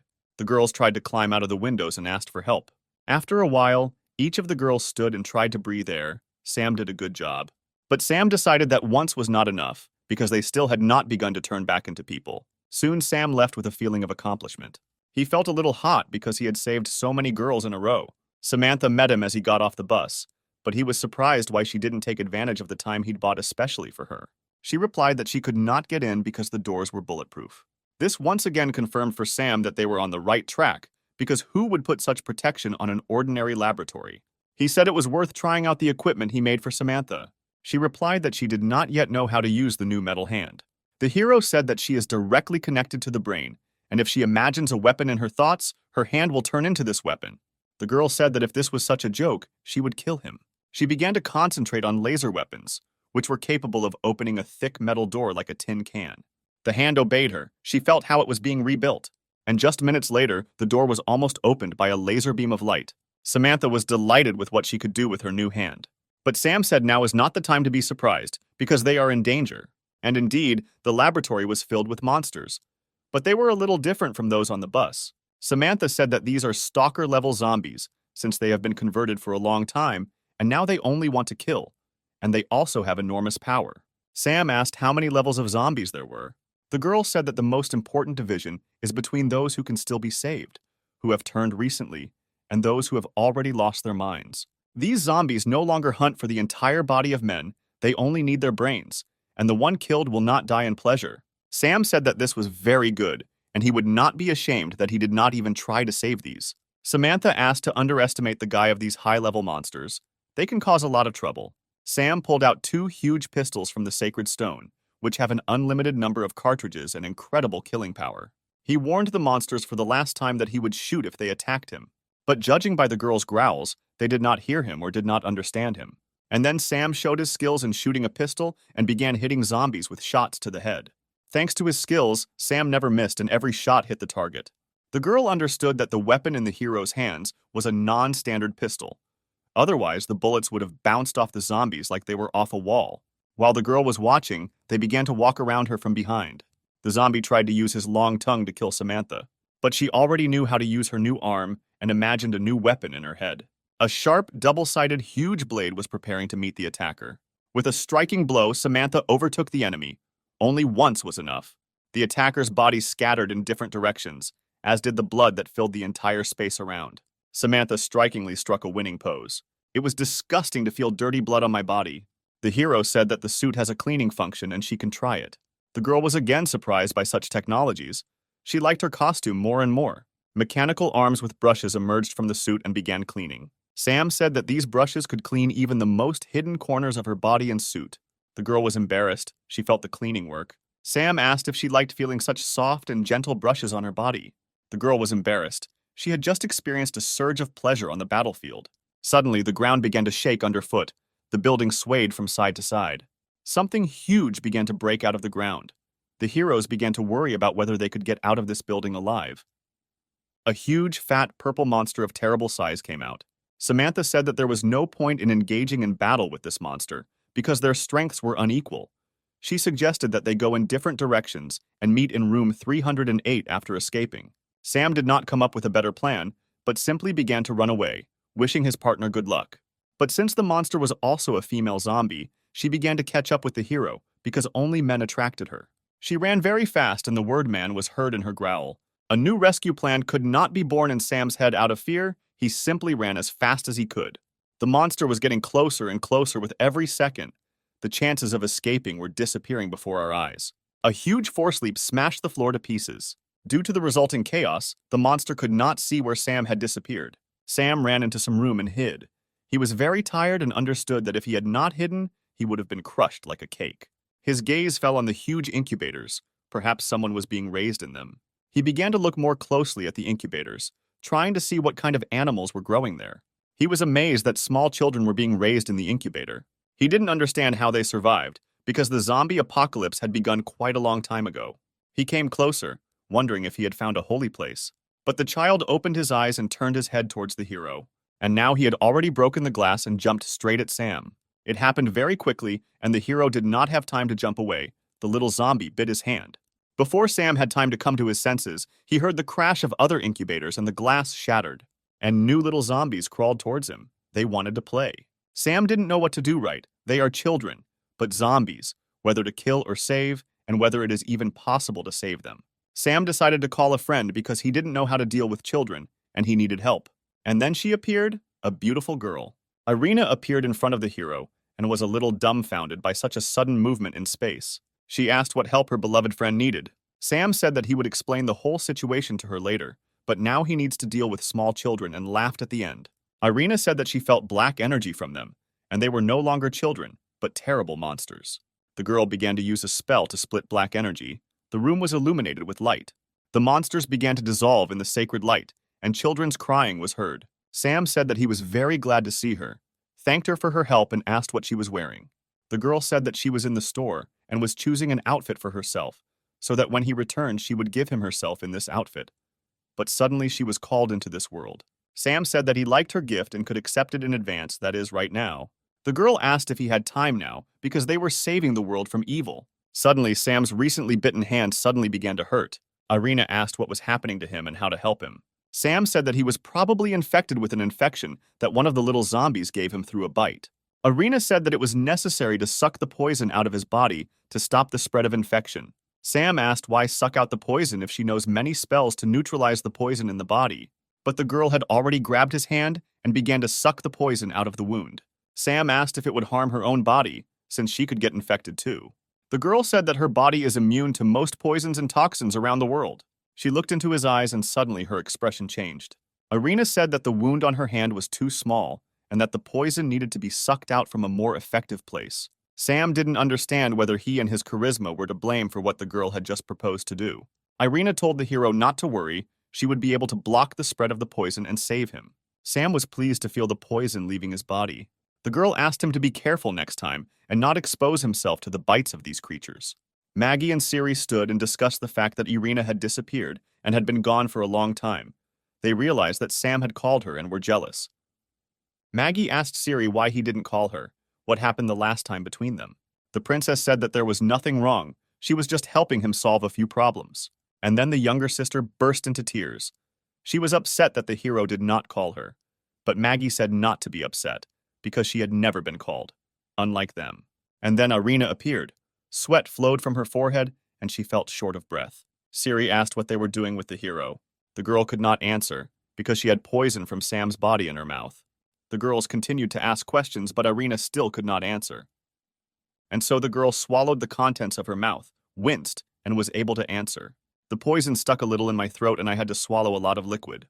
Maggie approached Irina and smelled her breath. She licked her lips and remembered how she had already tasted this poison stored in the hero's body. The zombies continued to wander around the laboratory in search of the hero. He felt much better, his arm no longer bothered him, and the release of the poison really helped. The zombies ran towards the hero to grab him. They surrounded and prepared to eat the brain. But suddenly they were torn apart by an incredible force. Sam felt a surge of strength throughout his body, and most of all in his recently wounded arm. Sam thought that he shouldn't have thought about how to get rid of the poison earlier, especially since it was connected with his main game skill of charisma.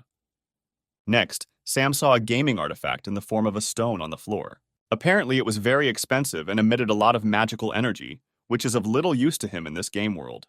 He decided to exchange the artifact for something more useful for this mission. Meanwhile, Samantha continued to run away from the hordes of zombies chasing her. She tried to fight, but they did not end. Every minute there were more and more of them, and she had to run. While running away, she tripped and fell. She no longer had time to recover and start running. The zombies were advancing. Like a friend, a grenade flew over the crowd of zombies. A monstrous explosion lit up the room, red liquid from the zombie bodies flying in all directions. As the smoke cleared, Samantha wondered who had saved her. She peered into the smoke, and a new batch of zombies was already approaching. A hero appeared. In his hands, he held a huge machine gun, and over his shoulder hung a belt of large caliber cartridges. He told the girls to bend down, and he began, without releasing the trigger, to release the entire clip towards the walking dead. Several hundred bullets were fired towards the zombies. The machine gun cooled down and the haze dissipated. The zombies had no chance to withstand so many shots. They lay dead on the floor. Sam placed another light stone in the piggy bank for the game inventory. Sam knew that these stones would still be useful to him, because they were so expensive in the game store. Samantha asked where he got the machine gun, since he did not carry it with him from the shelter. Sam said that he found it in the laboratory on the floor above. The girl noted that if there is such a weapon, then not everything is so simple with this building and the experiments that were carried out here. Sam said that the owners of this complex clearly knew that their experiment was not so safe, so they had a weapons warehouse. The girl asked if Sam wanted to say that the zombie apocalypse was not an accident, and it was all planned in advance. The hero replied that he could not say this for sure, but they were already near room 308, and now they would be able to find answers to their questions. So they approached the desired room and prepared to enter. Samantha said she would cover for him, but he still had to be careful. The door was not closed, and Sam pulled the handle. The door opened. When the door opened completely, the trap was triggered and the rope broke. A dozen sharp blades flew at the hero at great speed. Thanks to good reaction and physical preparation, the hero managed to dodge the flying knives. He thought that the defense had been passed and the path was clear, but he felt the cold muzzle of a pistol pressing against his temple and the trigger being pulled down. Sam asked not to shoot at him because he did not come here to steal something. A small copy of Lena, a girl with a double-barreled shotgun, lowered it and said that if he was not a zombie, she would not harm him. Sam said that he really wasn't a zombie and thanked her for her prudence. Samantha asked why the girl looked like Lena's younger sister if she said that she had a twin sister. The girl asked if they really knew her sister Lena. Sam heard from Lena that her sister was dead, and so he decided that it was a small zombie, like he saw in the incubator, only a little older. The sister did not like how the hero decided to test her humanity. She told Sam that if he didn't stop, her gun would help clear his head somewhere outside his head. Sam began to say that they got here on a tip from her sister, who told about the source code that was needed for the antidote. The sister said in disappointment that Lena only wanted information, not to save her sister. The girl said that her name is Inga, and she has long been holding the defense of this room from a zombie attack. Samantha told Inga that her sister Lena was sure that the girl was dead. Inga said that her sister does not think that she is dead, but wishes it. Sam asked why Inga is so small if she should look exactly like Lena. Inga said that it was due to an incorrectly prepared antidote. It reduced her body in size and made her look like this. Sam drew attention to Inga's chest and asked if she thought that some parts of her body still remained as adults. She replied that her breasts also became 3 times smaller than they were. Sam was shocked by this information. He imagined what she looked like before her body was shrunk, and he began to drool. But Samantha quickly brought him to his senses with a blow to the head from a mechanical hand. Inga said that from childhood she surpassed her sister in everything: studies, relationships, career. She said that if Sam helped her, then she would allow him to enjoy her body not only in his dreams. Sam said she didn't think well of him and he was going to help her not because she offered him her body in return. Samantha didn't know what to say to this because she had already studied the hero and knew that Inga's proposal was a hit on target. Sam said that he could not refuse the girl and asked how he could help her. She replied that her goal should be his goal too, because the antidote would restore her to her former appearance, and he would be pleased. Samantha asked how Inga plans to make the antidote and what it will take. She replied that to create it, she needed her mother's zombie genes, which she didn't have last time. She said that there were 3 very first experimental subjects in whose bodies the infection was placed. They became the first zombies. Sam asked where the 3 were now and what to do. Inga said that all the necessary information is stored on the computer, but it is under a password, and if you enter the wrong password again, the computer will self-destruct. Sam asked what password options there might be and where to look for answers. The password for the computer is Lena's birthday, but for some reason Inga does not remember this date. Samantha asks how the password associated with Lena ended up on this computer. The password was set by Lena's father, who was one of the creators of the project. He said about the password a moment before he died from an infection that he himself created. Sam asked how she could not know this date because it was impossible. The girl said that a long time ago she decided to forget everything that once connected them because she always tried to offend her as a child. The hero asked why she had not yet gone to her sister and asked her date of birth. If this is so important for humanity, or because of childhood grievances, she decided to die and kill everyone. The girl said that she could not go out all this time because in addition to the zombies, there was a Class B zombie walking around the building who would crush them all and not even wince. Sam said that he wants to make explosives, but he needs materials for this. Inga said that there were explosives, but in order to destroy the zombies of rank B, they needed to be detonated at close range. Sam said that he was a man and could attract her as close as possible. A huge zombie was wandering around the building, carrying in his hand the corpse of a young, recently turned zombie. Sam began to call her to him. She heard a man's voice and became interested. He called upon her using the charisma skill so that she would lose her head, literally and figuratively, as quickly as possible. The huge monster rushed towards Sam, but he did not move. The zombie grabbed the hero tightly with both hands, but something went wrong. It turned out that it was a shadow clone created using magic. This clone held a huge explosive charge inside.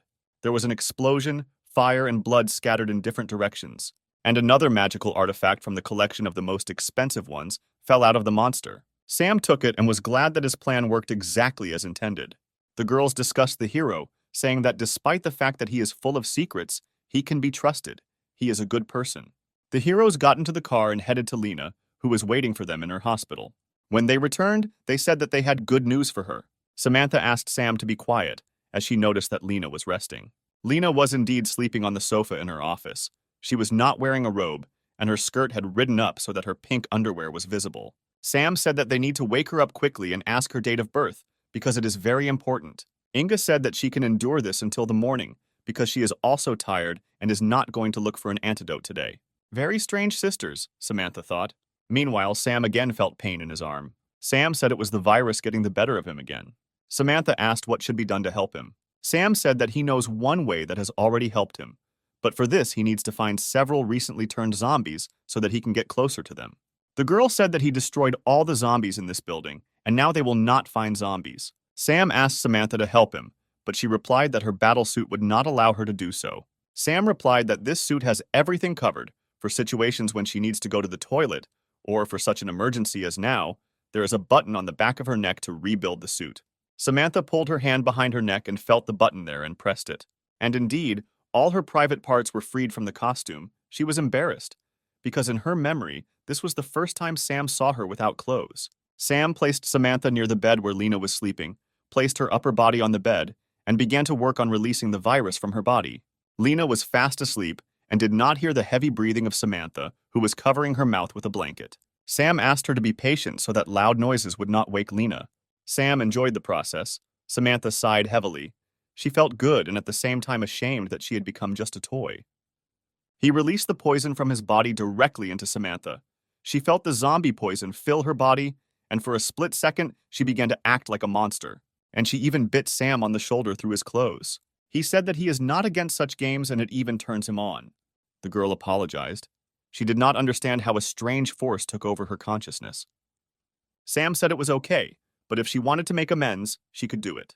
Samantha said that she thought Dr. Lena was awake and could hear everything. Sam said that everything was fine, and she was sleeping like a baby because she was tired after all this time. He noticed her gorgeous form and thought that he wouldn't mind trying to leave his poison on two girls at the same time. In fact, Lena was not sleeping, but she was embarrassed to admit it and disturb these two. It was still dark early in the morning. Sam meditated, tuning his internal energy so that in an emergency, he could quickly use one or another technique. He didn't know what he had to do next, because the salvation of the world was at stake and his mind had to be sober. To begin with, he decided to go for a walk, to be alone with his thoughts. Suddenly, he saw a girl, thought it was Dr. Lena, and decided to go to her and ask what to do next. He came up from behind and hugged her. He decided to tease her. But I realized that something was wrong. The girl was bigger than Sam. He asked her when she got so big. She said that this is also the effect of the wrong antidote for the virus. Sam realized that it was not Lena, but Inga, whose body took on a small and then a large form. The girl said that this is normal. Her body is constantly changing in size, and nothing can be done about it until she creates an antidote to the virus. The girl said that if he told her the secret of his resistance to the virus, she would reward him. Sam said he doesn't know why, but his body is rejecting the virus. That is, after infection, it is enough for him to release the infection through another male opening in order to return to normal, Inga asked. The girl said that she was not against providing him with such help so that he would stay alive as long as possible. While they were talking, Lena came up from behind. She asked Inga how it happened that she was still alive. Inga asked whether her sister was more disappointed that the guy she liked was trying to establish contact with her sister or that her sister was still alive. Sam asked the girls to be more friendly because they are relatives. Two girls attacked him. It seemed like he could die at any second due to his unsolicited comments.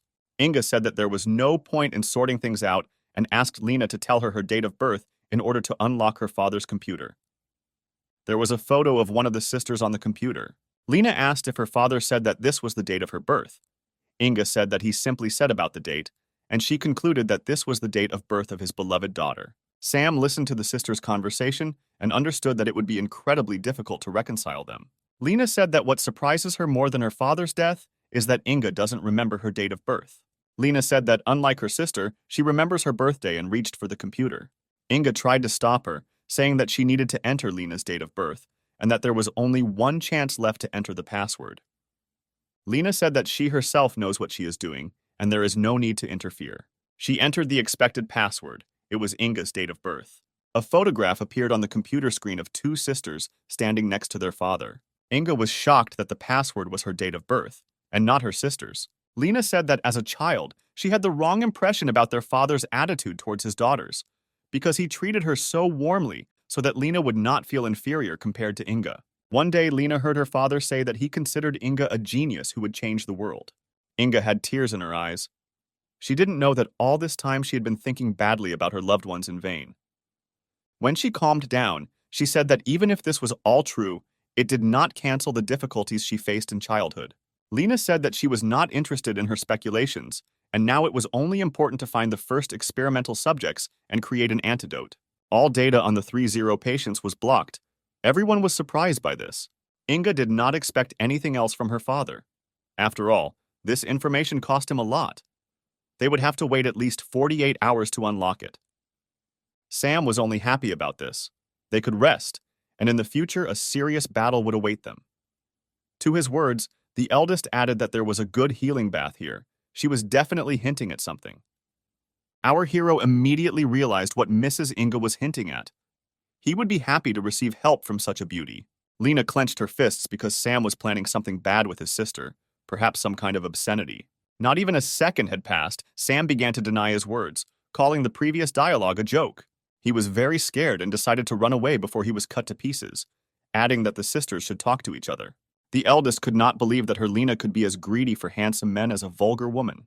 A smoldering cigarette scattered clouds of smoke, and the beauty tried with all her might to convince her that she didn't say that she liked Sam, and that she could do whatever she wanted.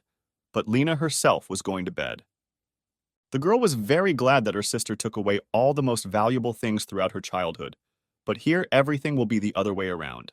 Meanwhile, Brother Sam found the very bath that Inga spoke about, but she did not say that it would be so magnificent. While the girls were arguing among themselves, and post-apocalyptic life was seething outside the window, the hero was trying with all his might to enjoy the bath. His optimism came to an end when he realized that he had no one to share this giant bath with. But this is not a problem at all, as long as you have a lot of cards with beauties at hand, who will always come to the rescue in difficult times like now. Suddenly his hand slipped, and apparently his choice would fall on everyone's beloved Maggie. He was wary that the card might get wet underwater, which is good. After the card fell, our beauty came out, looking different. We don't remember her like that at all.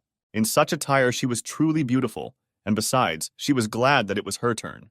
He was as shocked as we were, but he happened to meet a gorgeous girl instead of the usual Meg. But she had no time for that at all. She said that she might be offended if he chose only his sister Siri and Irene. Until now, he could not move away from the spectacle before his eyes, and finally asked how long ago she decided to change her image.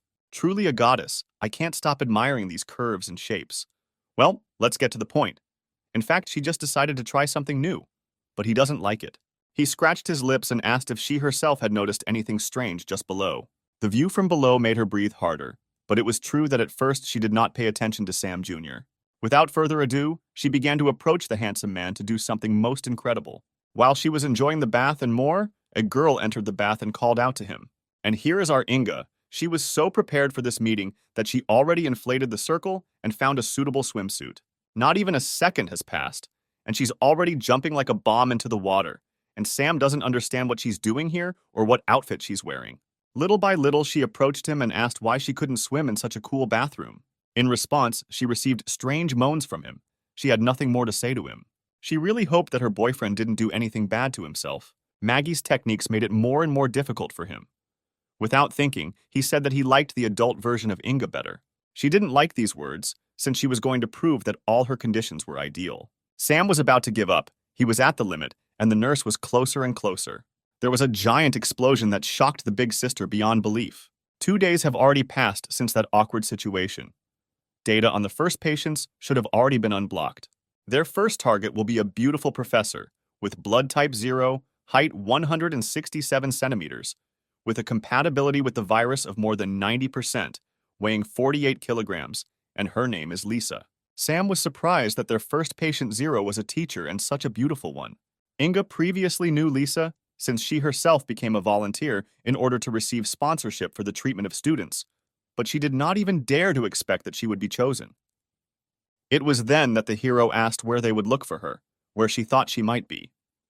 She immediately said that the new experimental subjects could have had many side effects, in which they continued their activities. All this leads to the fact that she probably remained at her home job, and that's where they will look for her. Samantha was charged with unshakable energy, since they knew where to go, so there was no time to run. Sam noticed her energy. Something about her breathing was too heavy. Her eyes were red, which was definitely wrong with her. Suddenly, she attacked the hero. He realized that she was having another attack, but how could that be? He healed her himself. The brother was not happy that the sisters were standing aside and not paying attention to what was happening here. Lena responded by saying that the ferocious Samantha still had the virus in her body, but it was dead, which means nothing bad would happen to her, only one thing. There is only one thing he should do, and that is to help her every time when she needs it. Well, if so, he cannot refuse either her or them after all. Everything is for the sake of saving humanity. There was only one thing that worried him, and that was that the extra spectators were too extra after all. It was very awkward. Inga instantly came up with excuses. She seemed to need to consider the whole process in order to go deeper into it. For Lena, everything is simple. This is her office, and everyone should leave here except her. Samantha couldn't argue with anyone. Her animal instinct wanted only one thing. Even if he agreed, the brother could not calm himself down and remove his excitement. The girl didn't like the way her partner was moving at all, and besides, he was blocking the whole view. He was furious. What is this? Inga has become an operator. Could someone help with this? Still, Samantha is in such a state that she cannot be restrained so easily. Lena noticed this as just a reason to join in. Even her cheeks shone. What a girl's. Inga also did not tolerate such bad work and immediately sent her sister to be devoured by a monster, a bed monster. But she didn't expect at all to be waiting on this couch, and yet he only asked her to help him. Initially, everything was going well. As soon as he finished with Samantha, he moved on to the second one, and she was just happy. The brother will always find a reason to cleanse the body of his partners. What could happen to them if not him? Inga was amazed by this experiment. She was able to obtain so much necessary information. 2 hours passed and 2 were knocked out. Time after time, the bed monster wins in unequal conditions. He did this to the girls, and now he says how he was exhausted and went out to get some air. Here, his peace was disturbed by the eldest, who from the very beginning thought that he would not be able to hook Lena. This is all a long story, so they will have to go with Samantha to find patient 0, how he can help her in an emergency. She said that if he begged her on his knees, she would volunteer and go with him. But how so, he asked. Why did he need such a little thing? It's better not to joke with her like that, but it's better to keep your mouth shut. This little thing can shoot off eggs. There will be nothing to fight with. By her actions, she showed that even in such a body, she was capable of strangling a healthy man. Here the hero was not so brave and asked her to stop, since the gun might fire. The bullet flew out of the muzzle with lightning speed and broke the cup, without thereby injuring Brother Sam. She blew the smoke out of the barrel, telling him that instead of chattering in vain, he would have just taken her with him. He has nothing to say here, he has no choice, so he is given only one answer, yes. The night passed, and near the academy the life of the dead was seething, standing very strangely in one heap. And the strange thing is that in all parts of the world with zombies, they wandered around and each took their own place. And not like here. The same thing was noticed by the brother, who himself often noticed that they would walk far from each other. She had an answer to this.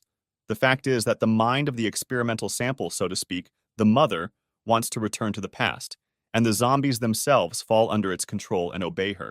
Sam thought they would need to sneak into the locker room and steal patient zero. Everything is not so simple. Inga said that if they disturb the peace of the main mind, this entire hive will cause destruction, as it senses a threat. Just in time, an unfamiliar zombie almost snuck into the territory, whom they would not let in to take his mother's place. As soon as a zombie entered the territory, everyone headed towards him, and this was only because their chips were half the price of other academies. This shocked the handsome man, since if they twitched, they would create a fuss that would ruin the whole plan. That's when she suggested approaching the matter wisely, coming up with a more reasonable plan. Meanwhile, a certain female voice said anxiously whether the two of them would be caught doing this.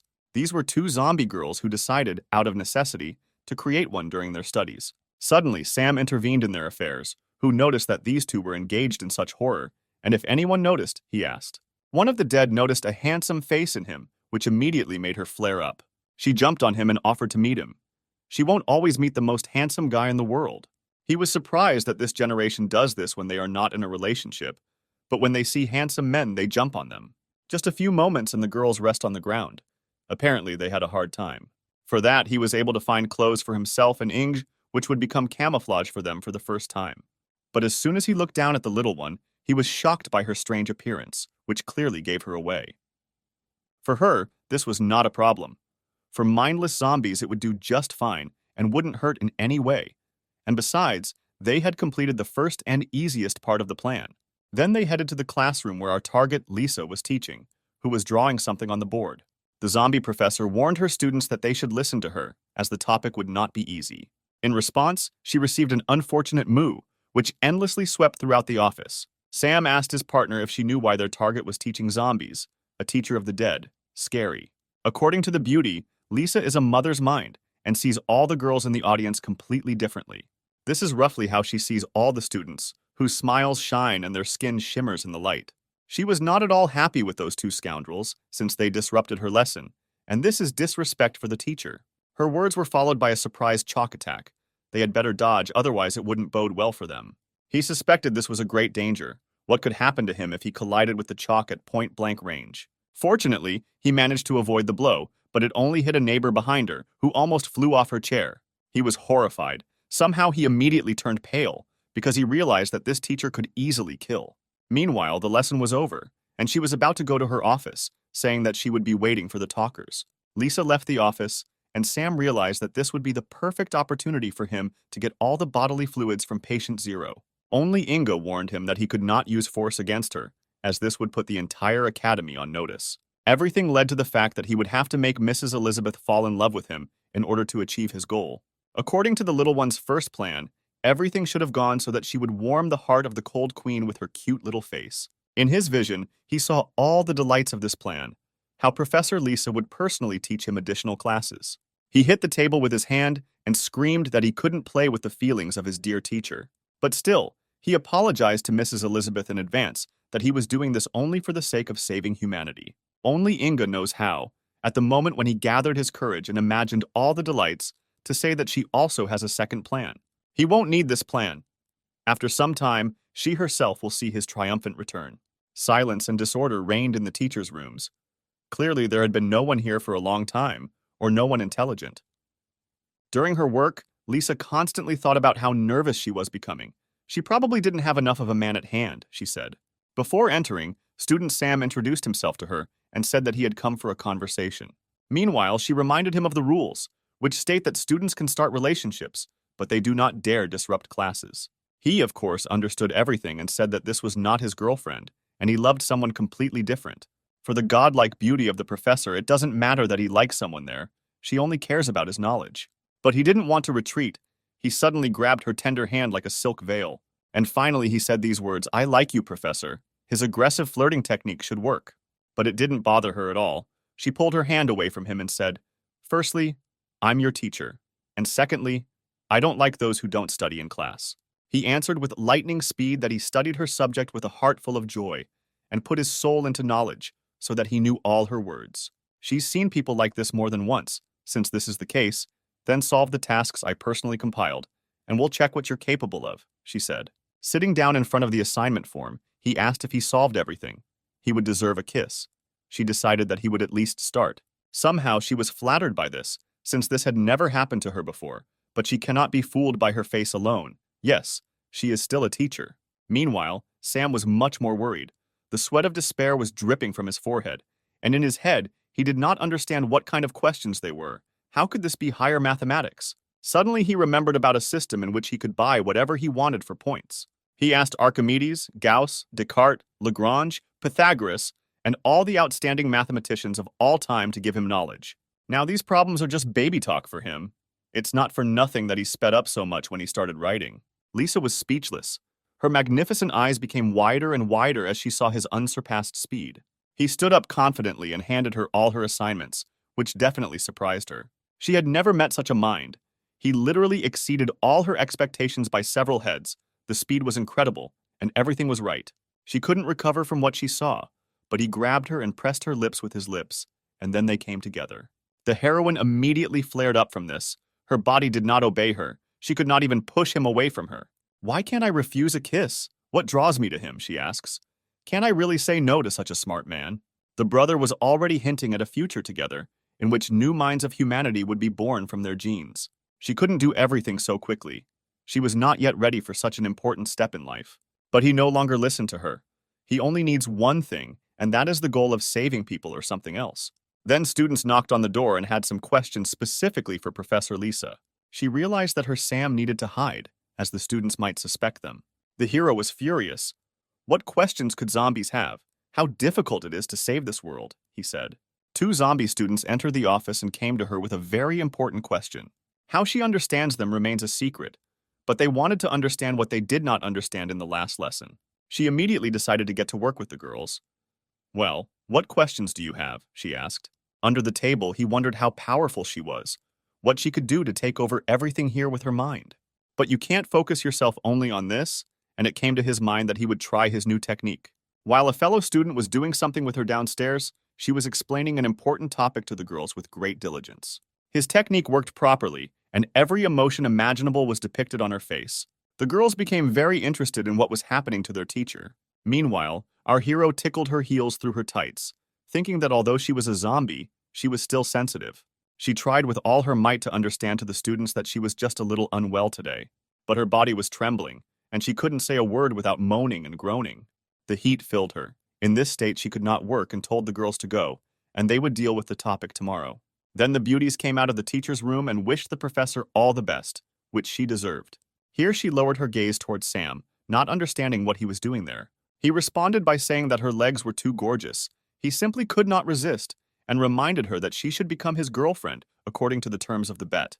In the depths of her heart, she understood that she could not meet with the student, no matter how good he was, and came up with a new test for him, where he had to be not only a thinker, but also a soldier. It will be done, he said. You just need to come to the gym. I will wait for you there. I will show my best sides. Then he decided to leave anyway, saying that she was obliged to come to him. Following him, she screamed that she would not come anywhere, even though he would beg her on his knees. All this time, Inga was waiting for him at the entrance to find out how the process was going and whether there were any problems. He replied that everything was normal, and for the sake of saving humanity, he was ready to do anything that was hard to believe in. She confirmed my words. She would never have believed what he was doing in the name of the common good. Later, the brother said that he wanted to return the heroine to her previous appearance, which seemed more true to her. And in the teacher's room, Lisa couldn't get this meeting out of her head. She was thinking that a second ago, she said that she wouldn't go anywhere, and now she doubts it. How can she be strong? Be an example. She looked into the sports building, where the light was burning in the glass. This could not mean anything other than that he had come. Time passed, and the clock hands were dipping towards night. The sun went below the horizon, and all living things were preparing for sleep. Even at this time, the Ice Queen worked tirelessly, and more than 6 hours had already passed.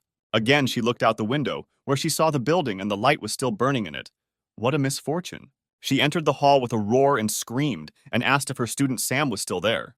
Looking into the depths of the hall, Lisa was greatly surprised by what she saw, as if she had not expected anything like this. And here you are, Elizabeth. I knew that you would come.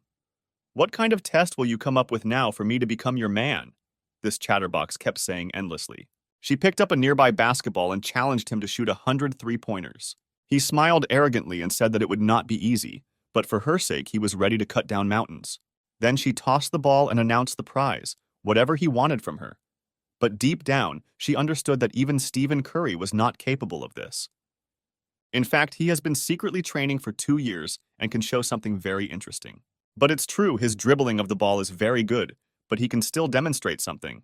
He acted like a child in front of his classmate, who was ashamed when he told her to turn on the music. Here she did not understand at all what dancing had to do with it, and whether it could be called dancing.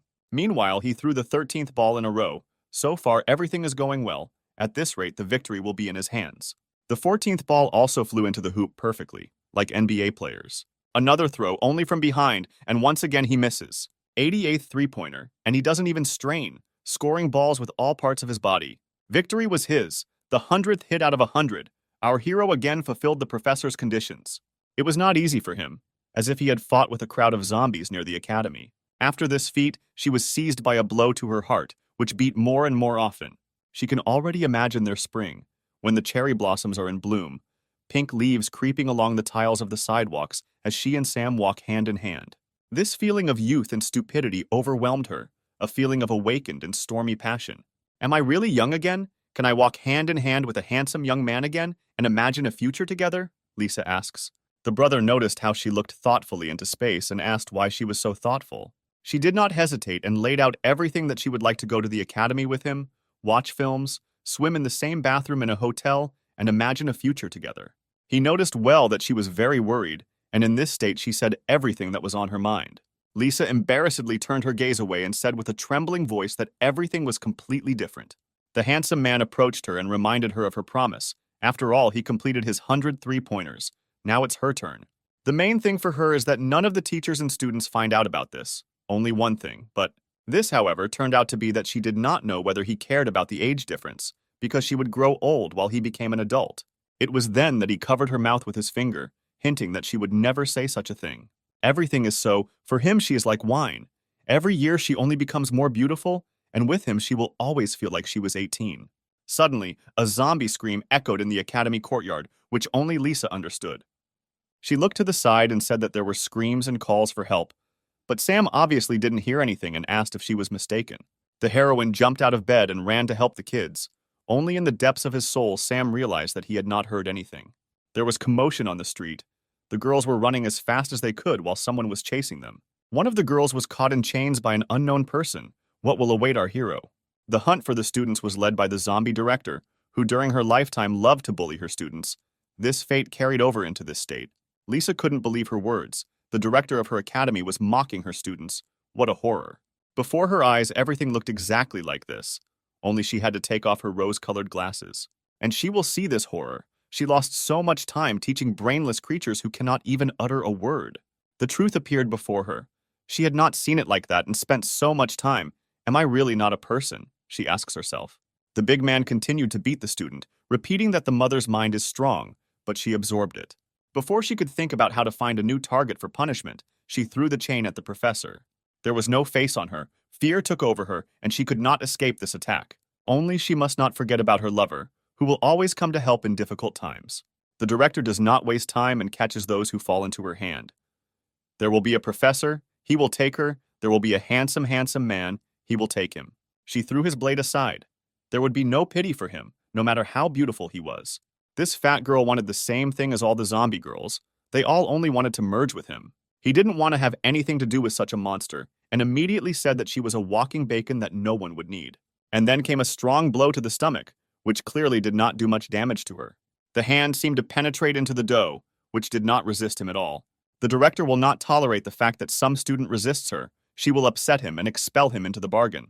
Brother Handsome was in great danger under the shadow of a giant third-rank monster who wanted to merge with her. Then came a blow from Lisa, who shocked with her abilities. Sam knows who to cross blades with. He was amazed at the strength of his partner. There was nothing even to say. The zombie's teacher was able to throw such a carcass far, and for a long time, The enemy will not be happy about this. She doesn't hesitate, just a couple of seconds to come to her senses and direct her attack at her. The hero was bleeding, but could not stop admiring the goddess Elizabeth, who shook the earth. Our Scarlet Witch is magnificent, her beauty is incomparable, and her character is just a plague, just something. Her gaze shone with ruby. She didn't care who her students were, people or zombies, she would always protect them and would not give them offense. As soon as she pulled the chain, it broke into its components. The warrior in heels rushed again at the director, while she was not expecting unmatched speed. The power was simply amazing. One good attack and she was sent flying. The impact left a strong dent, which made the evil headmistress furious. The fat woman tried with all her might to make it clear to her that these were not her students. These were not the kids who sat at their desks and listened to her in class. These are monsters who were ready to do anything to fulfill the needs of the unfortunate virus. She had nothing to answer, to which she remained silent, but the old woman spoke the truth, and only the truth. But she didn't want to stop. She continued to tell her that she was just deceiving herself. That attack was followed by the mass imprisonment of female students in chains, all of whom became slaves to the headmistress. Her face was filled with rage. She growled that she didn't care about her primordial virus. According to her, the whole school, all the students, they are all here to feed her, to give her new strength. This strength is too magnificent. Rose-colored glasses made her see the kind director, but as soon as the fat woman showed her true face, she changed her mind. She understood what the headmistress's attitude was towards the students, towards her dear and beloved students. The heroine will not forgive and get away with this. It is not for nothing that she put such power into her blows. The fight heats up, the headmistress receives blow after blow, and each one makes her fly in different directions. The fat woman is not at all concerned about pain, but on the contrary, she is sure that with her new strength, there is no one to defeat her. Only she's not alone and didn't say anything like that, Lisa says in response to the arrogant headmistress. Immediately after these words, a hero appeared behind him, concentrating his power into his hand. The handle of the legendary Hammer of Light appeared in his hands, which should bury the undead 6 feet. And so it turned out, just one blow shook the ground and turned the street into ruins. The woman covered her face with her hands to protect herself from the dust that rose above them. He still finds it difficult to use the hammer, as it takes too much strength from him. Then, he fell headlong onto Elizabeth's ample chest, and she didn't even have time to understand what had happened to him. A familiar voice appeared behind her, telling her that he had passed out from exhaustion. This friend turned out to be a little girl, who said that only the professor could help him. She was surprised how exactly only she could help the boy, how it should be done. She hinted that in her blood, there are maternal cells that feed the zombies with energy, and the boy is just partially infected with the virus. Well then, how can I help him? What should I do? What should I do with him? Lisa asked over and over again. She came closer and began to whisper what and how to help him. It was immediately clear what she began to explain there. She screamed that she had never done anything like this, and she didn't understand at all how and what to do. The girl was completely disappointed. Well, so be it. She will help her with this. Time passed, and Lisa was only wearing a shirt, but she was not at all prepared for what awaited her. She asked Inga how she and he could do this if he was unconscious. She replied that it was so, but he felt everything. Since everything is so, then she is ready to do anything to save him, she said, and looked at him burdened. The little one rolled up the folder and began to scream, pointing out what the professor should do, and she should start with a kiss full of love. She screamed, because she didn't like the fact that they were in such a place and in such a situation, and Inga was sitting there like a director of a dubious movie. Then, of course, she moved her face closer to the hero, her whole body glowing with anticipation for this moment. And so their tongues intertwined, the situation became more and more awkward. The handsome man and the teacher, fate will bring them together. Only she didn't quite understand what had happened. Their tongues intertwined, although he was unconscious. She almost started another kiss, not understanding why he still hadn't opened his eyes. According to her, this could be explained by an ordinary reflex, like when you hit your knee, you need to move on to the next step. Not even a moment had passed before the screams and sighs of the dear professor began to be heard from the office. 2 hours passed, and only then our zero patient was exhausted after a stormy time. Inga was inspired by her, just like the mother's cells. She was about to leave the restroom, but finally she added that she had done a very good job, and he should be just fine. The teacher crossed herself and prayed that everything would be exactly as her friend said. Then she entered Sam's room, where he lay motionless. She had nothing to say to him. Just as suddenly, she kicked him in the head so that he would stop pretending. He smiled and thanked her for helping him, and not telling him that he was conscious. Then he asked how things were with bodily fluids. "I didn't waste my time," she said, and pulled out a flask with that liquid. adding that mother cells are amazing in their effect. She injected just a little and said that just a couple of cells could result. They can lead to such a stunning effect that turns her from a little girl into a first-class beauty. He felt embarrassed by this, which made him remember the agreement. Well, if he found samples of the mother's cells. Inga noticed his incredible pressure. She didn't mind. That's how she got excited. She didn't understand at all how he could cope with her if he had just finished with Lisa. And he is full of power, telling her to never say such a thing to a man again. He was only too glad to accept the challenge of such a beauty and immediately called the system for help.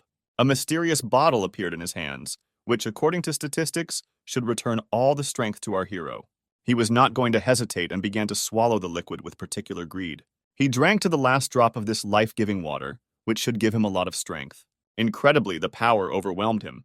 He even undressed after that. There was too much energy. Inga was inflamed when she saw such a sight, and she couldn't believe her eyes, saying that it was scientifically impossible. The brother brazenly replied that the girl was constantly changing her shape and was telling him something about science. She couldn't stand it any longer. Inga wanted to quickly carry out such a large-scale experiment, since she had never done anything like this before. In fact, the hero did not expect her to do this for the first time, but still asked how she liked this experiment. These questions infuriated her, and she asked him not to spoil her mood, but rather even say who is better, she or Lena. He couldn't say so directly, but if she agreed with her sister, he would compare in real time. The idea was great, she said, and asked if the reason he was recovering so quickly was because he had become infected. But this was not so important. The heroine ran to the window and noticed something terrifying, then called Sam. As it turned out, all the girls returned to their appearance, and there were no more zombies left in this academy. Everything led to the fact that Lisa's mother cells were able to directly influence the virus and change it. At this rate, they would collect more samples and defeat the virus. He was not going to wait for anyone, saying that they were sitting still and sent her to wake up Lena and Lisa, and then they would discuss the plan. A couple of hours later, and our beauty was dreaming, but it felt like she was about to wake up. Previously, she had not intended to go to bed, but did not notice how she passed out of the blue. Suddenly, Sam entered the naked Lisa's room, wished her good morning, and asked about her condition. The teacher was scared and told him to put something on himself, although she didn't have a thread on her, which he, of course, noticed. Then she became completely covered in red and screamed so that the pervert would not look at her. She remained silent about this moment. She had nothing to say at all. She probably still couldn't get over that night. The hero decided to gloat at her, asking what he didn't see there, but got to the point that after such a spectacle, he needed help in one immodest matter. She could not repeat that stormy night, since her students, they could enter in short. He interrupted her, wanting to say that he would help her students if she helped him in a difficult situation. Lisa couldn't believe her ears. If he could help them, then she could help him as much as he wanted. Well then, you won't get out of bed until you're old, he said, locking the door. Suddenly, girls entered the room and were unexpectedly safe, alive and well. A certain joy appeared on the professor's face, which she could not stop. Her students were cured. That's what you need for happiness. She asked everyone to come closer to look at the real ones, before the end of the world. But everyone suddenly ran up to Sam, to whom they were turning for help, so that he could examine them properly. The hero began to deny the girls, saying that he and Professor Lisa would protect everyone, but she was not at all happy with the girls' words. But she was not happy that he had definitely done something with her students. It was not without reason that the reasons to kill him were red in her eyes. Immediately she went after him to get what he deserved, even if he tried to apologize. Meanwhile, Lena was watching them, smoking a cigarette. In fact, she didn't expect him to be able to capture the test subject's heart. Her little sister immediately came up to her and decided to gloat, saying that morning had not yet come, and Lena was already jealous. She answered her indifferently by saying that she would never in her life be jealous of this womanizer. Then Inga asked her if she would mind if her older sister took her boy. Here Lena did not tolerate her, and grabbing her hand, pointed out to her that she was only using Sam, and she could not love people in principle. It doesn't matter to her whether she loves him or not. This is the 10th thing. It's important for her to take revenge on her youngest for her ruined childhood. No pity or sadness was visible on her face, but deep down, the cold-blooded Lena could be very vulnerable. But it was necessary to get to the point. Samantha ran to the sisters to warn them about the download of the second file about Patient Zero. Then the hero got new cards with girls. The first was 4-star Lena, who has high knowledge of chemistry. Then our queen Lisa appeared, who was a rank higher and had the ability to control zombies, which could come in handy. During all this time, Sam tried to explain to the professor in heels about the purpose for which they were hunting for her, about zero patients and mother cells. She explained how she was the one who understood everything. There are 30 patients in the world who have mother cells. The guy confirmed her words, saying that everything is so, for this reason she can control and restore zombies.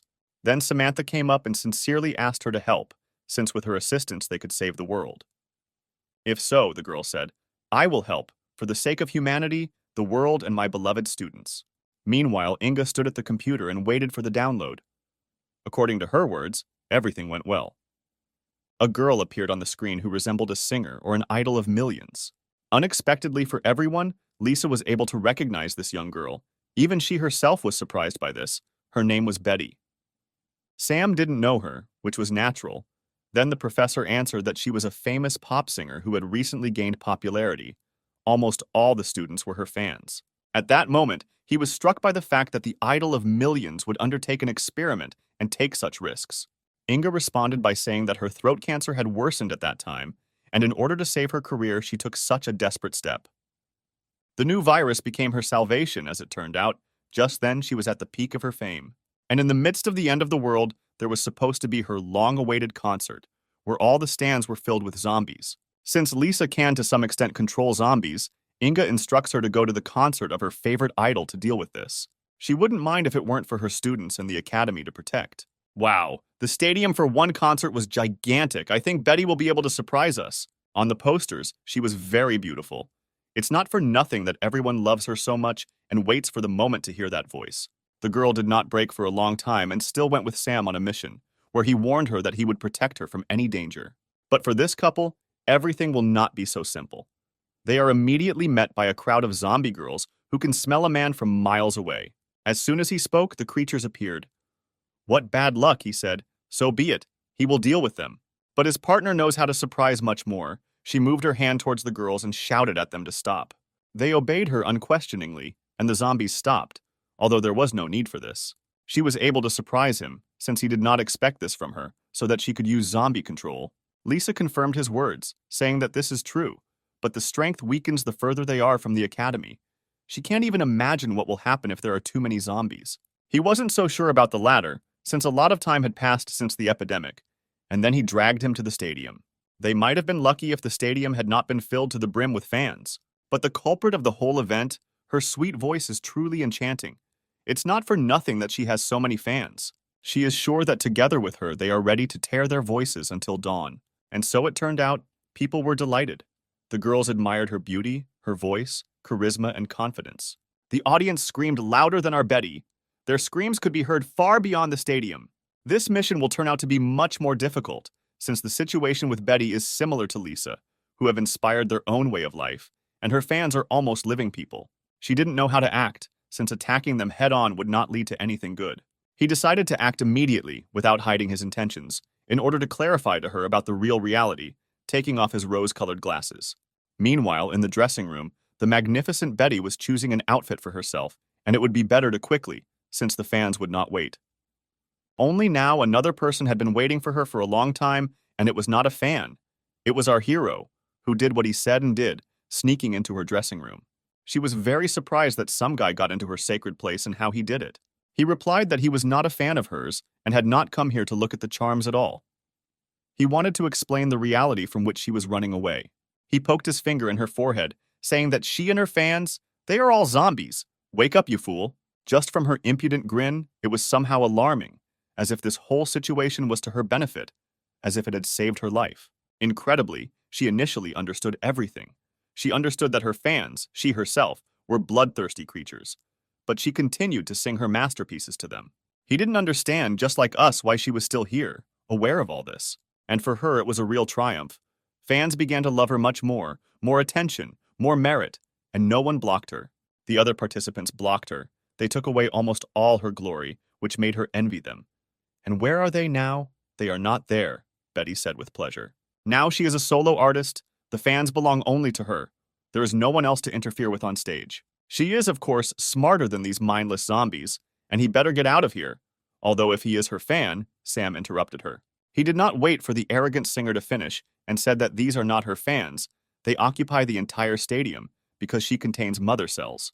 These words have never touched her. She does not accept criticism, since she believes only in flattery, and all her enemies simply want to take away her popularity.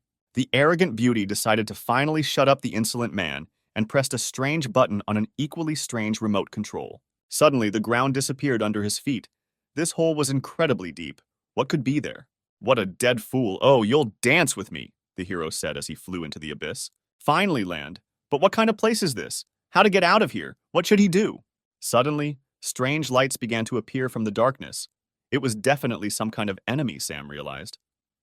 Are these two girls Betty's old partners who ended up here just like the guy? They could smell the man a kilometer away, and animal instinct ordered them to pounce on him. At this rate, everything will only go towards one thing. He won't be able to endure this pressure for long. Brother Charisma can no longer endure. Some kind of power, some kind of light shone before their eyes, which blinded them. He stood firmly on his feet and said that they asked for it themselves. Everything that happens next will be on their conscience. The hero became covered with a pinkish aura and warned them not to be offended by him later. He worked perfectly with his Buddha staff, just a couple of moments, and the lavender skin color disappeared from the girls, and they began to feel a strange warmth.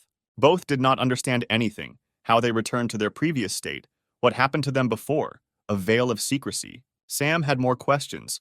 Who wanted to know where they were and how to get out of here, as well as why they dressed so alike like Betty? Betty threw them here, as well as Sam, said the one on the left. Her name was Quinn, and the blonde on the right was called Luna. They performed together with Betty. Luna looked to the side with confusion and wondered why their friend could control the zombies, but locked them here. The boy also did not fully understand the motives of their old friend, why she treated them this way. Quinn initially understood that Betty was the least popular among them, but now she was overcome by envy. Luna asked her not to say that. But nevertheless, the hero himself saw the truth in this, which means they are destined to bring her to her senses. There is no attitude in them, since they did not consider themselves opponents of Betty, since they only knew how to sing and dance. Nope, said the hero. Without them, his plan will not work. They must be present in it. They agreed with him at that very moment, but they did not know at all how to get out of here. The guy took the phone and said that he would decide this right away. Then he called Lisa and told them their coordinates. Suddenly, after a couple of moments, someone breaks through the wall behind them with a roar. Sam doesn't care about this at all. Apparently, we know who this guest is. And it was our lovely professor in heels, Lisa, who tore down the wall with her bare hands and thereby found them.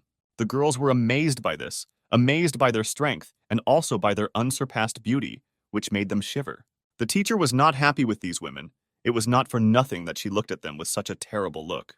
At that very moment, she looked at him and asked why he always manages to find beauties. He replied that it was supposedly written on his soul. But this is not so important. He had a plan to defeat Betty, but they will have to work together. The next day, the stands were also filled with the dead, who nodded their heads and jumped up at every change of rhythm. She pointed at them and thanked them for the support from fans, saying, "I love you so much." But suddenly her pressure changed when she heard a familiar voice behind her. Who was it? With a surprise appearance from the group's old members, fans have been waiting for this duo for a long time. She was shocked. Her competitors came out of the trap, how they did it, who helped. But no one was going to answer her questions. They decided to introduce the new members of the group.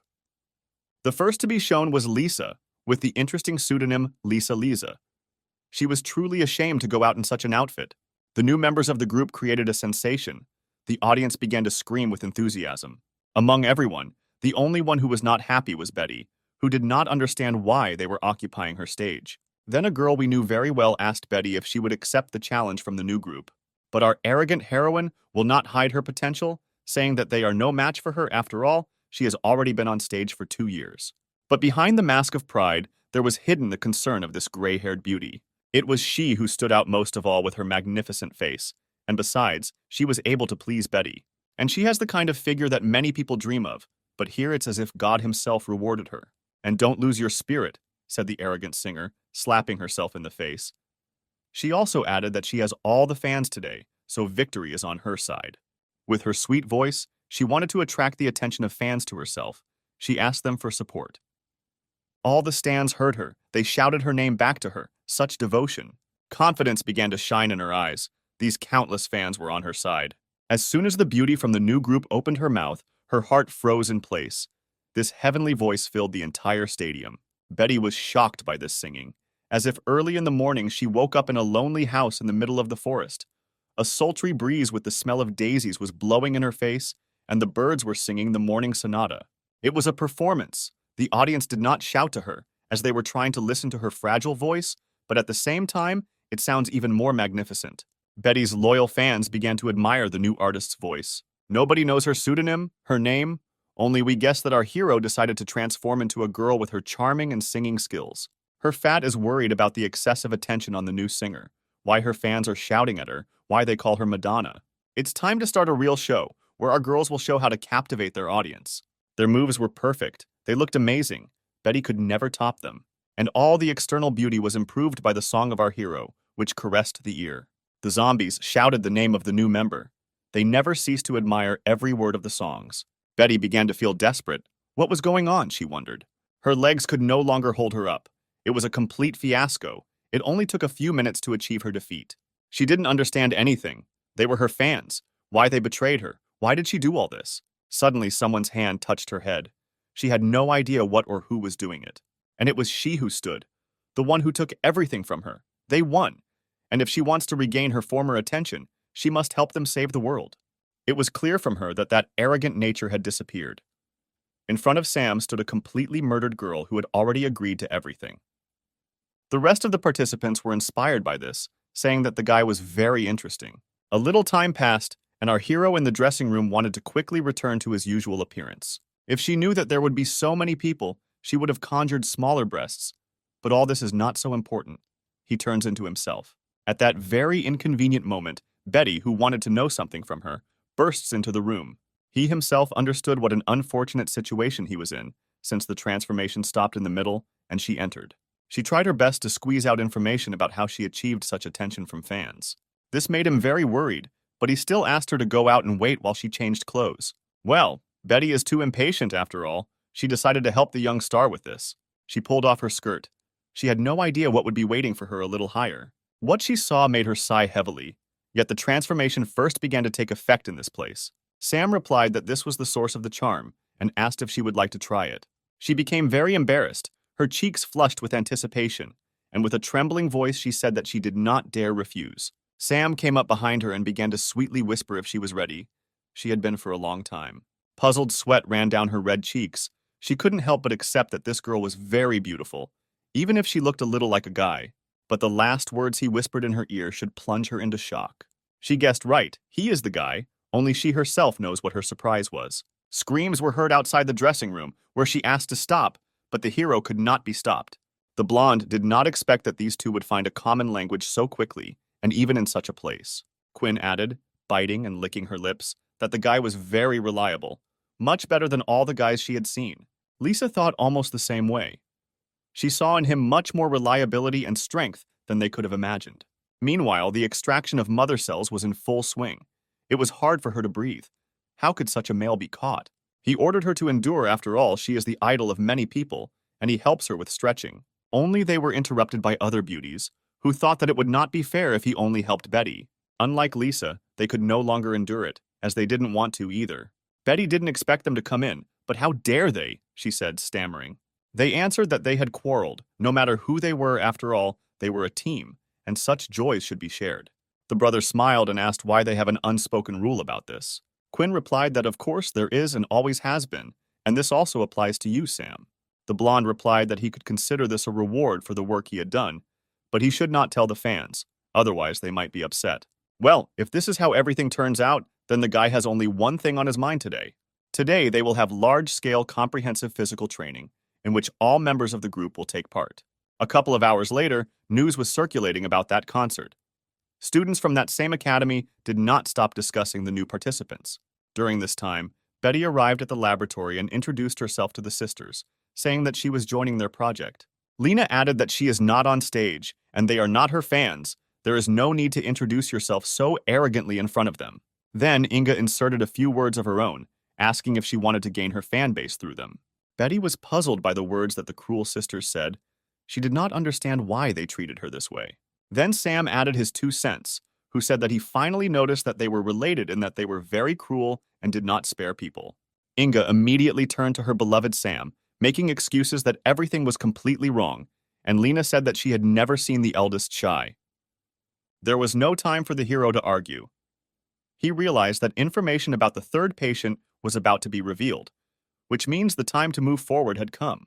Only Inga said that they had nowhere to go. The third patient zero was her. Sam didn't understand why she didn't tell them about this, why everything was like this. In fact, she wanted to live longer. She just couldn't come to terms with it.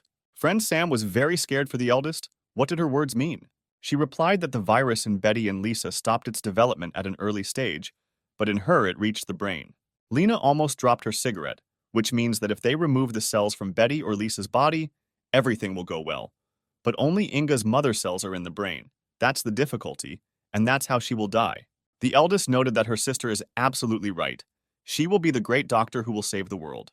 No matter how much they infuriated each other, Lena could not come to terms with her sister's words, since she was talking complete nonsense. Lena was not going to wait for her sister's approval. Somehow she would come up with a solution to this problem. Sam argued that Inga definitely did not expect approval from the younger one. After all, she is a sister. She understood everything. She owed Lena too much, and this would be the only way she could repay her. No one should worry, she would definitely come tomorrow. The next day, the girls waited for the operation to begin for them, asking if Inga was ready for this, if they could wait a little longer. She said that they waited too much. The virus would not spare anyone and would someday reach the brains of Betty and Lisa. Sam finally asked the eldest if she had one last wish. He would try to fulfill it. Inga would like him to be her servant. He did not expect anything else, since she has a lot of humor. Suddenly, Lena bursts into the operating room, knocking down the door and saying that she has come up with a vaccine. Inga couldn't believe her words. How could she have wasted a lot of time and only came up with the reverse process? Lena began to explain that this unfortunate virus controls the libido of the carrier. If he experiences sexual stimulation for a long time, a hormone will be released from which a vaccine can be made. Now Lena has finally defeated this fool. Sam was worried if it would definitely work. The younger one replied that they had to try it. Well, if so, what does sexual stimulation mean over time? Sam asked. Suddenly, the girls started looking at him with looks like they would eat him alive. He wanted to escape from them, since he couldn't cope with 3 times, at least one at a time. But Lena stood in front of his face, and with one hand, she stopped the coward until he ran away. She then asked if he wanted to shirk responsibility at such a difficult moment. The girls tied up the fool, saying that Inga would be the first, since she was already in a difficult situation, and they would hold him for now. Finally, she told him not to be offended, since they were doing this to save the world. Inga was in ecstasy, she said with heavy breathing how humanity would not forget him. Betty felt this incredible responsibility better than anyone, tumbling with pleasure. A full 4 hours passed. Betty finally finished and said that it was Lisa's turn. It was painful for the professor to look at this. She believed that the fool needed to rest otherwise. Otherwise, he already looks like a corpse that was gnawed by vultures on a lonely sandy field. Inga told her that he was not weak enough to give up. He was just pretending. She then asked for some serum from Lena, who told her to be careful as it might not last as it was an experimental sample. When Inga called her younger sister, she didn't feel disgusted at all after that. This was the first time. This special serum was secretly produced and should completely replenish your energy. After introducing the sample, he was able to open his eyes slightly, and he began to develop some sensations. It was as if fires had been lit around him, giving him energy, as if they had awakened an ancient and dangerous beast. Well, well, well, now it's Sam's turn. Now he will punish the rest. They are huddled in a corner out of fear. She said that such a reaction is quite common. When the effect wears off, it will return to normal. So that's how it is, says Sam, and you will help me with this. What a beast, he just recently finished with her, and here he is again. Night had already fallen. There was no way they could finish this. At this rate, they will make a lot of vaccine. Then Lena came out of the operating room, clearly tired of looking at this spectacle. Afterwards, Samantha approached her, who wanted to know how everything went, like the vaccine and everything else. Lena said that they can have a party. Everything went well. If nothing happens, the vaccine will be ready soon. Samantha wanted to know how everything was there and asked if she could come in and see for herself. But Lena decided to warn the girl, since it was better for her not to see this, for her own good. Meanwhile, Inga struggled to keep her mind from leaving her and finally apologized to him. Only he wasn't offended at all, he says, standing proudly by the window and looking at the town at night. But for him, this night is still so young. Before this, he tolerated them, and now they will tolerate him. A lot of time has passed since that night. A whole month, the end of the world was supposed to end. The world began to bloom like this flower. The girls began to return to their usual state. They rejoiced with joy. Meanwhile, the news said that the terrible virus that had enslaved the whole world was beginning to disappear. But the government was recommending that citizens self-isolate for the first time, all for their own good. Sam is very glad that he completed his third mission and didn't even spend that much energy. Then Lena approached him, who remembered how he said that he was not from this world. Is it true? Inga added, asking if he wanted to leave them with such a stupid excuse. Lisa was also not happy with these words. But the task here was completed. 97 more awaited him, and a portal opened behind him. Samantha was shocked. What is this? She asked. Then Betty, who thought that this was incredible technology, it would surprise her fans. Then he sadly said that they were absolutely right. He had completed the mission here, and it was time for him to go on other missions. Inga was against it. She wanted to go with him, but he asked why she wanted to go with him. She discovered the vaccine. Did she want to develop in this area? She began to feel embarrassed, but justified her desire by saying that she wanted to study medicine in other worlds. Lena noticed how the eldest was afraid to tell the truth. This frightened her even more. She then walked up behind her sister, saying that if her dumbass sister was going to go somewhere, she promised her father that she would follow her. Betty also wanted to go with them, since she could become an idol in other worlds. Samantha didn't mind either, since she had received power and would like to use it for good. And Lisa didn't mind, since everyone was coming, and she was going. Then what are they waiting for? Brother said. Pack your clothes, maybe we'll be in time for dinner. Meanwhile, he received a new card with Betty, which had an acting effect. Oh, home sweet home, the boy said when he entered the divine space. The girls were also very happy as they thought this place was amazing. Lena couldn't believe her words.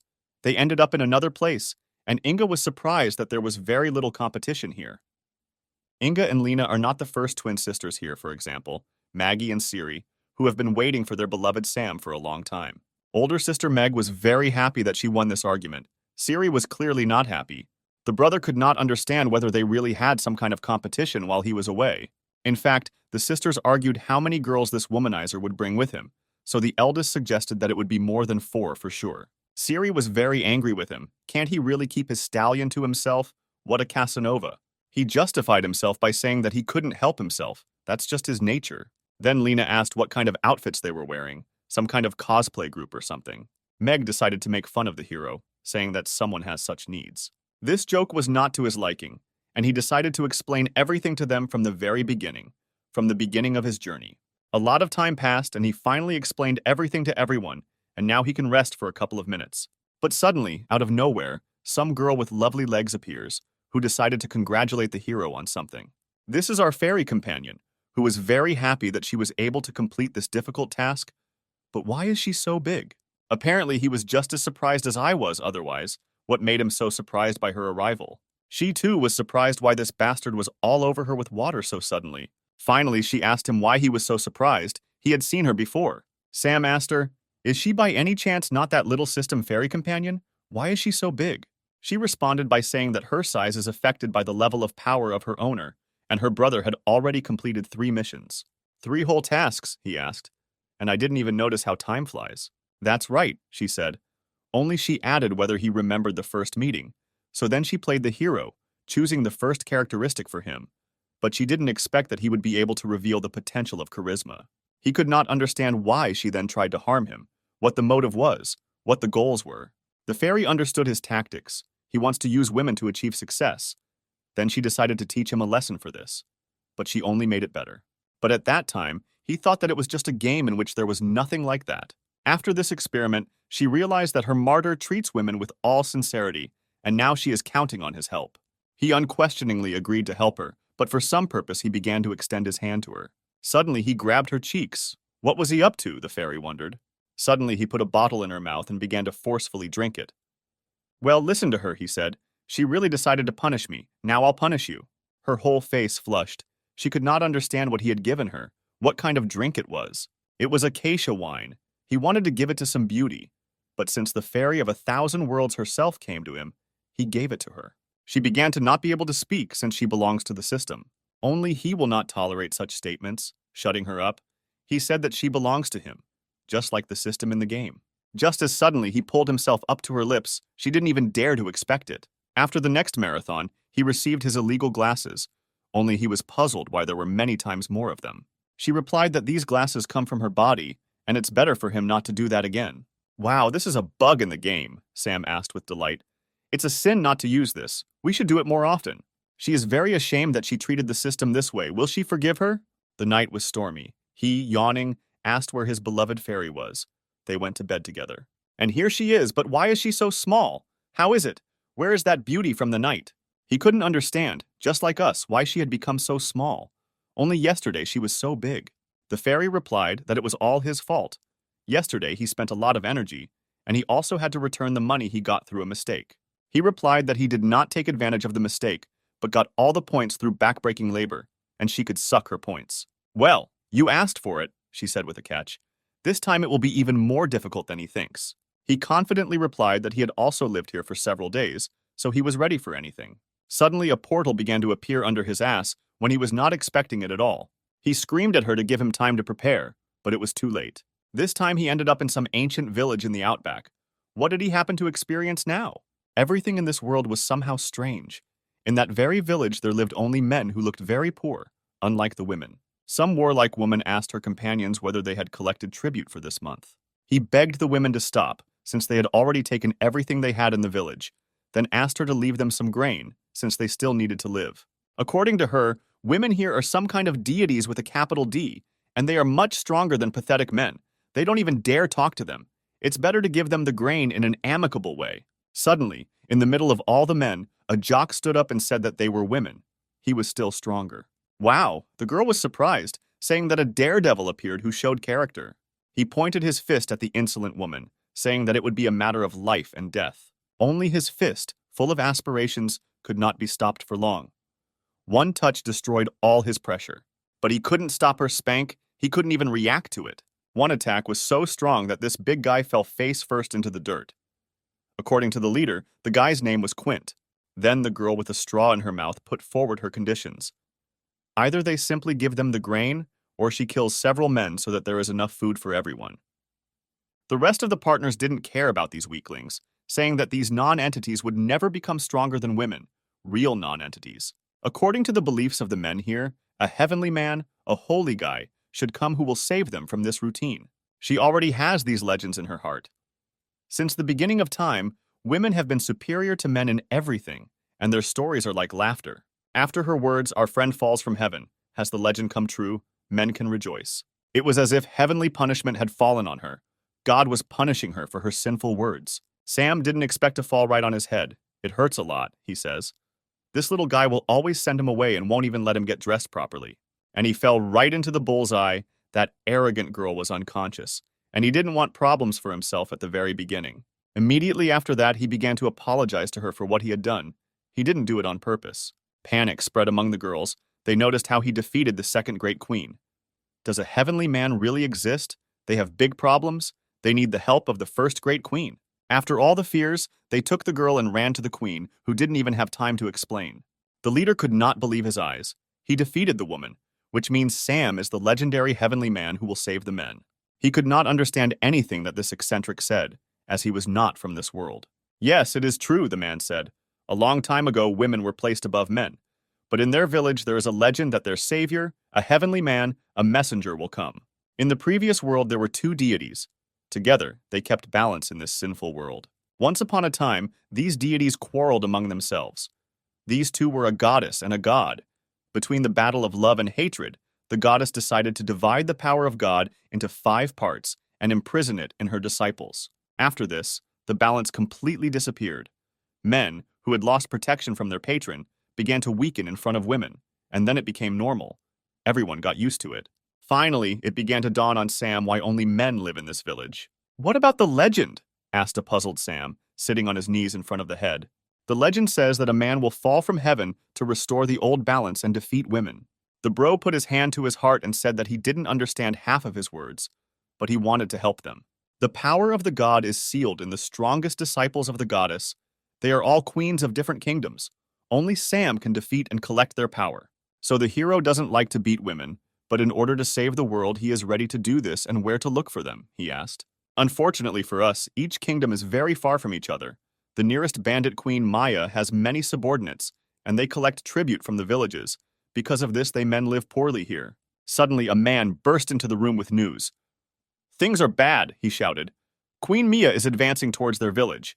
The old man told Sam to run away. He is the last hope of the men, the last salvation.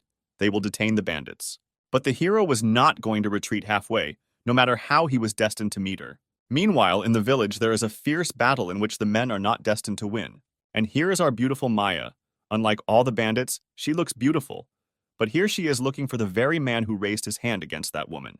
One of the men was a tough nut to crack and said that he wouldn't say anything to this scoundrel. She noticed his courage and said that she would grant him death if he so desired, but would still take a couple of men for interrogation. Only there was no need to interrogate anyone. Sam appeared behind her, guessing that this beauty was looking for him. Fortunately, the queen noticed his cute face, saying that she would take him with her and they would do something incredible with the girls. The girls were the first to see that their queen was interested in a man, and he really was handsome, another added. He said that she could do whatever she wanted with him only if she defeated him. Maya didn't even think about retreating, because she understood that he could not compete with her. The girls began to think he was an idiot, so he decided to challenge the bandit queen, even though he was handsome. But such a dumbass, he said. She's always good at scratching her tongue. Sam began to be insolent, then added, is she really afraid to accept his challenge? Yes, this will never happen. She was never afraid of a man, and she will knock him down with her left hand. Well, let him show what he is capable of. He started with his signature move and sword fencing. He would not leave her a chance to win. After the announcement of the attack, he disappeared before her eyes. Such speed he can surprise. Just a couple of moments and he was behind her. She didn't even notice how he got there. The girls were shocked. They did not expect that any of the men were capable of fighting. This is the speed, they said. With his attack, he could only break the drawstring on the neckline. She was surprised. He could amuse her, she said. He said that she need not hold back since he had invested his spiritual energy into the sword, she asked, the one that only split when it collided with her. He couldn't believe his eyes, how his sword became like this, why it was so fragile. She replied that a man can never defeat a woman. This is the law of heaven, even if your sword was faster than lightning. Now it's the bandit queen's turn. She accumulates terrifying energy in her hand, which disperses the air. Here she is definitely faster than lightning, faster than everyone here. One moment and the enemy is no more. He took only one of her blows but could not stay on his feet. Her power was too great. See the difference between us, Maya said. This is the power of the gods. From now on you belong to me, handsome. But the brother did not want to give up. He got up from his knees and told her to give him 3 days, and if then he could not stand it, then he could do with him whatever she wanted. She asked him why she would make concessions to him. Her decision was the law and there was no other way. Suddenly, an old man intervened in the battle and decided to put forward his bid. They will support Sam if he does not win even then. They give the queen an eternal oath that they will become slaves of his majesty. The others also wanted to take the risk, since it is better this way than to endure all their lives. They believe in a heavenly man. She is not happy with this at all, but decided to remain silent. Obviously, she likes this proposal. Maya agreed. They have 3 days. In 3 days, if he does not appear at her estate, she will personally slaughter the entire village. After they all left, Sam approached the elder and said that he underestimated her, or rather, did not know that there was such a gap between the genders. More like the rule of the gods. No matter how strong he became, he would not win. Well, how is he going to defeat her in 3 days? The leader decided to ask. Sam said that he was just bluffing, and these 3 days he will be at home inventing a way to victory. The guys immediately began to panic, which means they are all screwed. They won't be able to escape. Only Sam was positive. Because of all the problems, there was never one that did not have a solution, and asked if the queen had any characteristics. The old man realized that he meant weaknesses. This particular one had very strong pride. One day they escaped to the village. She stumbled and she felt very ashamed. She immediately left. Then they miraculously escaped death. Such a beauty also has such a cute weakness. It can definitely be used against her. Finally, confidence in victory appeared in his head. He said that he had come up with everything, but he needed the help of the village. A couple of days had already passed. The entire estate was probably waiting for the arrival of their warrior, who would definitely lose to her. While May just decided to take a hot bath, she looks even more lovely this way. Only now she still imagines this impudent man who repeats over and over again that he belongs to her. She cannot believe it. Since then, the image of that man has not left her head. At that same moment, the second bandit queen burst in and told her about the strange news from the village that the scouts had reported to her. Maya threw a towel over herself and asked if they had not escaped from the village yet. The bandit added that they would never hide from them, but the strange screams frightened her. She noticed that the man fell on the bandit unexpectedly, and she lost consciousness. Besides, there are 4 other great queens with her. She need not be afraid. But only that same towel let her down and flew off the queen's lovely skin at an inconvenient moment. She immediately blushed and began to cover her charms, ordering her to turn away. So we were transported to a village where our hero trained with the villagers. All these screams were coming from men who were very happy that he was finally done with them. But why were they all naked? It was strange. And in his hand lay a strange sword with a blood-colored blade. He thanked everyone for helping him. The time had come for the great battle. The May Queen slept soundly while someone struck the gong so early. She was furious. Who dared to disturb her sensitive sleep? She shouted and knocked down the door of the estate. "Wake up and sing, my darling, I have come to win," he shouted after her and hit the gong. The rest of the girls could not believe that this handsome man had come. They had never met such men even in their dreams. She asked, and for this he woke her up. He was completely tired of living. Sam swung his mysterious blade, saying that he was almost hurt by her words. She continued to be insolent and decided to ask if this was his new weapon. "Your blade was a little short." The hero answered her by saying that the main thing is definitely not length, but strength, speed, and technique will help in any battle. The girls began to cover their faces so as not to show their emotions. If anything, they were very embarrassed. And she constantly repeated that he must understand that a man is always weaker than a woman and cannot hurt her. "Just now you will see my new power and rush towards it." He inflicted a lightning attack on her. There shouldn't be anything left on her. Then she said that she was completely right. She didn't even feel the blow. There's only one thing. He didn't intend to hurt her. What did he do? How was he going to defeat her? He snapped his fingers and her whole blouse tore into shreds. What a force. Maya covered her chest with her hands and asked what this scoundrel and insolent person was up to. He replied that he was able to improve and practice a new fencing technique and also got hold of a clothing blade that did not cause damage to living people, but was excellent at destroying clothing. This sword was used by a great monk who never wounded his enemies, but always won. But this is not so important. The important thing is that these men believe in him. The old man believes in him because only he has hope. Only he can save them. Moreover, he is the only one who has clothes. Only thanks to their clothes he was able to practice the blade and technique. She realized he was going to undress her, but she didn't realize the difference it would make. He replied that she was not the least bit ashamed to appear in this form before her subordinates, where her honor was. The beauty said that she would show him where the crayfish spend the winter, directing her attack at him. Attack after attack, he again left her, but again was able to cut her clothes. The girls couldn't believe that she was wearing such underwear. She also had such well-groomed skin, although she said that she had never looked after her. Was she really that weak? Maya ordered them to turn away from her so that no one would look at her like that, but Sam added that the next blow would expose her completely. She was very angry. Obviously, he had driven her to the point where she wanted to finish him off without mercy. The queen concentrated her energy by pressing the palms of her hands. This force accelerated the air much stronger than before. The bandits can't believe she's using this technique. Could the handsome guy really bring her to this point? A dragon's fist was rushing towards him. He was in great danger. How was he going to escape this attack? After the impact, a massive explosion was formed that would have destroyed the entire village of men. "What a hot fire," Sam said. But such an attack cannot penetrate it. It was hard for her to accept this. Could the man really withstand her strongest blow? Yes, he agreed. The attack is strong, but not as effective in comparison with his. And after these words, he completely tore all her clothes. They understood that she had not lost yet, but it felt like she was about to give up. What a shame. She was very ashamed. She blushed all over and barely wanted to say something. That's it, she lost. She decided that she refused to continue this obscurantism. Her brother tried to stop her, telling her to respect the terms of their battle. But the trouble is, he didn't have time. The door stopped him, and she ran away from the pervert. With a broken nose, Sam laughed deep down at the behavior of May, who began to cry due to defeat. Suddenly, behind him, the evil voice of a crowd of girls was heard, who were determined to destroy him. And so it turned out that there were angry girls standing behind him, and he was already hoping that they would not kill him for what he had done. But something went wrong. They fell to their knees, creating a strong roar in the area. From that moment on, these girls are now crying in front of him, and all because they wanted the hero to appease the queen, and then they will be able to fulfill any of his wishes.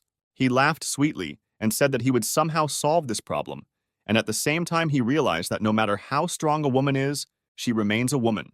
Before entering, he warned her by knocking on the door like a true gentleman. All he wanted to do was talk, but the girl didn't want to see him and chased him away, hiding from everyone under the covers. But his pressure could not be stopped. He came closer, saying that after all, she was an adult girl. They could talk calmly. He did not react to her screams and continued to pull off the blanket. From the outside, you can't even tell that she's so vulnerable, but in fact, she still can't hold back her tears. But this didn't bother the hero. He looked and was amazed why she still hadn't gotten dressed. and in his head, he thought about what a good figure she had. After she felt his vile gaze, Maya immediately decided to throw a kick full of passion. She was all red, covering herself with a pillow. She said how pleased Sam must be for disgracing her. The impudent man continued his flirting, saying that it was simply impossible for such a beautiful girl to disgrace herself. She couldn't believe his words and tried to say that he was trying to appease her.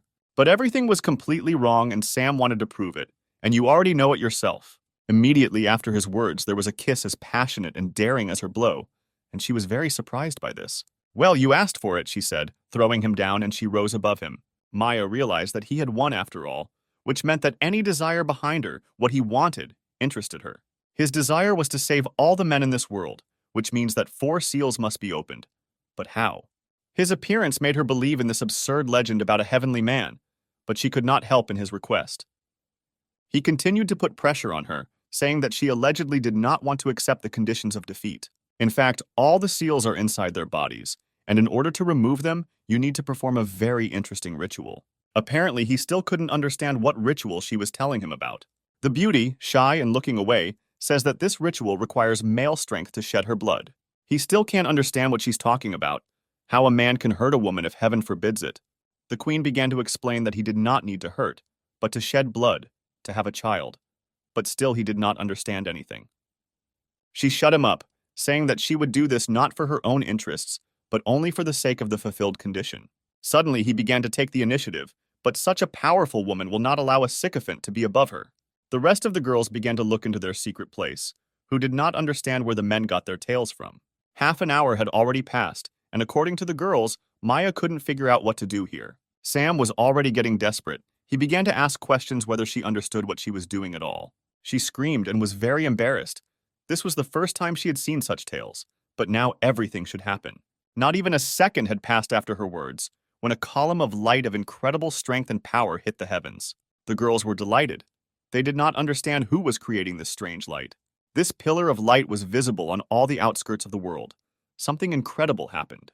The old leader was clearly happy. In his lifetime, he met such a person. This will go down in history. The men also began to hug themselves and rejoice. They succeeded. The heavenly man is their hero. However, there were those who were not happy about this. The owner of this terrifying halberd, for example. This will be our next target, who is very unhappy that this fool Maya allowed the seal to be released. Time passed, and night had already fallen in the kingdom of the bandits.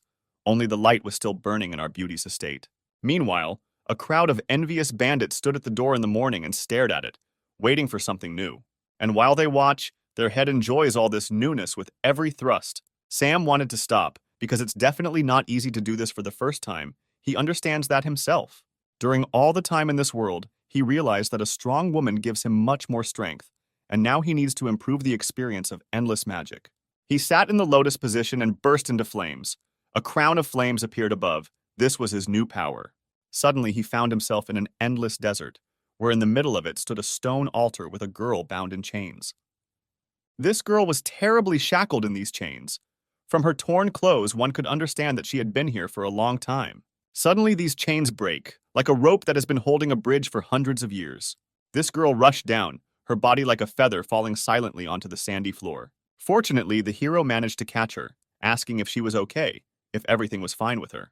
She lifted her eyelids slightly, revealing ruby-red eyes underneath them. As it turned out, she recognized Sam, because she was sure that he would come here to her. He did not understand her words, since he had never met her and they had never seen each other. In fact, he is very similar to her old friend. Was it fate that brought this meeting to them, she asked. Then she looked at the wrong pillar, which she called the place of the seal. She was surprised, since one of the seals was destroyed, and he was here. Could it really be the same one? He was surprised by the amount of knowledge this gray-haired girl had. How did she know so much about this? When that same god and his power were sealed, the goddess began to greatly regret what she had done and left only a piece of her soul in anticipation of that very man who would help her. It immediately became clear to him that this beauty was that same goddess. But everything was not so simple. She was a piece of her soul, and her name was Lindsay. The shackles on her snow-white legs scattered, just like the chains a little earlier. Brother Sam wondered what the shackles on her arms and legs meant. According to the girl, these shackles represent seals.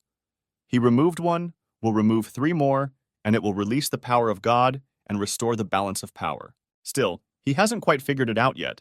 He was originally going to remove all the seals, but one thing confuses him. She wondered what was bothering her hero so much, why he was so embarrassed. In fact, he is uncomfortable when there is a half-naked girl in front of him, and he asked her to get dressed. She was also not clever, but in fact they did not need clothes, since they were alone here, and she could not help him with them. He wondered how she was going to help him, even in such rags. She touched his chest with her finger, saying that he was training techniques that fed the power of both gods. Only there is no balance in this world, and only she can help him with this. The hero believed her words with lightning speed, since it sounded like the truth. But how could she help him? Lindsay said that she knows the secret technique of double cultivation, so if they use it, Brother will be able to absorb the power of the goddess. He began to imagine how she would help him, but whether she herself was ready for this technique.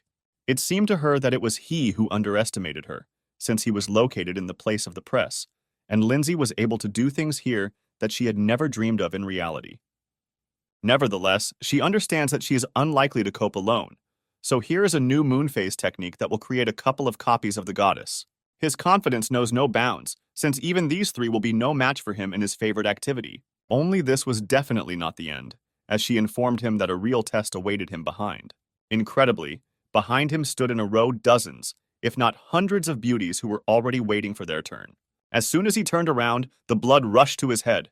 It was a real nightmare how he could cope with so much. In his dream, he had already tried the 24th beauty. Someday he would wake up. Well, the moment has come. The level of infinite magic has been raised to the 6th level, which Sam previously so wanted to achieve, but could not do it. But something was wrong here. After the double cultivation technique, rays of light poured into the estate.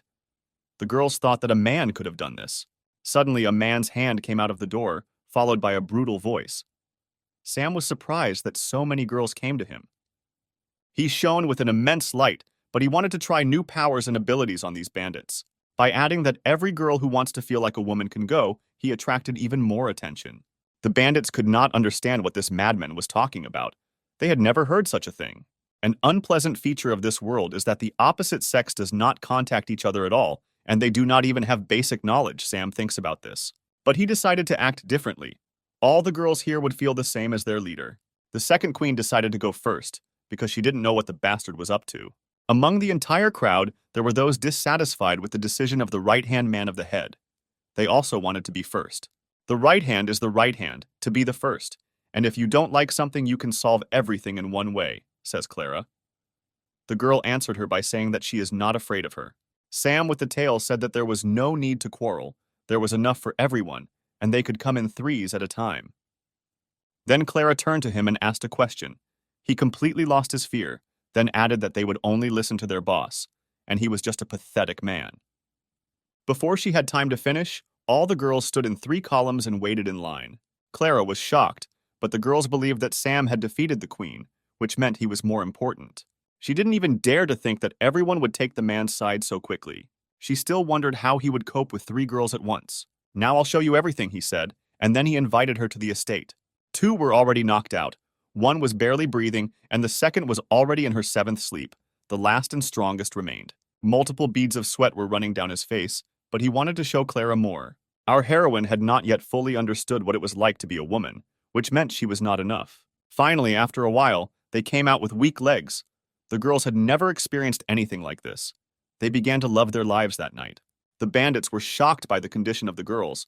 Their interest became more brutal, and their desire was indescribable in words. In addition, the hero looked out of the window, wanting more, expecting a new batch of beauties. The whole village wanted him. He didn't even dare to expect that there would be such a stir for him alone. He realized how long his night would be today, whether it would end at all. Still, morning had already come for some. Armaya did not notice how quickly the night ended. Yesterday was too shocking, which made her fall asleep as soon as it was over.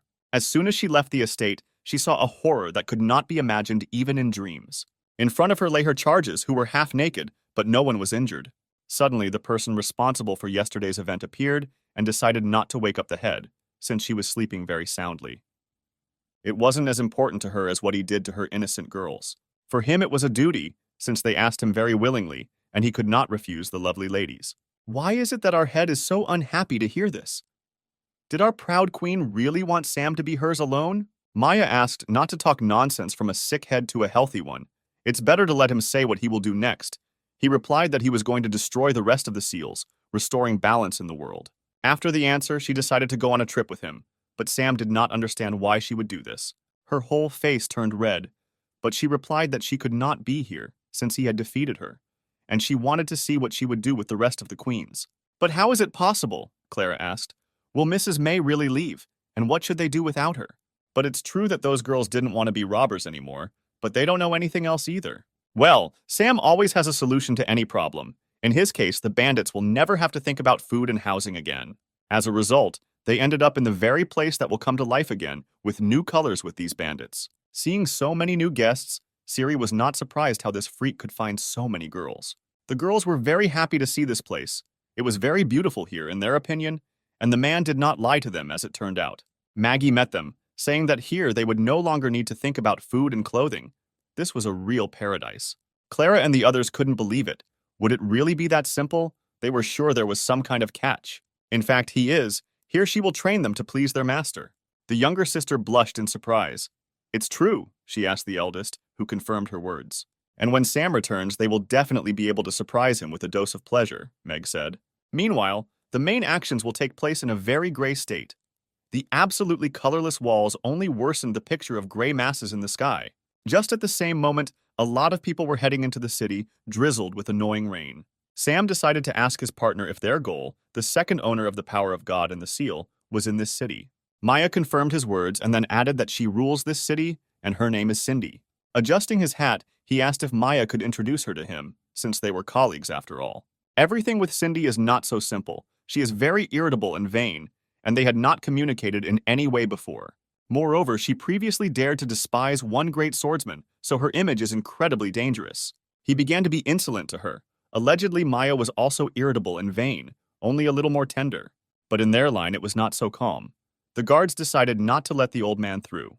He didn't have enough money to get in. She replied that with his whining, the price wouldn't go down. Sam ran up to the old man and decided to help him, as old people should be helped. He quickly expressed his dissatisfaction, since the old man must be respected. And he can get in for free, after all. He is not a merchant. In response, she pointed to the sign above, where it is written that entry is free for girls, but entry for men costs 12 coins. This is already a tradition. But she can give our hero a discount if he pleases her. At her proposal, he grinned impudently, as if he was preparing a very interesting surprise for her. Lightning flashed through his eyes as he used his face charm technique to make her fall under his power. It was as if something had hit her in the head. The blood rushed in. The pressure in her increased. The technology did not fail. She was under his control. Immediately after this, she became kinder and waited for orders from the master, who ordered her to apologize to the old man. She approached, bowed, and asked forgiveness for her behavior. The brother did not like such apologies. He wanted more sincerity, asking him to remove the armor in front of his grandfather. Completely naked, she leaned towards him and apologized to the old man with great sincerity. According to the man, he lived for 70 years, and in all that time, he never saw a girl apologize to him. It was not in vain that he lived this life. Maya asked him to stop the performance and continue moving, but he believes that he did everything right. Finally, the line began to move again. Little by little, the heroes began to approach the entrance. But suddenly, that old man stopped Sam to thank him for his help. He replied that he could take care of himself, and then he could think about us. But his pressure cannot be stopped. These books contain all his knowledge and experience. He used to be a shepherd, and then became a sage who collected 4 books about stretching, about 18 movements of Bruce Lee, Mike Tyson Publishing House, about the roots of an old tree and Kung Fu Lotus. It was only thanks to this knowledge that he lived to these years. What a mystery the old man is. Well, if the old man is so kind, then the hero respected his kindness. But the grandfather added that a good person needs good knowledge, the man said, wishing him good luck. Maya was surprised at what this old man, a shepherd, called himself. She had never heard such a thing. He also laughed and did not believe the wanderer's words, but it was vitally important for him to find a hot bath and a soft bed. She feared that it would not be easy for them to even find a roof over their heads. Her words were confirmed by signs on every hotel in which animals and men were not allowed to enter. The hotel owner came out and explained to them that men were not allowed to enter, since the rooms were not rented after them. Although this boy had some privileges, he could stay in her room, the innkeeper said. May grabbed his hand, saying that they would do without such proposals, and dragged Sam. But she added that not a single inn would let them inside, but her doors were always open for them. Time passed, and our hero was able to find himself a wonderful hot bath where the local beauties did not expect to see such a handsome man. Sam thought that it would not disturb them. Since these are joint baths, everything is common. One beauty with mint-colored hair was bathing in the bath alone, and she was very interested in his appearance. She nicknamed herself Sarah, and she did not at all expect to meet a daredevil who dared to enter here. Then Sarah asked what the impudent guy's name was. He became dumb and didn't answer. But still he decided to be insolent to her, telling her to guess his name herself. What a bastard! Sarah noticed that he had no manners. He was too unmannered. To this he replied that he had every right to enter here, and he had the same right not to tell his name. Raising the rapidly evaporating water in her hands, she said that he had better find another pool. Since she is training fire techniques here, the temperature is constantly rising, and men are fragile people. It was then that he offered her a bet to see who could stay in the water longer, and he won. Argument: Who are you to argue with me? What can you offer me? Sarah asked him. He straightened his shoulders proudly and put his hand to his chest, saying that he would become her slave if he lost to her. At that very moment, she called the girl to increase the temperature of the water to show what the gap was between a man and a woman. The girls behind him giggled and warned him that they wouldn't hold him accountable if he lost consciousness. Apparently, he decided to fight with her persistently and asked to turn up the heat. But deep down, he notices that he can only outwit a woman in this world.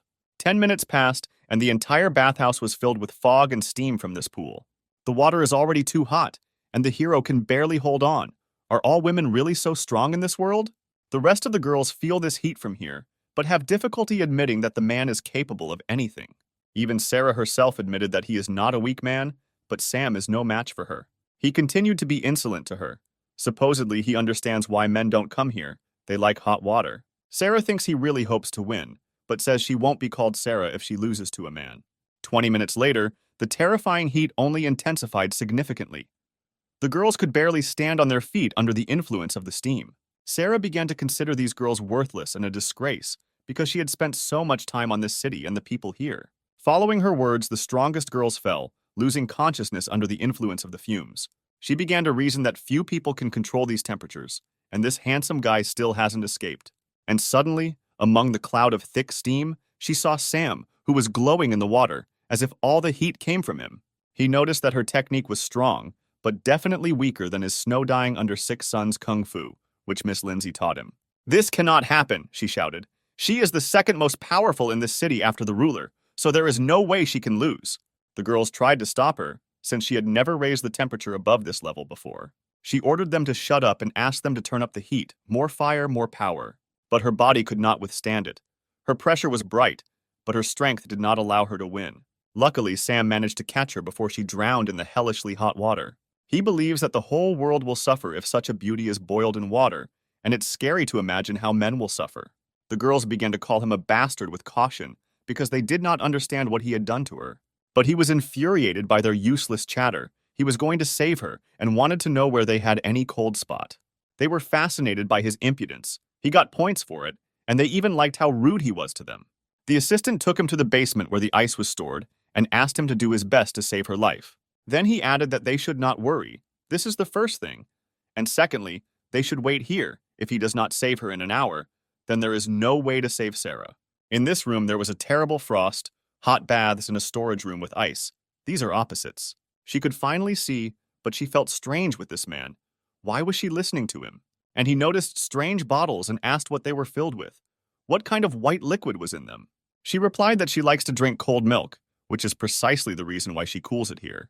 Sam asked what the problem was with drinking cold milk, and the reason was that she was close to Ruler Cindy, and it would be awkward if someone found out about such a sweet habit from such a stern girl. He added that now is the time to use cold milk to remove the fire from her body. Then he began to drink her milk greedily, just a little, and the bottle would be empty. It became unclear to her how and why he drinks my milk. "This is my milk," she wanted to say. Only now he decided to pour milk into the beauty by force, especially since he clearly used some kind of technique for healing. This only made her feel hotter. Sarah could not understand the origin of this strange feeling. She started screaming at him. "Who is he? How dare he do this to her?" Still, her voice was so trembling. Only it trembled not because of cold and fear, but because of anticipation. Only he didn't want to do anything bad with her, and together with milk, he used a technique that would expel all evil and fire from the body. In his head, he thought about how good the double cultivation technique was, after which both Sarah and himself became much stronger. This miraculous power flowed into him, a terrifyingly powerful ability from Mistress Lindsay. After cultivating, it was as if he had been set on fire. The fire engulfed him as he was able to improve the fire attribute. He then received Sarah's card, which increased the fire attribute power by 30%. And outside the door, the girls were very worried about their sister, as they were tormented by the feeling of not understanding what if something would happen to their sister. Suddenly, the doors opened. Steam began to flow through a large gap. He was surprised that everyone was here and thought that he had probably kept them waiting for a long time. The brother walked in front and they began to bombard him with questions about what happened to their older sister, what he did to her. She told them not to touch him, since it was he who saved her from death. Later, she tiredly sat down on the nearest chair, saying that he won the bet and could wish for anything. The younger ones couldn't believe that she lost, but it's true that you don't often see her lose. She started screaming at them to stop repeating these words and threatened to lock them in the basement with ice so that they would finally wake up. From now on, Sam is a respected person in this city and can declare this, moreover, he has the right to make any wish. He wanted to know more about how to challenge the local ruler of the city, Cindy, known for her irritability and vanity, as well as her strength. The girls began to condemn him for this, since not a single man challenged their Lord Cindy. But Sarah believed his pressure, saying if he wins all the girls in the tournament, then he has a chance to challenge Lord Cindy. Only in 14 years, no one has yet been able to overcome a girl of this level. Even Sarah herself was defeated in the tournament against Cindy, which is precisely the reason why she is the second strongest girl in the city. If so, he decided to ask when the last tournament with Cindy was and when the next one will come. The fact of the matter is that Sam arrived on time, since the tournament would be in 3 days. The girls began to whisper that she had failed in that tournament, and it was her shame. She did not want to hear them and ordered them to close their mouths, since everything was not as they said. But he was not in the mood for jokes, as he wanted to find out how strong Cindy was, since only Sarah should know her word well. Then she began to take off her shirt and say that she was given such a name for a reason. She ended every fight with one blow, with one swing of the halberd. All these scars were made by Cindy, made by her terrible halberd. For Sarah, these 3 scars were a reminder of the shame she suffered 3 years ago at the tournament. Sam doesn't consider these scars a shame. In some cases, he even likes them. After these words, he came up and touched them. She wasn't so pleased when he started touching her scars. She needed him to say something nice. Then he thanked the beauty for the information received. She replied that she was simply fulfilling the condition and finally asked if he had anything else for her. In fact, he had one request that he was afraid his older sister wouldn't agree to. Honesty is the most important thing, Sarah said, adding that he should tell him when he goes to the game that he will never be stingy. By that time, 3 days had already passed. The day of the battle had arrived. A crowd of girls stood and waited for their leader to come. Here she is, the magnificent Lord Cindy, never defeated. What will happen today? Our beauty appeared at her full height and stated that today they are having the 15th annual battle for the Lord, and now it is time to choose the strongest among you. Only in the depths of her soul she mocked them, because she understood that they all hoped, but would never win the final battle. But her words were interrupted by a mysterious participant in a cape, who dared to challenge the legendary warrior. This wanderer turned out to be our Sam, who decided to interrupt the prestige of Cindy's victories. The crowd immediately came to life, as they could not believe that there was a man in front of him at the tournament, and he also challenged the Lord. They had never met such handsome men in their dreams. At this statement, Cindy muttered angrily, as if she wanted to jump on him. And so it turned out, she flew into the air and clearly headed towards the hero to intimidate him. She gracefully and with a roar came down, preparing to strike a powerful blow to the scoundrel. Immediately after landing, she made a giant swing with her halberd, which should have scared our brother to death. The blade of the halberd reflected Sam's frightened gaze, but he didn't move from it. It was unexpected that such a warrior would not simply kill a man, which gave her the opportunity to be surprised at his courage. She had never seen anything like this before. The boy didn't even hide or dodge her attack. It turns out the kids have courage. And he didn't even think about dodging. Why would he do that if he understood that no one would kill him here? But in reality, he had no idea why he didn't react to her attack because he was so scared.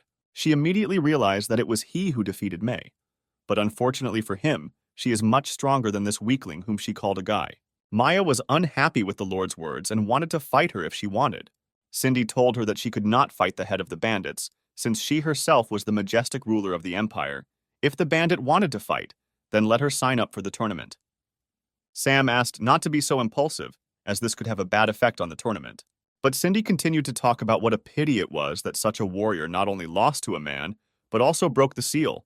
This is a real shame for a woman. In fact, she changed her mind. Previously, she was mistaken that men were slaves and nothing more, but now she believes that both genders should be equal. The rest of the participants began to laugh at her, because they did not understand why such weaklings as men should be equal to goddesses. She noticed their persistence. If they showed the same drive at the tournament, she would give them a cool knife.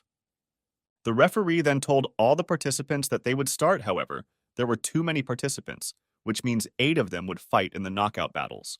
In fact, he understands that there will be group battles here, but only he immediately realized that he would be a target for every participant throughout the game. Cindy looked at them from above and realized that if they could not defeat such a small fish, then they were not ready to fight it yet. It also turned out, as he said, all the girls were against him, since he showed himself to be too arrogant. Once again, he pulled out the blade of the legendary monk and asked his enemies to attack him. The girls began to attack. They decided to immediately destroy the most annoying guy here. Just a moment, and these two did not even feel how they lost from a single attack. He looked after his opponents and saw how their clothes were about to turn into shreds. There wasn't even a piece of their clothes left. He didn't hurt the girls, but he was able to strip them naked. Maya thinks this trick is very strange, but somehow it seemed to her that every time it gets stronger and stronger. Cindy was able to recognize his superior speed and sword skills, but these tricks were somehow very strange. The girls also couldn't believe their eyes, how he could do this to the girls. Meanwhile, the battle is in full swing. A barrage of attacks is pouring on him, from which he tries to dodge. He understands that his opponents are very strong, but it's better for them not to underestimate him. They won't succeed anyway. The next beauty was serious about defeating him, since she did not count on defeat. As soon as she called someone, a blue energy wolf appeared behind the hero and wanted to grab his back. Behind her, the enemy, when she had time, was puzzled by the question of her brother, who would no longer have time to escape the attack. And so it turned out, the spiritual wolves were faster than his reaction and seriously wounded him in the shoulder. The girl analyzed his dirty tricks, which only affect clothes, but her perfume has no clothes. The wound tormented him, but this was not the time to give up, since all he needed to do was get closer to her and attack. He recognized her strength as her actions were very smart, but he should not be underestimated. As soon as he began to approach, she pulled out 2 pieces of paper and began to summon the spirit of the tiger and the wolf so that they would begin to defend themselves. His speed is amazing. The wolves do not have time to react to his maneuverability. The brother easily walked away from the wolf. He was truly useless as long as the hero saw him. Once again, Cindy admired his speed, as well as his combat experience, which were excellent. So she allowed him to get closer to her. Now he can attack her unhindered. But the bummer is that this girl thinks he is too naive, since he doesn't even expect what awaits him. As soon as he had hope of victory, the rival was surrounded by a spiritual bodyguard, the crane, who protected her. This attack turned against him. After this, anyone would have despaired, but he is unlikely to be like anyone else. Cindy was already sure that the result of this battle was predetermined by fate, and the man would remain a man, no matter what he did, and in his case, he was just a clown. In this sect, she is the only one who can control 3 spirit beasts at once, so he cannot win. Only 3, Sam began to be insolent. It seemed like she couldn't surprise him anymore, no matter how many trump cards she had. In the system store, he was already thinking about purchasing a new weapon. This time the new weapon is a pistol, which without any paid add-ons only affects animals. A real battle began, in which fate again sided with Brother Sam. A flurry of shots followed from the revolver, only the bullets were not lead, and gunpowder was not needed. The bullets hit all these creatures perfectly, but it couldn't be said that they were hurt. The trouble is, according to her, spirits are not material, which means no damage can be done to them. They don't feel anything. However, the hero was sure of the opposite and suggested that she check what happened to her animals. As soon as she turned around, her confident look changed. She could not admit what had happened to her favorites. We forgot to say yes, this pistol only affects animals, but also spirits. Only they must be animals. And he acts in such a way that he turns any animal into a girl and gives them the body of a beauty. Since they are now women, he can continue attacking them with his legendary blade. He didn't hesitate and took the attitude to defeat her cutie beasts. The cuties' clothes were torn and there were no covered areas left on them. Even our little bird has fallen victim to a terrible pervert who attacks innocent women. In this form, she continued to order them to fight, despite their wishes and will. However, no one listened to her anymore. The spirits began to disappear, and they did not react to her orders. And finally, he asked her what right she had to be their master when she did not even try to understand them. The girl did not immediately understand him and asked what she wanted to say. What he wants to say is that he will not feel sorry for her, and the further battle will be completely serious. She didn't want all her clothes to be torn in front of everyone, but not this, she said. He doesn't want to embarrass her in front of the public, but in return she must fulfill his condition. She wondered what condition awaited her. Then he came up to her and began to whisper that after today's game. Still, she agreed to the secret condition after all. She understands everything, the girl said. Sam asked the judge to announce the results, since his opponent gave up in this battle on her own. Finally, the judge raised his hand and announced the winner with a loud cry. The magnificent Sam won the battle. The judge's screams completely destroyed Cindy's idea of men. Her eyes were frozen in one place. Still, he was able to surprise her, and not for the first time. It's not for nothing that she looks back with such puzzled eyes. The girls in the stands also couldn't believe their eyes. Was it possible that a man could defeat a woman? This had never happened in their lifetime. Maya was the first to greet the winner with questions about what he wanted to say to the girl. In fact, for him, it was just a profitable deal with her, and his beautiful head should be glad that he won. She replied that each subsequent enemy will become stronger, and the battles will be more difficult. Not everything is so simple, my friend. But his satisfied grin told everyone that he was invincible, and his stripping technique was unshakable.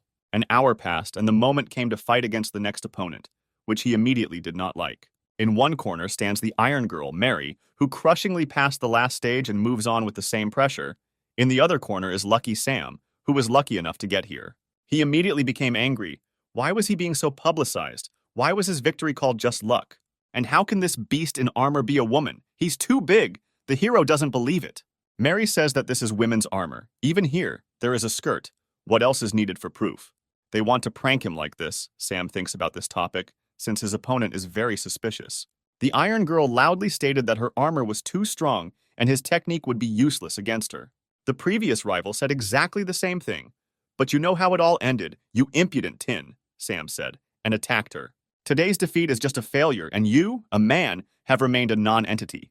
That's right, said the hero. If that's the case, then turn around and get ready to accept defeat. Still, she turned around and unquestioningly followed his orders. As soon as she began to lift up her skirt near the dress, which greatly embarrassed her, he asked her to let him relax her muscles and do some light stretching for her personally. How do you feel now? Sam asked her. She lied that she didn't feel anything, but in fact she felt something strange, something incomprehensible. If she didn't feel anything, Sam thought he'd try those palms to see how they worked on her. Then there were screams and pleas that he would spare her, that he would stop, since his tail was too small. Since this is so, he decided to show her the real blade that was hidden in his sheath. She looked back and began to hum quietly in anticipation of what awaited her. After the procedure began, she began to talk about all sorts of nonsense that did not fit into a single picture, as if one puzzle had been lost. From that moment on, the path of Master Queen began, who had to choose among 3 spiritual beasts. She immediately wanted to take all 3 of them in order to become the best master of spirit animal control. From her memory, they were always together, starting out together, hanging out together, training together. There were also difficult moments when they had to practice against dangerous animals, and then they coped with everything together. But now she doesn't know if she dares to call herself their master when she did this to them. Then she began to approach Sam's room, where the cries of her animals could be heard, asking for more. She thought that they were calling her for help, that they were calling their master, who would always arrive at a difficult moment. Suddenly, for everyone, the heroine burst into the box with the words that she would carry out his punishment if he released her crane, tiger, and wolf.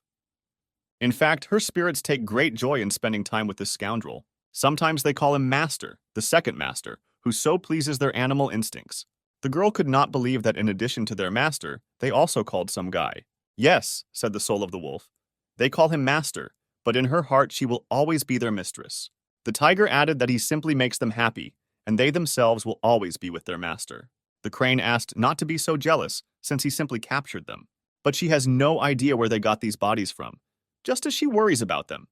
But they don't even think about her. After her words, the tigress and the wolf approached her, saying that she was absolutely right, but she herself must fulfill his wish. And immediately she pushed her onto the hero's bed so that she would not think of leaving here without punishment. Sam noticed that her spirit beasts thought and cared about her, but wouldn't she mind them calling another person a master? Still, he must understand that it is difficult for her to find a compromise in this case, but if he does everything right, then she will not bother him. An hour passed, and she wanted more, for him to pour more spiritual energy into her. How good the Lord is. He told her that if she fully immersed herself in the process, she would definitely feel a significant increase. But she wanted to tell how strong Cindy had become in the field of fencing.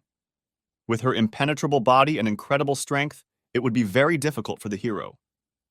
However, she need not worry about him, since he thought of everything, and he thanked her for the inspiration, which greatly surprised her.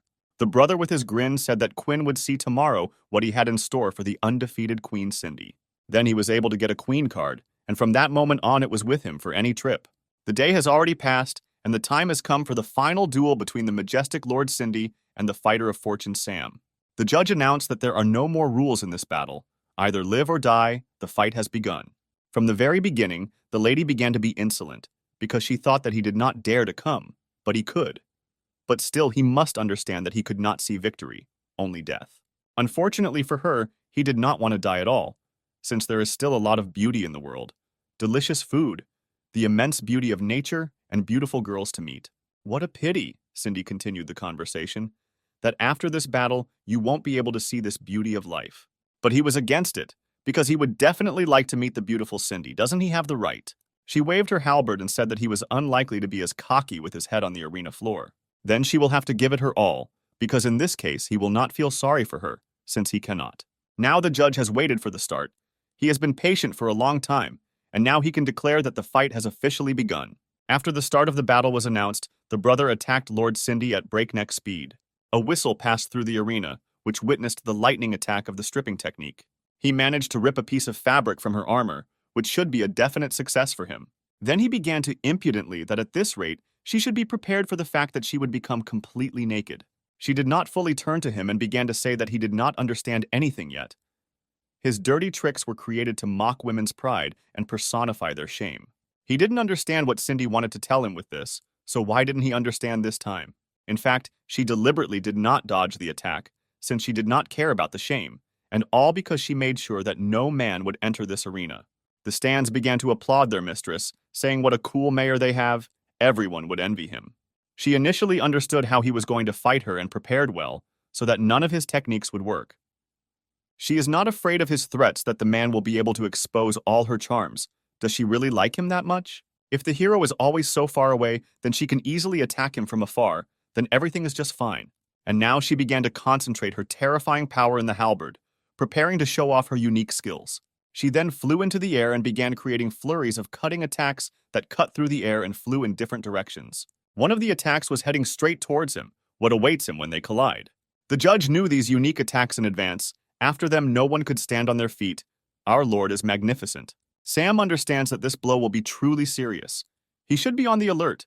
Maybe his opponent has something else hidden up her sleeve. His legendary blade cracked under the girl's barrage of blows. In its place, a powerful explosion formed. This force terrified not only the audience, even I myself began to worry. But this is not the time to announce the results. Our guy is still standing. He was able to stay on his feet in front of her. It's amazing, Cindy said, that he's the first one to stand on his feet after this devastating attack. Only he doesn't need this praise. He's going to win and wants to try out a new trick. She noticed that all his actions were in vain, since there was a gigantic gap in physical strength between men and women. He could not win. It would have turned out that way if it was just an attack, without any trick. The soul left her body. She could not understand at all what was happening here, how he managed to do this. He nicknamed this technique as a separator of soul and body, and that's exactly how it works. He also decided to separate his soul from his body in order to fight Cindy. She found such tricks funny, but she became interested in what he wanted to do in such a state. All the other spectators could not understand why their bodies stopped moving. They seemed to be paralyzed. In fact, the souls of Sam and Cindy were seen only by the Master of Souls, and our Quinn is one of the only ones capable of seeing them. Irritated, Cindy wanted to know from him what the purpose of these tricks was, what he was going to do with him. The fact is that he wanted to test how his attacks would work in a spiritual state, since he could not injure the physical body in any way. In her opinion, a weak person will always be a weak person, and he will never be able to defeat her. She decided to prove the veracity of her words with a sudden swing of the halberd, which previously could have killed anyone in this arena. Only the hero didn't want to dodge at all. On the contrary, he stood motionless, holding out his hand to repel the attack. In his spiritual state, he is able to destroy this cutting attack with his bare hands. Cindy had a hard time believing that this guy could stop her attack with his bare hands. But this is no time for chatter. Now it is Sam's turn to attack Her Majesty. She lost her spirit from what she saw and could not gather herself to avoid the blow. The first damage was done. This magnificent slap gave her a slight bruise. After this, she will definitely be furious. This incredible aura is already clearly felt. He was already beginning to think that this attack was too cruel. What would her reaction be? As it turned out, she was not angry. She felt offended, Since no one had ever hurt her, this had never happened. It became even more incomprehensible to him, since such a majestic warrior felt pain from such a weak spank. Lindsay warned him that now was the perfect time to break Cindy's seal. He immediately realized that he needed to finish the tournament as soon as possible and prepare to remove the seal. The brother began a conversation with the offended warrior, explaining that in her state of mind, she was not able to defeat him. But he can give her a choice. The first option, they will continue the battle, but it will bring her much more pain. She did not agree to this and asked to move to the second option. In the second option, he will multiply all his damage received by 1,000 times. She couldn't understand how he would do this to her if there were so many spectators around. But there wouldn't be a problem since ordinary people couldn't see them, Sam said. Then he snapped his finger to transform Cindy into a different image. All of her armor was replaced with a cute bunny costume, which only made her more embarrassed. She was very ashamed of this shameful costume. Did the guy really decide to disgrace her like that? As it turns out, this costume is not the end. Even more shameful things await her. Suddenly, he used the spirit binding technique and thereby immobilized her. Finally, he fully prepared everything to carry out punishment for defeats. The girl from the stands apparently had spiritual power, which gives her the ability to see everything that happens to them. Only the mother does not understand why her daughter sees something, since, in her opinion, those two have not moved for a long time. Quinn hoped that this bastard wouldn't teach this girl anything bad. The stands were already starting to get bored while these two stood still. But Quinn decided to show May what was really going on, and she was shocked by it. The proud warrior was completely humiliated. In her life, she never even thought that she would be treated like this. He noticed that Cindy's seal was hidden much deeper than May's, which is where he senses it from. Suddenly, a giant pillar of light hit the sky. The first queen had the same reaction, which means the second seal was broken. Fans could not understand where this light came from, what it meant, what was happening in this arena. Only a few understood that another seal had been lifted, and yet no one believed in the hero. And here comes Lindsay. The second shackles have been broken, there is very little left, and victory will be in their hands. She realized that this boy was able to accomplish the impossible. He was able to succeed in his next mission. Sam came to her to tell her about his new success, that he was able to get the innocence of the great Cindy. She was incredibly happy. To some extent, she liked him for his honesty and zeal for victory. After that, he should feel a surge of power from the moon, Lindsay said, getting closer to him. Then she kissed him passionately. What a reward for hard work. And here is the new Cindy card. With it, the hero received a unique skill, 8 Cindy cuts. She finally woke up in her body. Everything was over. The battle was over as well. She collapsed to the ground. As she realized that she had fallen into her body, her soul had returned back. Sam stood confidently in front of her and said that the girl must accept defeat. And so it turned out, she accepted defeat. It was not easy, but still she did it. The stands were in shock. In their lifetime, the great Lord Cindy had never admitted defeat, as the scoundrel managed to achieve this. She turned around, saying that following the rules of the duel, he won, and she calmly accepted defeat. Unfortunately for him, he understands that it is not easy for her to accept defeat. Her character is much more complex than that of any girl here. What cute carps! Our heroine stood by the pond for a long time and looked at them. At the same time, she looked weighed down at her reflection, where she saw a woman who had lost to a man. She cannot come to terms with this. She lost and lost to a man. This shame will torment her for the rest of her life. Suddenly, Brother Sam appeared behind her and pushed her into the water, saying that he didn't want something. Large splashes of water scattered in different directions. She was every bit wet, but she still asked him what he was going to do with her. There are fools. He thought that our fragile queen wanted to commit suicide in this pond. Who is he to commit suicide because of him? Cindy asked him. On top of everything else, how should she end her life in such shallow water? Is he completely stupid? But still she asked why His Majesty Sam did not go to take the throne of his city. Why did he come to the loser Cindy? He has no need for this useless throne when he feels in his ass that he should worry about Mistress Cindy. What if she does something to herself? How he will live later. After these sincere words, she attacked him. Obviously, these were the words she was waiting for from him. It was not a victory, just dirty tricks. Since he is so persistent, he can accept a second challenge from Mistress Cindy. Few could compare with him in such a battle, or our fragile queen decided to lose a second time. That time in the ring, she was not at all collected and was not ready for anything like that. But now she is ready to give it her all. Only he should come to terms with his mind. After these words, she pushed him into the water. He didn't expect her to start approaching him in such a place. He wanted her to hold off on it. Only God and those cute carps know what happened next. After this, finally, after so many difficulties and expectations, Sarah, who would be best suited for this role, rose to the post of city lord. On top of that, our heroes received a lot of money, which will definitely make their journey easier. That's true, Maya said, but something bothers her, or rather someone makes her worry. She was worried about why this irritable queen was coming with them, what she had lost here. In fact, she has nothing more to do here, she said proudly. She is no longer a lord, especially since she was defeated by a man. And besides, it's very difficult to look after this fragile man. It will be much easier if two strong girls look after him, Maya agreed with Cindy. He didn't like the way these two foxes talked about him. Even if they spoke in a whisper, he still heard everything. But Cindy brought with her a nice gift in the form of a cool payment card that will help them travel. Maya noticed that some greedy official would earn much more than a pathetic robber, and how difficult this card would be. She didn't like this insolence after all. It was her savings from tournaments that fans donated to her. Okay, girls. Sam addressed them, quarrel later, and this card will help them in the future. He reminded them that they would still have to negotiate among themselves and find compromises. But this is not so important. Someone suspicious from the outside was eavesdropping on their conversations. He was a very suspicious wanderer who watched them for a long time. Time passed and night had already fallen. A large, shining white ball rose to the heavens and shone along with multicolored dots on the black canvas. And our heroes decided to stop at the fire and discuss the next plan. Cindy had a bun for lunch, which was not as tasty as she expected. Maya said that this was the master's palace for her, and no one would bring her medallions and cream sauce, no matter how much she wanted. Sam decided to act and talked about how there was a lot of all kinds of living creatures near the river nearby. Then he suggested that they go and collect fish and animals. As it turned out, she had lived in the mountains since childhood, so there would be no problems with hunting. She would like someone to cook. Sam didn't want to cook, and Cindy had never tried it. It all made the beauty terribly angry. But it's true.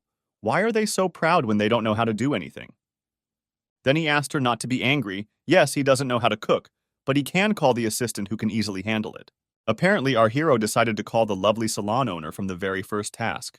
So our beautiful owner of an intimate salon appeared in the middle of a cloud of smoke, who was in a state of courage with surprise. The girls nearby were just as surprised, who had no idea where she came from or how she appeared from the map. It takes too long to explain everything, in fact. This is your new sister who can cook wonderfully. She didn't like that he only called her in so she could be his cook. What a shame.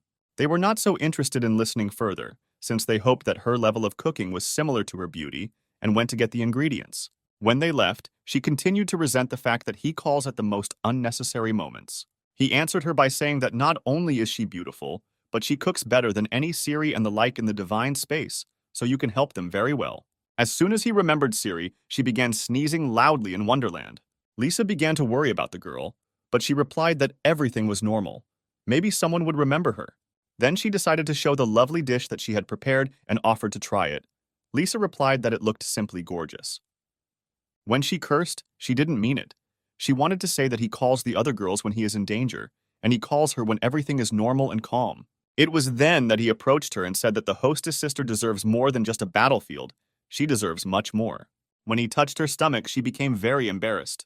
He asked not to blame him for not being able to restrain himself when such a lovely girl also dresses like that. At the sight of her, his gun is ready to fire. His appetite becomes brutal. He can't help himself. His hunger was too strong, and he asked his sister to help him and feed him, showing him his small stove with buns. She became more embarrassed, but she was able to agree to this so that he would eat with her. So they started eating dinner, and here is a beautiful woman who will always help in difficult times. Finally, he stopped with dinner. Then he thanked the hostess for her hospitality. She hid behind a tree and began buttoning her shirt, saying something under her breath. There was someone standing behind her who was waiting for a good moment to put the blade of a knife to her neck. That same wanderer has been standing for a long time and waiting for a good moment, since he clearly saw how she showed him the oven with pies and everything like that. Sam, puzzled, asked him not to harm her and wanted to know what he wanted from them. The strange bandit said that in the building where their next target lives, this beauty can be bought for a lot of money. He decided to raise his voice at him so that the bandit would let the girl go, since he would not allow even the tip of a hair to fall from her head. She had hope of salvation after the words of Sam, who was very confident in himself. She began to indicate her conditions. If Sam did not go with them, then his girl would be very unpleasant. He was frightened by the fact that they were hunting for him, and not for such a lovely beauty as the owner of the intimate salon. The bandit explained everything by saying that their inn and sect were based on the fact that they caught beautiful men. Two strangers appeared behind him, ready for any trick of the pervert. He wanted to know if there was any law that allowed the hunting of civilian men. He was very sorry that he was such a weak person, but this would be the last warning for him. The stranger stuck the tip of the knife in the girl's face and said that if he didn't go with them now, then something very bad could happen to her beautiful face. She had no face, but she was strong enough to say that these freaks underestimated her. Her words struck him, as he was sure that she was an ordinary fragile girl. She told Sam that he could run away from here, and she would save him. However, Sam will never allow his girls to be harmed. He owes them his life, after all. He already told her this. Later, he winked at her, proving that everything would be fine and he would never despair. She noticed how he sweetly moved his eyelids. This made her understand that everything would be okay. It was not for nothing that he went out on such a mission. The other bandits noticed how smart this guy was and added that he would be received very well in their house. This mission turned out to be the most problematic, but this does not mean that he will not pass it. Still, they led him along. Sister Freya did not know if Sam had any plan, but she was sure that she herself would save him. And then she was interrupted by some kind of fabric, which was definitely used by that girl in the cape. And so it turned out, Freya could not understand why her eyes were getting dark, and the bandit said that it was time for sleep. The girl muttered, "If there is an opportunity, then maybe he will be released. When this moment appears, then she will come for Frey's sister." So we were transported to the house of the Shawshank family, where the bodies of men are sold to various beauties and more. The girls with these guys behaved much more softly, unlike their own kind. In the room behind the doors, a very important topic was discussed with particular interest. And here is our famous sister Garnet, who wanted to find out if there is a much more interesting product. The bandit says that in other houses, they gave a price of 100,000 silver coins for this man, and that's even before they caught him. This figure shocked her, since she did not even dare to think that these thieves would come and announce a price of 100,000, although previously all the men were worth 5,000 silver. If Sister Garnet does not want to believe this, then the bandit decided to take a personal look at this specimen and make sure of her words. She says he must completely shock her to be worth that much money. Garnet looked up and saw those beautiful blue eyes, those expressive cheekbones and gray hair. He definitely stood out among everyone. She had seen countless men before and had not felt anything for them for a long time. But as soon as she saw his eyes, her heart began to beat faster. The bandit has already begun to insist that Garnet buy it, because if she doesn't buy it, someone else will. She handed him a bill worth 100,000 and told him to take the money and get out. After they were alone, she understood that such a handsome man could recoup his entire cost in a year. Still, he wanted Miss Garnet to untie her. Then they would figure out what to do with him. Untying him is not a problem for her. The main thing is that he does not run away anywhere and does not play any tricks here. He answered her by saying that he is very happy as long as he has such beauty as Miss Garnet in front of his eyes, who asked her to hold back her feelings. She removed the rope from him. Sam thanked her for this and asked what kind of place it was, why Garnet bought it, and what he needed to do here. This is the Shawshank House, where handsome men from all over the world are gathered. They spend time with the local girls, making them happier, spending leisure time with them. Then she asked if he would help her with this. He replied that he could not help her in any way, since he did not know how to do anything. To this, the miss replied that she had people who would teach him everything he needed. She called Katya, Anya, and the twin sisters, who should become her teachers. The lady warned them to teach him how to please a girl in one day, but they should not overdo it, since it is a very expensive specimen. The girls were shocked by his beauty, as they had seen a lot of handsome men, but he looked simply amazing. The sisters could not wait for his training to begin. They were already glowing like the summer sun. He began to fear that it would be difficult for the four sisters to cope with him, since he was not a weakling. But they didn't understand him and thought that they had to play giveaway with him. Only he was sure that their legs would give way after this stormy training. After he took off his clothes, they were even more delighted. Against the background of these beautiful flowers, the sighs of four beauties could be heard. She was very glad that this money cow would train well and then bring in gigantic fortunes. Meanwhile, the girls returned from the hunt and tried to wake up Freya, who barely woke up. Then they wanted to find out where their beloved Sam had gone. He had fled somewhere again. The former owner of the brothel said everything about the case. He was kidnapped by bandits who put her to sleep. Cindy began to ask her if she knew where he was taken, since she had a good understanding of the area. Freya remembered that the bandits took him to a place called the Shawshank House, something like a brothel for women. Cindy understood that if Sam was sold to this house, then it would be very difficult for them to get him out of there. Earlier, Maya also heard something about the Shawshank House, something connected with men. Cindy reminded her that in this place, women spend time with men, which is why there is a serious hunt for handsome men there. And when guys become unnecessary, they are forgotten about. In short, A terrible place for a handsome guy. Maya understood what they could do to her beloved boy, what the world would look like through his eyes. This is exactly what his world will look like. A bunch of beauties will be waiting in line to get their hands on such a product. They will fight to take possession of him until his rose finally withers. She believes that they cannot hesitate. If they do nothing, then it may be too late. If they just rush in, they won't have any privileges, since they must either be very rich or very valuable. Maya was very upset because she was very afraid of the consequences, since they couldn't just wait here. Sister Freya had an idea, but she doesn't know how feasible it is. Maya asked her to share what they have. In fact, she knows little about their world, since she is not from here, but she is sure that the female gender reigns here, which means they cannot break into their house, but legally meet Sam as their first clients. For Cindy, this idea was very good, but no one had ever been in such places who would be responsible for everything. She was determined, saying that it was very important for her to save Sam and was ready to be in the lead. 2 days passed. The Shawshank house was calm, but not for long. These three entered very boldly, asking where the hospitality was in the Shawshank house. No one even greeted them. Miss Garnet began to feel guilty, although she was very busy, but still asked for forgiveness, and in return decided to personally accept them. The lady added that our guests have everything they want, for their money, of course. Maya got straight to the point and wanted to say that they were looking for Sam, but Freya interrupted her. Freya said that they are looking for the most interesting option. The main thing is that it is worth it. Cindy added that money is not a problem for them. Their wealth is much higher than she can imagine. Garnet was interested in the appearance of one lady with green hair, as she looked extremely familiar. This worried Cindy very much, since she is very popular, and a woman like Miss Garnet should know her well. Only Freya was confident in herself, and explained their secretive appearance by the fact that they would not want anyone to know that they visited such places. She really liked our Freya. She is very beautiful and also brought her friends. She's just lovely. She stated that the three of them could expect the best service and the best men here. Maya couldn't understand why the girl didn't immediately start looking for Sam, since he was their main goal. She understood everything, but it would be very dangerous for them, since Miss Garnet would immediately understand who they came here for. Cindy noted her impressive intelligence as she thought through the entire plan perfectly and hid the girls' faces in advance. She explained her knowledge by saying that she has been working in a similar business for a long time and is an excellent marketer herself. Such knowledge is typical for her. Suddenly, a strong light began to flow from the doors, where some strange voice said that the three sisters had been waiting for him for a long time. They were brought some kind of muscle man who was much bigger than they imagined.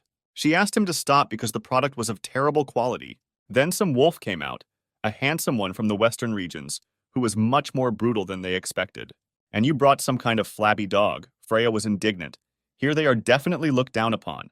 Suddenly, she began to apologize to her friends for stopping them in the middle of a trip in such a terrible place, adding that this Shawshank house was not worth its enthusiastic rumors. Bad service. She asked them to stop, since they had a newcomer who was the best in the whole city. If they were interested, they could stay. The heroines initially said that they were only interested in the best goods. Money is not important. Show the most valuable, Freya said. She led them to the very room where the golden boy, the most handsome here, was located. The girls entered the room where someone very familiar was waiting for them. This is him. Our hero came out after a shower, and he wondered if there were new clients. This time he makes a promise to Miss Garnet that he will please them. As soon as he looked back, he saw his beauties and said that they could feel at home. So they found him. 3 beauties were already standing in his room and saw how well he lived here. Garnet warned him that these clients were very important to them, so he had to give it his all. He immediately understood everything and tried to drive her away, saying that he could handle them on his own, and she could go. Then the handsome man slammed the doors loudly so that no one would hear anything. From that moment on, he began to understand that the girls would be very angry with him for not even trying to escape. And so it turned out, they were burning with rage. Some were shaking their fists, others were baring their teeth. He was immediately pressed against the wall, which frightened him greatly, as he was anticipating the taste of this pain that awaited him. Maya was ready to strangle him for not even trying to escape from here, although they were so worried about him. For Freya, it wasn't so important to punish the scoundrel. She wanted to know why he didn't even try to escape. In fact, he would not want to be here. The whole reason is that he is physically unable to free himself. And the reason for this is the giant guard of commanders and generals. He is not able to hurt any of them. For Cindy, they did not pose any danger to her, since she was fully aware of the abilities of these shrimp soldiers. With such strong beauties, it will be easy to win, but there is still something that prevents him from leaving here. Cindy continued to not understand the hero because she thought that he no longer wanted to go anywhere. This cannot be. He really wants to leave here. He needs to destroy all the seals. But it's not a matter of wanting at all. The fact is that handsome men like him are exploited as a commodity, and there are a lot of them, so you definitely need to take them with you. Maya understands that a man can never be equal to a woman, and they cannot carry such a gigantic burden on four humps. Yes, May is right, but Sam has already come up with a clever plan that they can only do this night. Until night falls, he simply must serve such welcome guests to pass the time. Freya did not agree, since they spent so much effort to save him, but he wanted to fool around. They don't have time for nonsense. Maya decided to interrupt her, since she was not against such a good offer from the hero. She said that they still have a lot of time to sort everything out. Cindy didn't mind either, since it would be an ideal opportunity for them to take a break before a difficult task. Everyone agreed, which means the owner of the brothel can no longer refuse such a tempting idea. In addition, Miss Garnet can eavesdrop on them behind the door, which means they must make characteristic sounds, otherwise it may be suspicious. He began to shout loudly, which of the three guests would be first. Let's choose using rock, paper, scissors. The girls agreed to the proposal and decided that the one who wins will be the first. The first round began. Only 2 people participated in it. Freya won. The girls said that Cindy doesn't play, so she will be last, and here are the rules. Only now she is not so stupid and climbed on him first, which made the girls shout at the top of their voices what a cunning friend they have. She is ready to use him until the evening, until he runs out of steam. There were also those who were not happy that Cindy was alone with him for so long. Sam did not see any problems, since everyone will have their own share and there will be a place for you, Maya and Frey. Suddenly, he decided to use a strange technique that turned from 1 to 3. The girls were amazed by this. It turns out they expected this from him. Cindy had already jumped on him and was expecting all the best, which is exactly what she will get. She asked him not to force them to be lazy. They should work to the maximum of their capabilities. Finally, Garnet heard the sweet voice that foreshadowed the beginning, and she also understands that the boy can bring her a lot of money this evening. So he finished with them, but soon night was approaching. Just the time had come to make an escape. He told the girls that they could begin to carry out our plan. Maya did not understand anything and immediately thought that Sam had not had enough and decided to start all over again, all the maintenance. He understood this well, but they already need to start escaping. Everything is according to plan. They need to end with vulgarities. Cindy said that some people still can't get over it, alluding to Sister Maya. Free asked Sam what his true plan was, what he had in mind. He started to get dressed and said when they started their escape, she would make sure that their escape would be great. After his words, for unknown reasons, he began to whistle loudly. When suddenly the birds began to sing outside the window with their magnificent voices, our head of the house became very restless from this. Such a girl constantly has her head filled with all sorts of thoughts, as if everyone wants to disturb her, and she is preparing for every blow in the back. In one of the chambers where the guys were pleasing their clients, noise from birds was also heard. This guy heard a strange whistle. He knew that the escape had begun, so he had to run out. In one room, a girl vehemently mocked the handsome man because she wanted to listen to the cries of agony, how she spent money on this. He also heard a loud whistle. He recognized it and knew that their rescue would soon arrive. She began to beat him with more fury in order to hear the sweet cries that made her so happy. But he no longer wanted to tolerate her. The day had come that everything would change, and women would no longer be able to mock them. She didn't like the way he muttered under his breath, since now was not the time to be insolent to women. As soon as she said this, he threw her into the wall with all his strength and hatred. She couldn't understand why her body was getting so heavy, why she couldn't use the strength bestowed by God. The fact is that the poison with which he smeared his lips began to work. Sam is a genius. He succeeded everywhere. She, crawling on the floor, tried to stop him. Since he was her property, she bought him, which means he belongs to her. Only today has come the day when they will cease to be property, they will be free. So they arrived in some strange basement. Sam brought them here. Cindy couldn't understand why they couldn't escape from here, since it was the perfect place for a silent escape. As soon as she looked deeper into the basement, Freya saw something strange. In front of them stood a crowd of handsome men who saw Sam and began to call him commander. As soon as everyone noticed him, they began to shout in unison. The commander has arrived. The escape will begin soon. Warrior Cindy was shocked because they did not understand when he managed to become their commander. Maya couldn't believe her eyes, all because she didn't understand how so many guys got here and no one noticed them. From each room of the guys there is a secret passage from which they came here. He will accompany them, as he must rescue them. They began to thank their savior in chorus. Some owed him their whole lives, while others wanted to repay him with their bodies.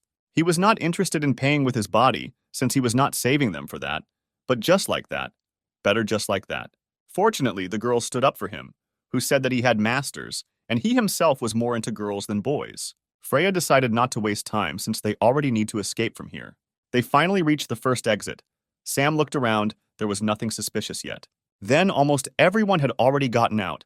Sam encouraged the brothers to be quicker, otherwise they would not see a successful escape. This situation touched Cindy, since her hero saved so many men and does not worry about his life.